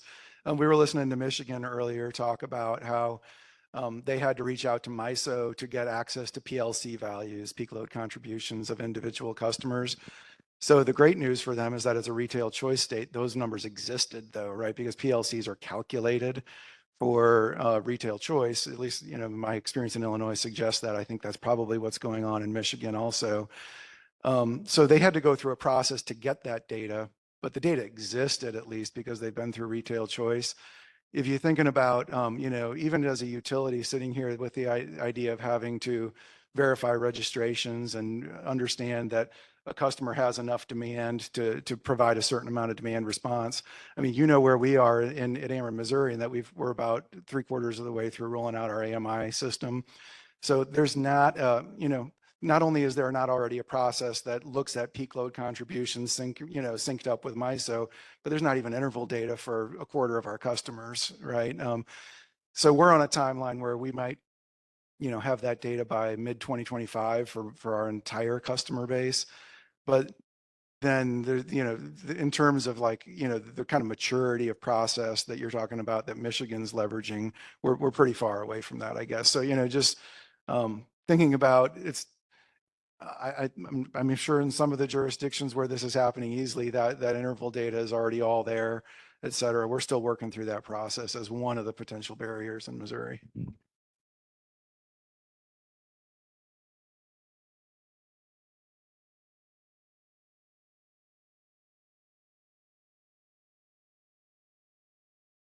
Steve, something you said just triggered a question in my mind. You said you're working through getting meters out to everyone.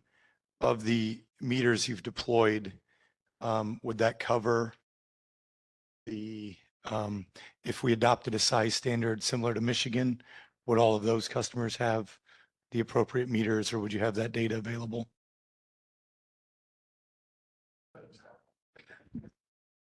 No, we're going to stick to our rule. So I don't think that at that size threshold, we would have 100% coverage, but we would probably have even larger than the 75% coverage we have of the general population. But I don't believe that we would necessarily have 100% coverage at that size threshold, I guess. That's it.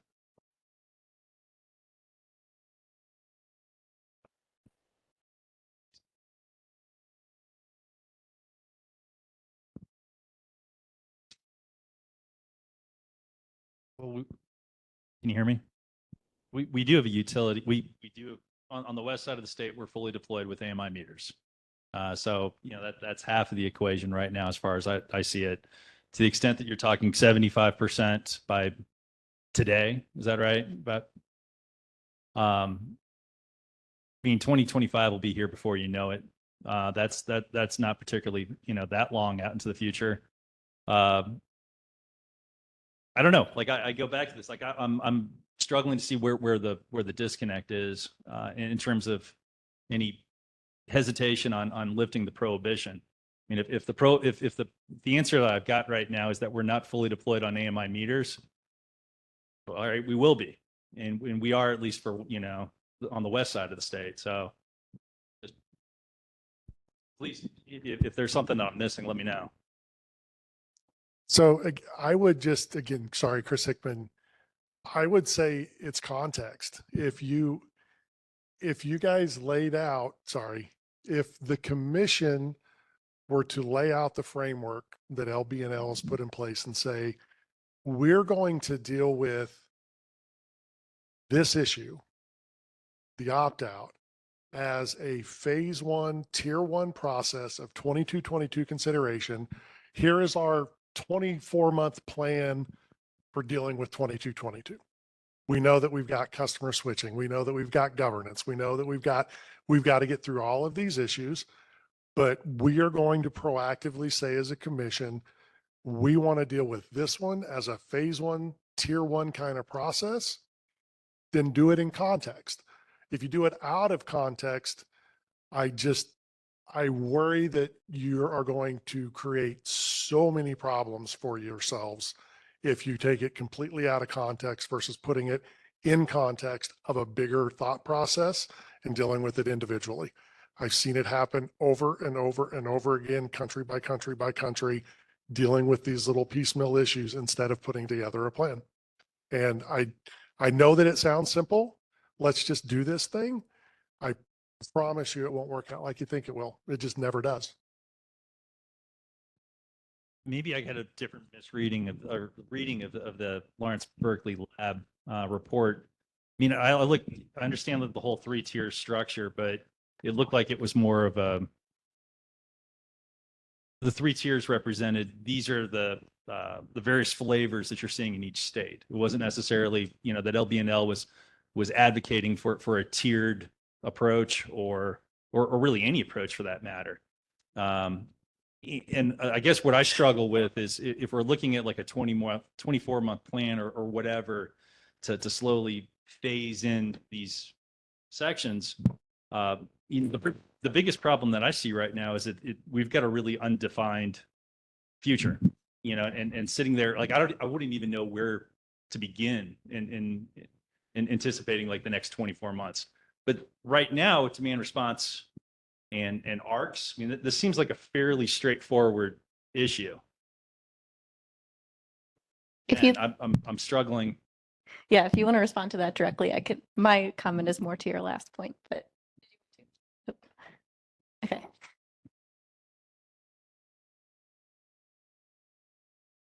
So, and maybe because I've seen 1,000 of these reports, but the LBNL report isn't advocating for anything but structure. They gave examples that commissions have taken a tier 1 approach sometimes, which is basically like, hey, heck with it. Let the ISO deal with it and we'll see what happens, right?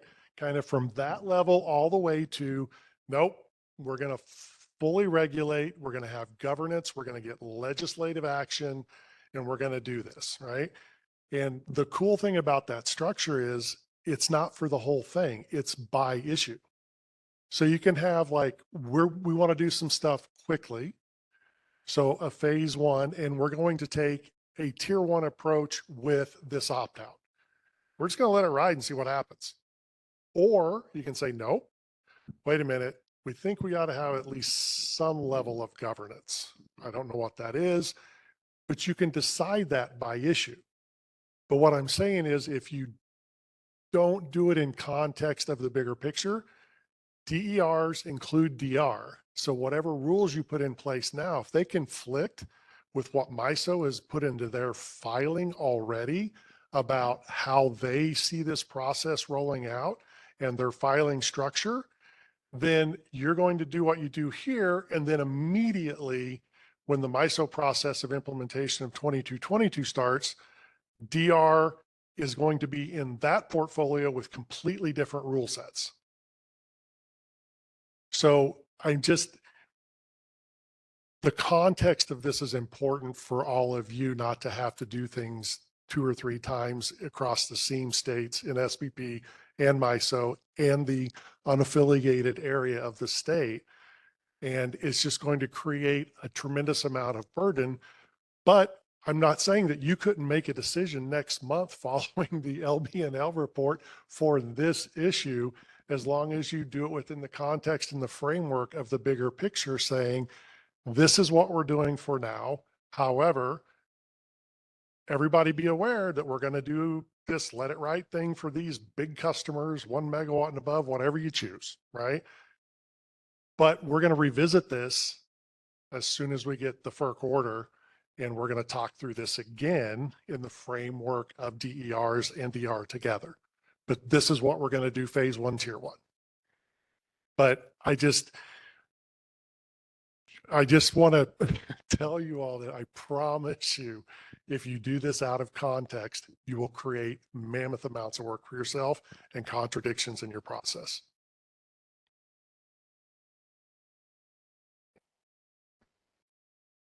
Thank you. And my comment was more to your question of like, is it just the rollout of AMI or is there anything else that we should be waiting on, especially with the Michigan example that we were talking about? And so I think all of this was brought up in framing like the diminishing capacity reserve margins in both MISO and SPP, and demand response is a solution to that. And I think we would all agree demand response as a resource is, but demand response delivered by aggregators unaffiliated with utilities can only be a solution to that problem if utility, like load serving entities, are able to account for that capacity in their planning processes. Otherwise, they're going to have to procure capacity to meet their forecasted load that is not accounting for those demand response resources aggregated outside of their own programs. And so we got an answer to how that's happening in Michigan currently on the MISO side, with the zonal resource credits like being created and then traded bilaterally to the utilities. So I would want to ensure that that occurs for all third-party aggregated demand response, or that there's a mechanism to ensure that that's mostly happening. But then when we asked that of SPP, it was unclear whether that was happening at all, which I think is a really important point. And then in Michigan, they just started opening that up beyond the retail choice servers to the utilities that are also doing distribution planning. And so he said with the licensing of aggregators, that additional process would be helpful for the utilities getting the data that they need to use the information in distribution system planning. And so I think if that's the case, then we would potentially need that here as well to ensure that demand response as a resource is being like accounted for and the benefits are maximized for all the ratepayers.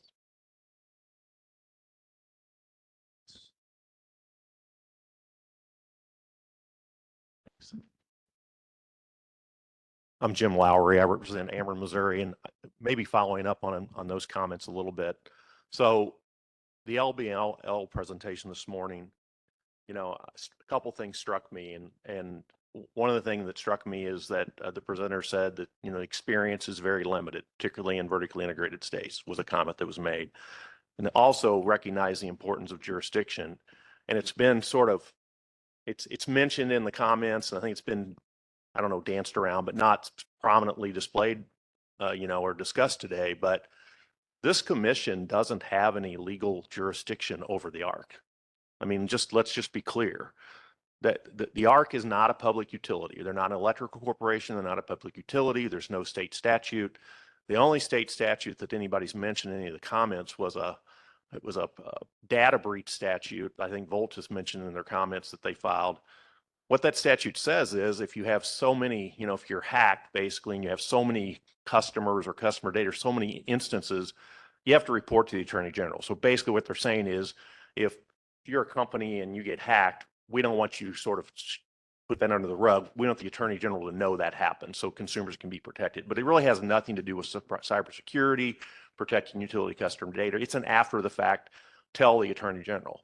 And so what I worry about, and I guess that's what I'm paid to worry about, but well, one other comment, it struck me that both MISO and SPP on their slides had an almost identical point. And the point was that, something like interactions or relationships between the load balancing authority, the LSC, the ARC, and I think SPPs included the customer as well, for the retail customers, our customers. MISO's didn't say that, but the presenter did say the same thing out loud. I mean, the RTOs have said, we have nothing to do with that, right?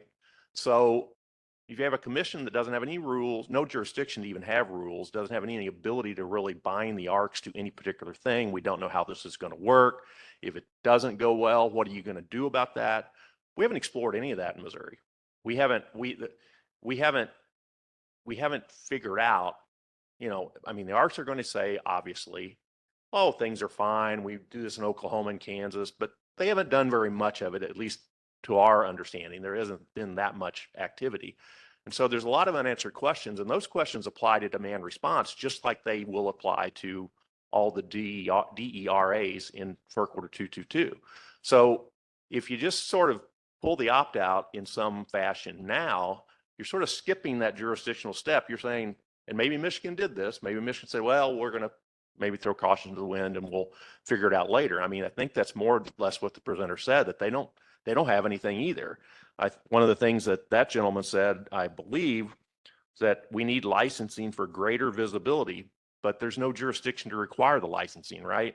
So my experience with this commission is, you know, they believe in regulation and believe in actually having some enforceable standards and guidelines that exist. You've got those over the utility, but you don't have those over the ARC. And it seems to me that's a threshold thing that needs to happen before you open this up to whatever area it may exist. At least in the retail choice states, those may not be binding things that actually translate to the ARC, but they have experience in systems and processes at the utility and at the commission for dealing with it because they've been doing it with retail choice. So they're at least farther down the experience, quite a bit farther down the experience road than we are here in Missouri. We actually have a comment from Sydney. I think she's been listening in to the conversation. And I will read her comment here. Just to clarify, the report doesn't make specific recommendations or treat any state examples preferentially. Instead, just offers examples, organizes what other states have done. In terms of taking different paths simultaneously, we offer the example of Michigan, which has reversed the opt-out with the larger 1 megawatt limit, while taking a more comprehensive approach before extending to smaller customers. She just references that Eric Hansler mentioned the issue of jurisdiction and licensing and going to the legislature for approval in future months, years, while still allowing ARC participation for larger aggregations. Thank you. And do we have any other virtual participants who have any comments? Don't want to leave you all out of the conversation. Hey, Alex, this is Peter with C-Power. Can you hear me? Yes, we can. Please go ahead. Yeah, I just wanted to respond to the last gentleman's comments with regards to the jurisdictional authority of the Missouri Commission to exert influence over or regulatory authority over ARCs.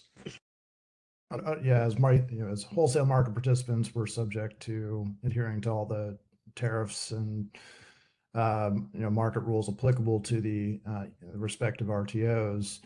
But what the white paper that I mentioned that C-Power had put out back in December and was appended to our comments, it does lay out multiple approaches that could be considered by the Missouri Commission to enable ARC participation, and as well to structure a regulatory construct that would allow for oversight over some aspects of the ARC's activities, especially in the case where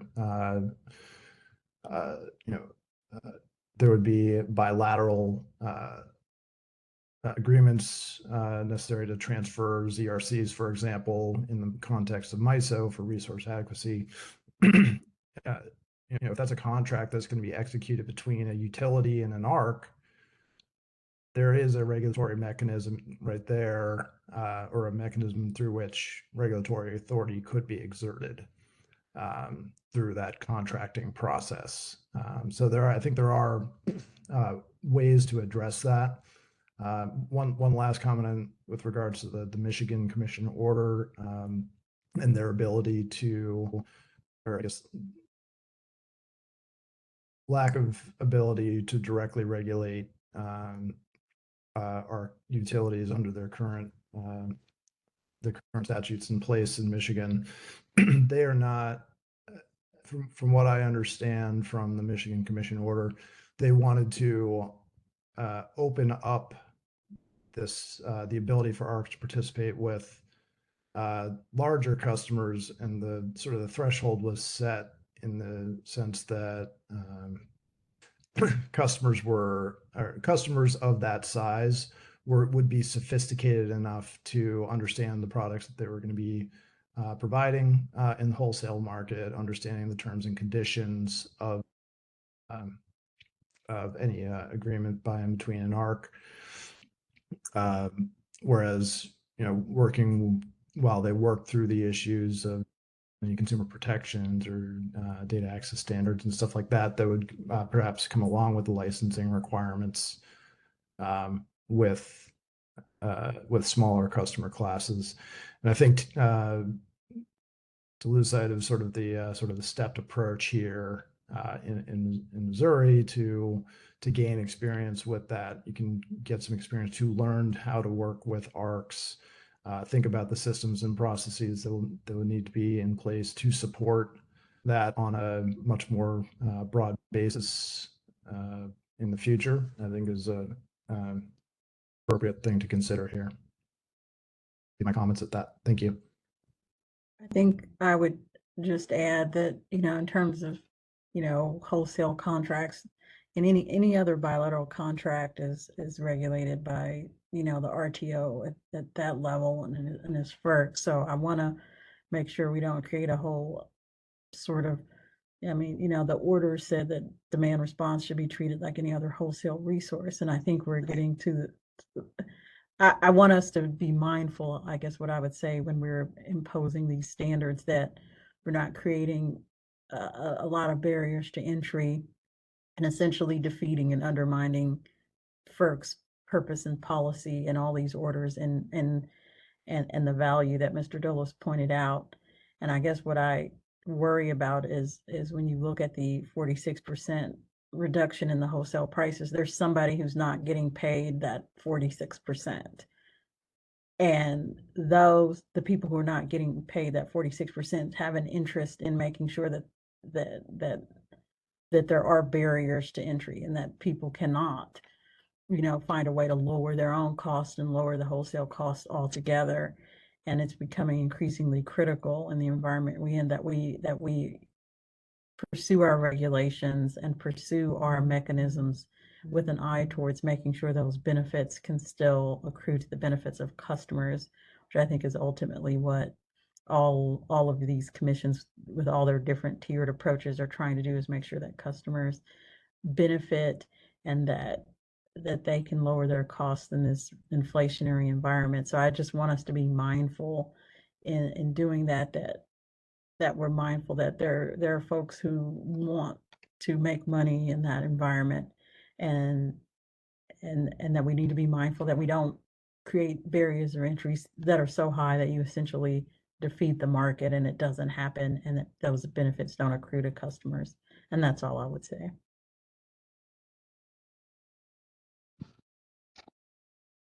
Thank you.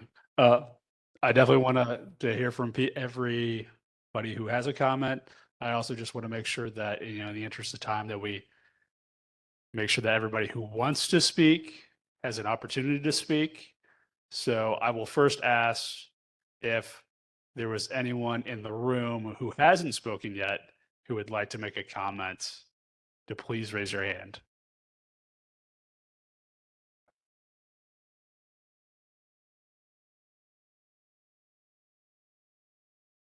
Yeah.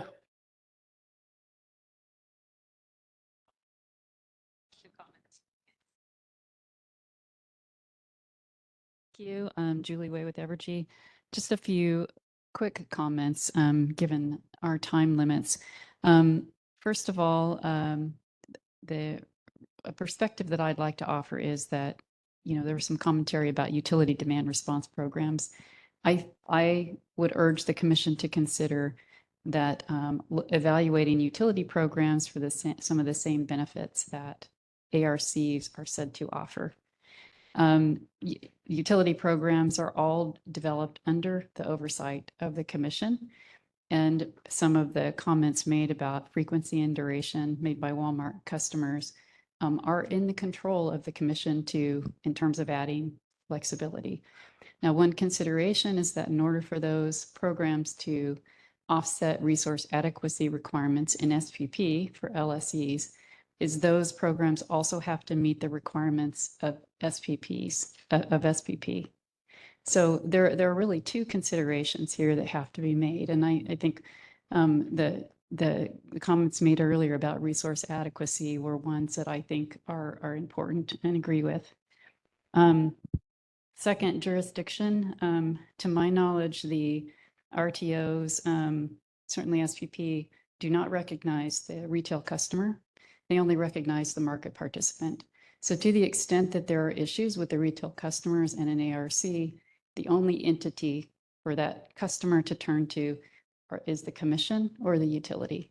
This is one of the issues that we have sought to address in our tariff filing in Kansas, which is an open docket, and we're happy to provide the docket number for anyone who is interested in looking into that further. We currently receive at registration the information on which customer is proposing to register with an aggregator. We do not receive any information on what happens if that customer decides to drop out or terminate their agreement. We actually have one customer who has told us that they dropped out a year ago, and we believe that that customer is still on the books, registered with SPP. We see this as an issue that should be addressed. And then finally, costs. There are costs to all ratepayers. Everyone in this room is probably familiar and understands in this industry that everything revolves around benefits and costs. We've talked a lot about benefits. I haven't seen very many papers that actually assess costs thoroughly. In fact, I've asked in several forums, Distributech and EPRI, where are the cost analyses, the cost impacts to utilities and by correlation to ratepayers, especially those who are not participating in these programs. And I would urge that these are very important considerations to further evaluate to the level of detail that utility programs are evaluated by before making big, far-reaching regulatory changes. Thank you.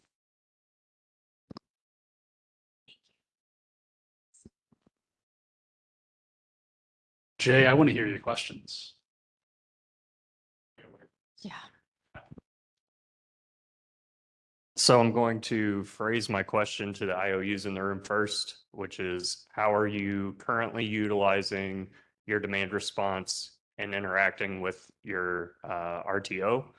And then the follow-up would be to the RTO participants to basically ask, what kind of participation are you getting for each type of demand response resource within your footprint? My guess is that some are more utilized than others. So I think that's important context.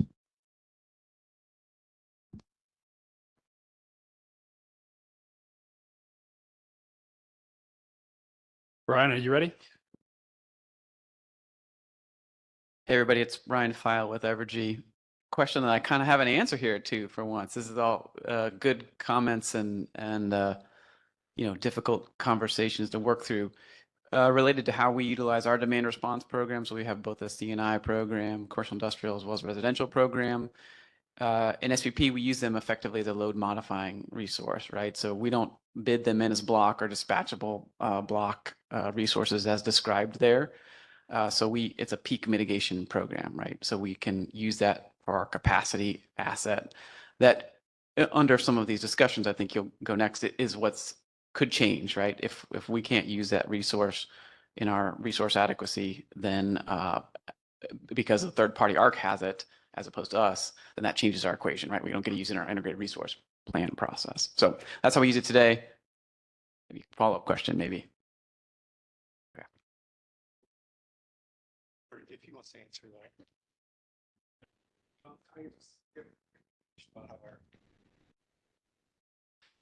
So our programs are largely similar in terms of peak shaving our load and reducing our capacity requirement. Our business demand response program specifically is registered as an LMR so that it can be called by MISO for emergencies specifically. And that therefore operates as a capacity resource in MISO as well.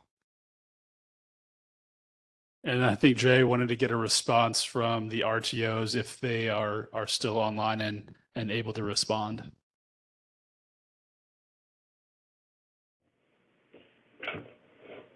I see Michael's still here, and so am I. So in SPP, the majority of the demand response, those that are retail, are load modifying. Those that are registered as being wholesale generation The majority have been providing ancillary services as opposed to just pure energy. So being offered in as contingency reserves, there have been some that are providing energy also.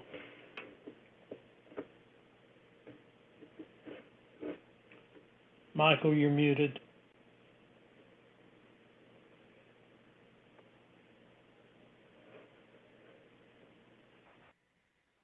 There you go. Can you hear me now? Yes. Yeah, I'm looking at the latest state of the market report from our independent market monitor. So this is information from 2022. So resources that, and in MISO, we have a peak load of approximately 123,000 megawatts. We show approximately 11,600 megawatts of load modifying resources, so capacity resources that are only available during emergencies. Approximately 700 or so megawatts of the DRR type resources, which are those capable of offering in energy and ancillary services market, and it's showing about 150 megawatts of those are cross-registered as capacity resources also, and then about 450 megawatts of emergency demand response resources as well. I don't have the breakout for how much of that capacity is ARC versus LSE registered capacity, but I believe most of the EDR capacity is ARC capacity. And as I said, I'd have to do a little bit more research to find out how much of it, of the load modifying resource capacity is registered by ARCs as opposed to LSEs. Jay, did you have a follow-up for the RTOs? Just one sec. We actually have a response from Liberty. Just want to read that. From Nate Morris, he said, from Liberty Utilities, our interruptible customers are load modifying but do not change our long-term resource plans. These are also prescribed in specific rate structures. Jay. Yeah, so the follow-up, and I guess I'll open it up to whoever wants to or can answer, is what the data requirements are or the differences are for a load modifying resource or an LMA, I think they called it for MISO, versus a block demand response or a DRR type of resource. And then I think the representative from MISO touched on this, but if SPP wants to talk about the if one type of resource is primarily load serving entities versus ARCs, I think that would also be helpful.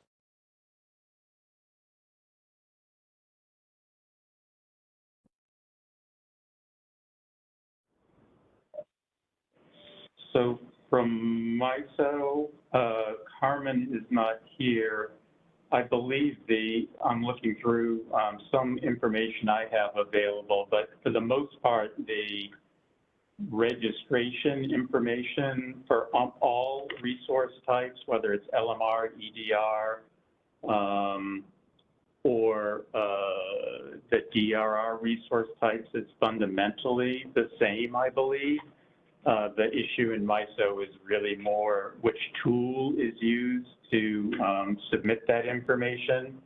But the information includes the LBA, LSE, the RERA name, customer account numbers, load reduction amount given, measurement verification methodology, and a list of the retail customer accounts, including names, addresses, and account numbers for the retail customers. And I think based on the information I have in front of me, that is across the board for all resource types that are being registered by an ARC.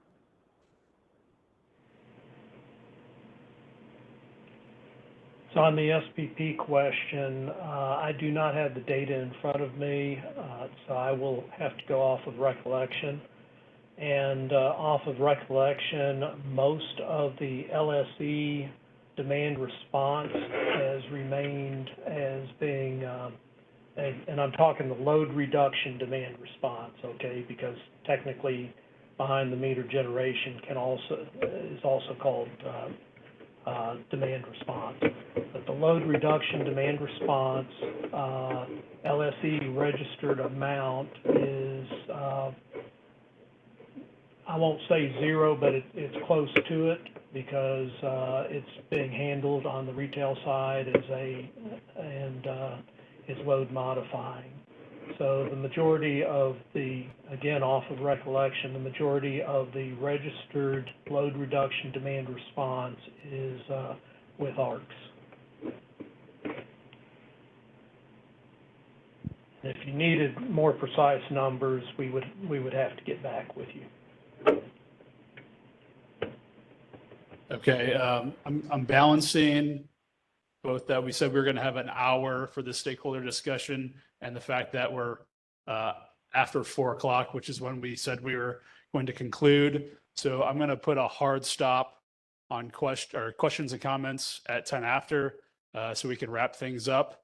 So I'm going to say it one more time. If there are people who either virtually or in person who have not spoken yet, who want to speak, the floor is yours. Please raise your hand. Otherwise, I'll go to some hands that we've seen before.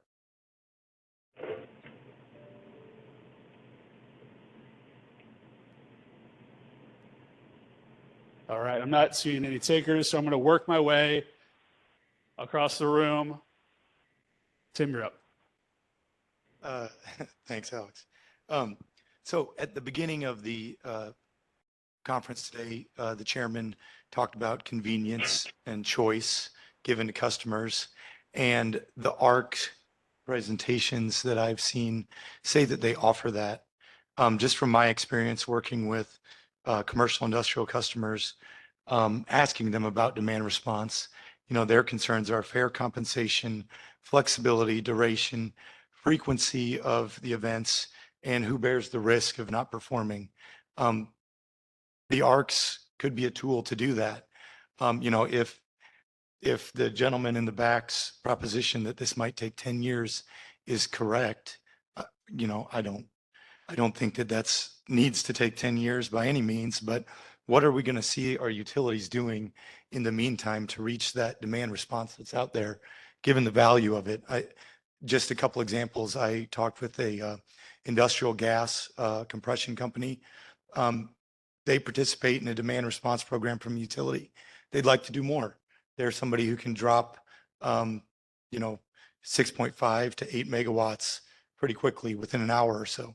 I talked with Interstate Pipeline.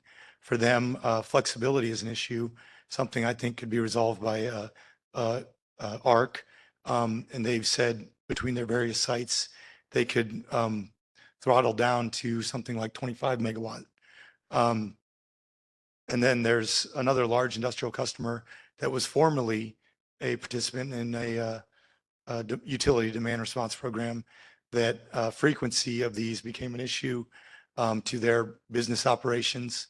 And, that's one thing that was reiterated by Jim from Walmart, that, these customers, commercial, industrial, their business isn't demand response. Their business is whatever their underlying core business is. So to the extent that ARCs are a tool to do that, I'm all for them. And if it is going to be a longer rollout, what are our utilities going to do to reach those customers who aren't satisfied or aren't participating in this option?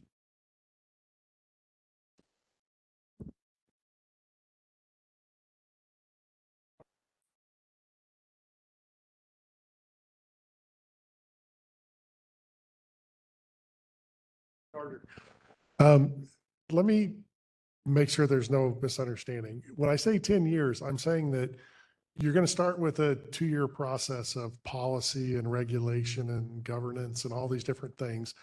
But just like 888, 889 took 15 years, I think we got smarter. So I hope we can do this in 10 years by the time you get through the operational issues and everything else. to your point, trust me, I know I did a startup demand response company. People like Walmart and Target and Michaels and Walgreens, they have centralized BMS systems and they can roll out demand response tomorrow and give you megawatts. I mean, it's just that fast. So, but it needs to be done in context is the only point. And so we make sure you have consistent rules and processes and understandings of what the rules are. And it's not just Wild West, because that's what is going to create issues. And so I just wanted to make sure there wasn't a misconception on that part of it. And the second thing is data requirements. Look, this is a very specific and new thing. When I told you that 888 and 889 was easy, when we unbundled the industry, we could put 25,000 generating units and the 200 people that owned them, stuff them into a room, make them use a spreadsheet, and we could force fit it. Try doing that with DER with 200 million people and 10 million resources. The data standards and the data centric piece of this are going to be huge, and it can't be utility centric. It can't be aggregator centric. It can't be ISO centric. It's got to be data centric around the shared data needs for all of the stakeholders in this common process to enable this. And if you don't have that data centric approach, the process will fail eventually because somebody will be able to isolate and silo a piece of the data, and everybody needs to collaborate more today than ever to make this work. And I just wanted to, this is Steve Wills again from Ameren, Missouri. Just wanted to circle back real quickly on the benefits. I appreciate some comments that you made, Tim and Dr. Mark earlier about the benefits of DR, and absolutely, we share an interest in that, and we recognize that over time, utilities and ARCs have a role in that. But I do want to also, observe that, from the perspective of the declining reserve margins, a megawatt of DR is a megawatt of DR. It helps reliability, and we're all for that, right? We want reliability in our markets. But when you talk about the dollar benefits to non-participants, there is a difference. We talked, I think we heard some comments about a 46% reduction is not being paid to someone. In the case of vertically integrated states, that's being paid back to utilities who plow that against their revenue requirement to reduce rates for their customers and or plow that back through their fuel adjustment clause to reduce rates for customers. Whereas something that is, offered into the market by an ARC, we don't necessarily have that mechanism to do so. Earlier, the cost benefit in PJM was from a largely competitive region where they were talking about the savings of however many $1 billion it was. But in Missouri, it's really only on the margin where those market customers are exposed to the market price at all. And in many, over time, we may be long some years, we may be short some years. Historically, it's been more long. Those price reductions actually reduce money that goes back to customers when we're long. Now, that doesn't mean we're going to be long every year, and that, there is exposure to the market, and we recognize that. So, DR can help with that, but it flows differently to customers depending on who's doing it as well. And I understand we have a question from Liberty, virtual question. So we're going to make that the final question. Understood. Just mic check real quick. You're good to go. All right. So more along the lines, hello, sorry, this is Nate Morris, VP of Transmission Planning Operations here at Liberty.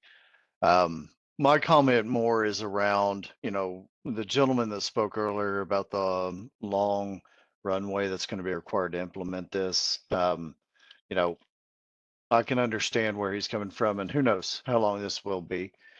But my question is around, without long-term commitments, I do not know what the expectations are from the regulated utility to incorporate that into whether it be a resource plan, whether it be investment strategies and plans, or how those are going to be effectuated during extreme weather or peak demands. So my question is to others that have seen this, maybe just within PJM, is for facilities that are earmarked or categorized as critical support facilities or critical facilities during such extreme weather events, how are those operated or allowed or credited, or has that even been broached for whenever they have the opportunity during high, maybe LMP pricing, they're available to be dropped or are willing to come offline, but are designated as a critical infrastructure supporting entity, whereas they can't in practicality. So how is that balanced in how these facilities are operated during such times?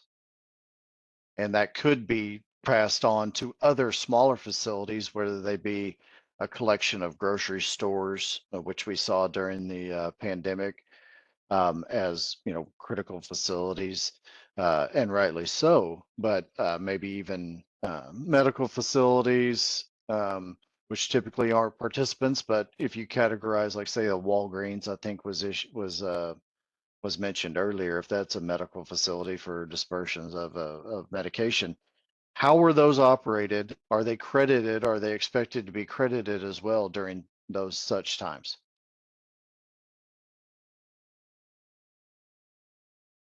Any takers for Nate's question?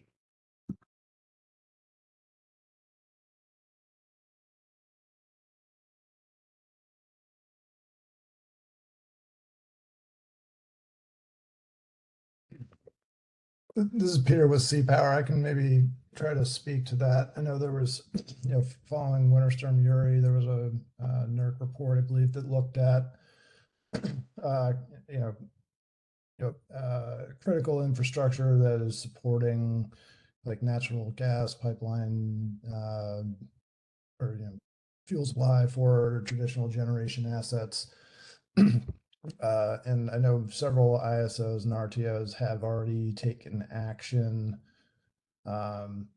to address participation of certain types of critical infrastructure participating in the context of ensuring that the fuel supply and the main generation stays online, or is able to continue operating. With regards to other facilities, at least in Aggregators experience, for like hospitals, oftentimes that's utilizing backup generation assets that a customer has at the facility. So it's not interrupting the hospital's ability to continue providing services that they normally would need to be able to do during an emergency type of situation. For grocery stores, it's typically working with like HVAC, lighting, as well as refrigeration, and working through that as well. So there are ways that from a both market rule perspective at the RTO level, to make sure that only appropriate facilities are able to be registered to participate in these types of programs. But then as well, working from an art perspective, we work to maintain critical infrastructure. Any customers' critical operations are not going to be interrupted as a part of their demand response participation. Sure, appreciate that. It's more pointed to, if you are a registered entity of that type, let's say a gas pressurization site and or a pipeline, if you're registered, but you have to run to support the, geographical area population, has there been any discussion around credits that are applied, or is the expectation from those interruptible customers to be credited during those times at, like, say, whatever the LMP price or market price is for, that event? Did not know how that was applied or how that's what the expectations are, treatment of those types of facilities during those times. Thanks.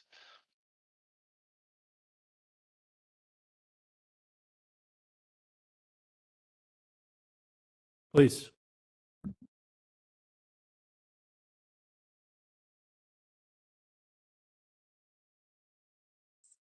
just briefly. Perhaps more of a question for the ISO or the RTOs. Would you like the RTOs? There are currently 2 demand response resources registered in our service territory. They're both natural gas pumping stations. And to our knowledge, there are no regulations that address those facilities in terms of when they can or cannot participate in demand response. So it's basically up to the market participant to determine when those might occur under current policy, to my knowledge. Thank you. Just want to make sure nobody from an RTO wanted to address that last line of questioning before we conclude our stakeholder session. Going once, going twice, sold. Okay, we could be here all day, but people have other things to do.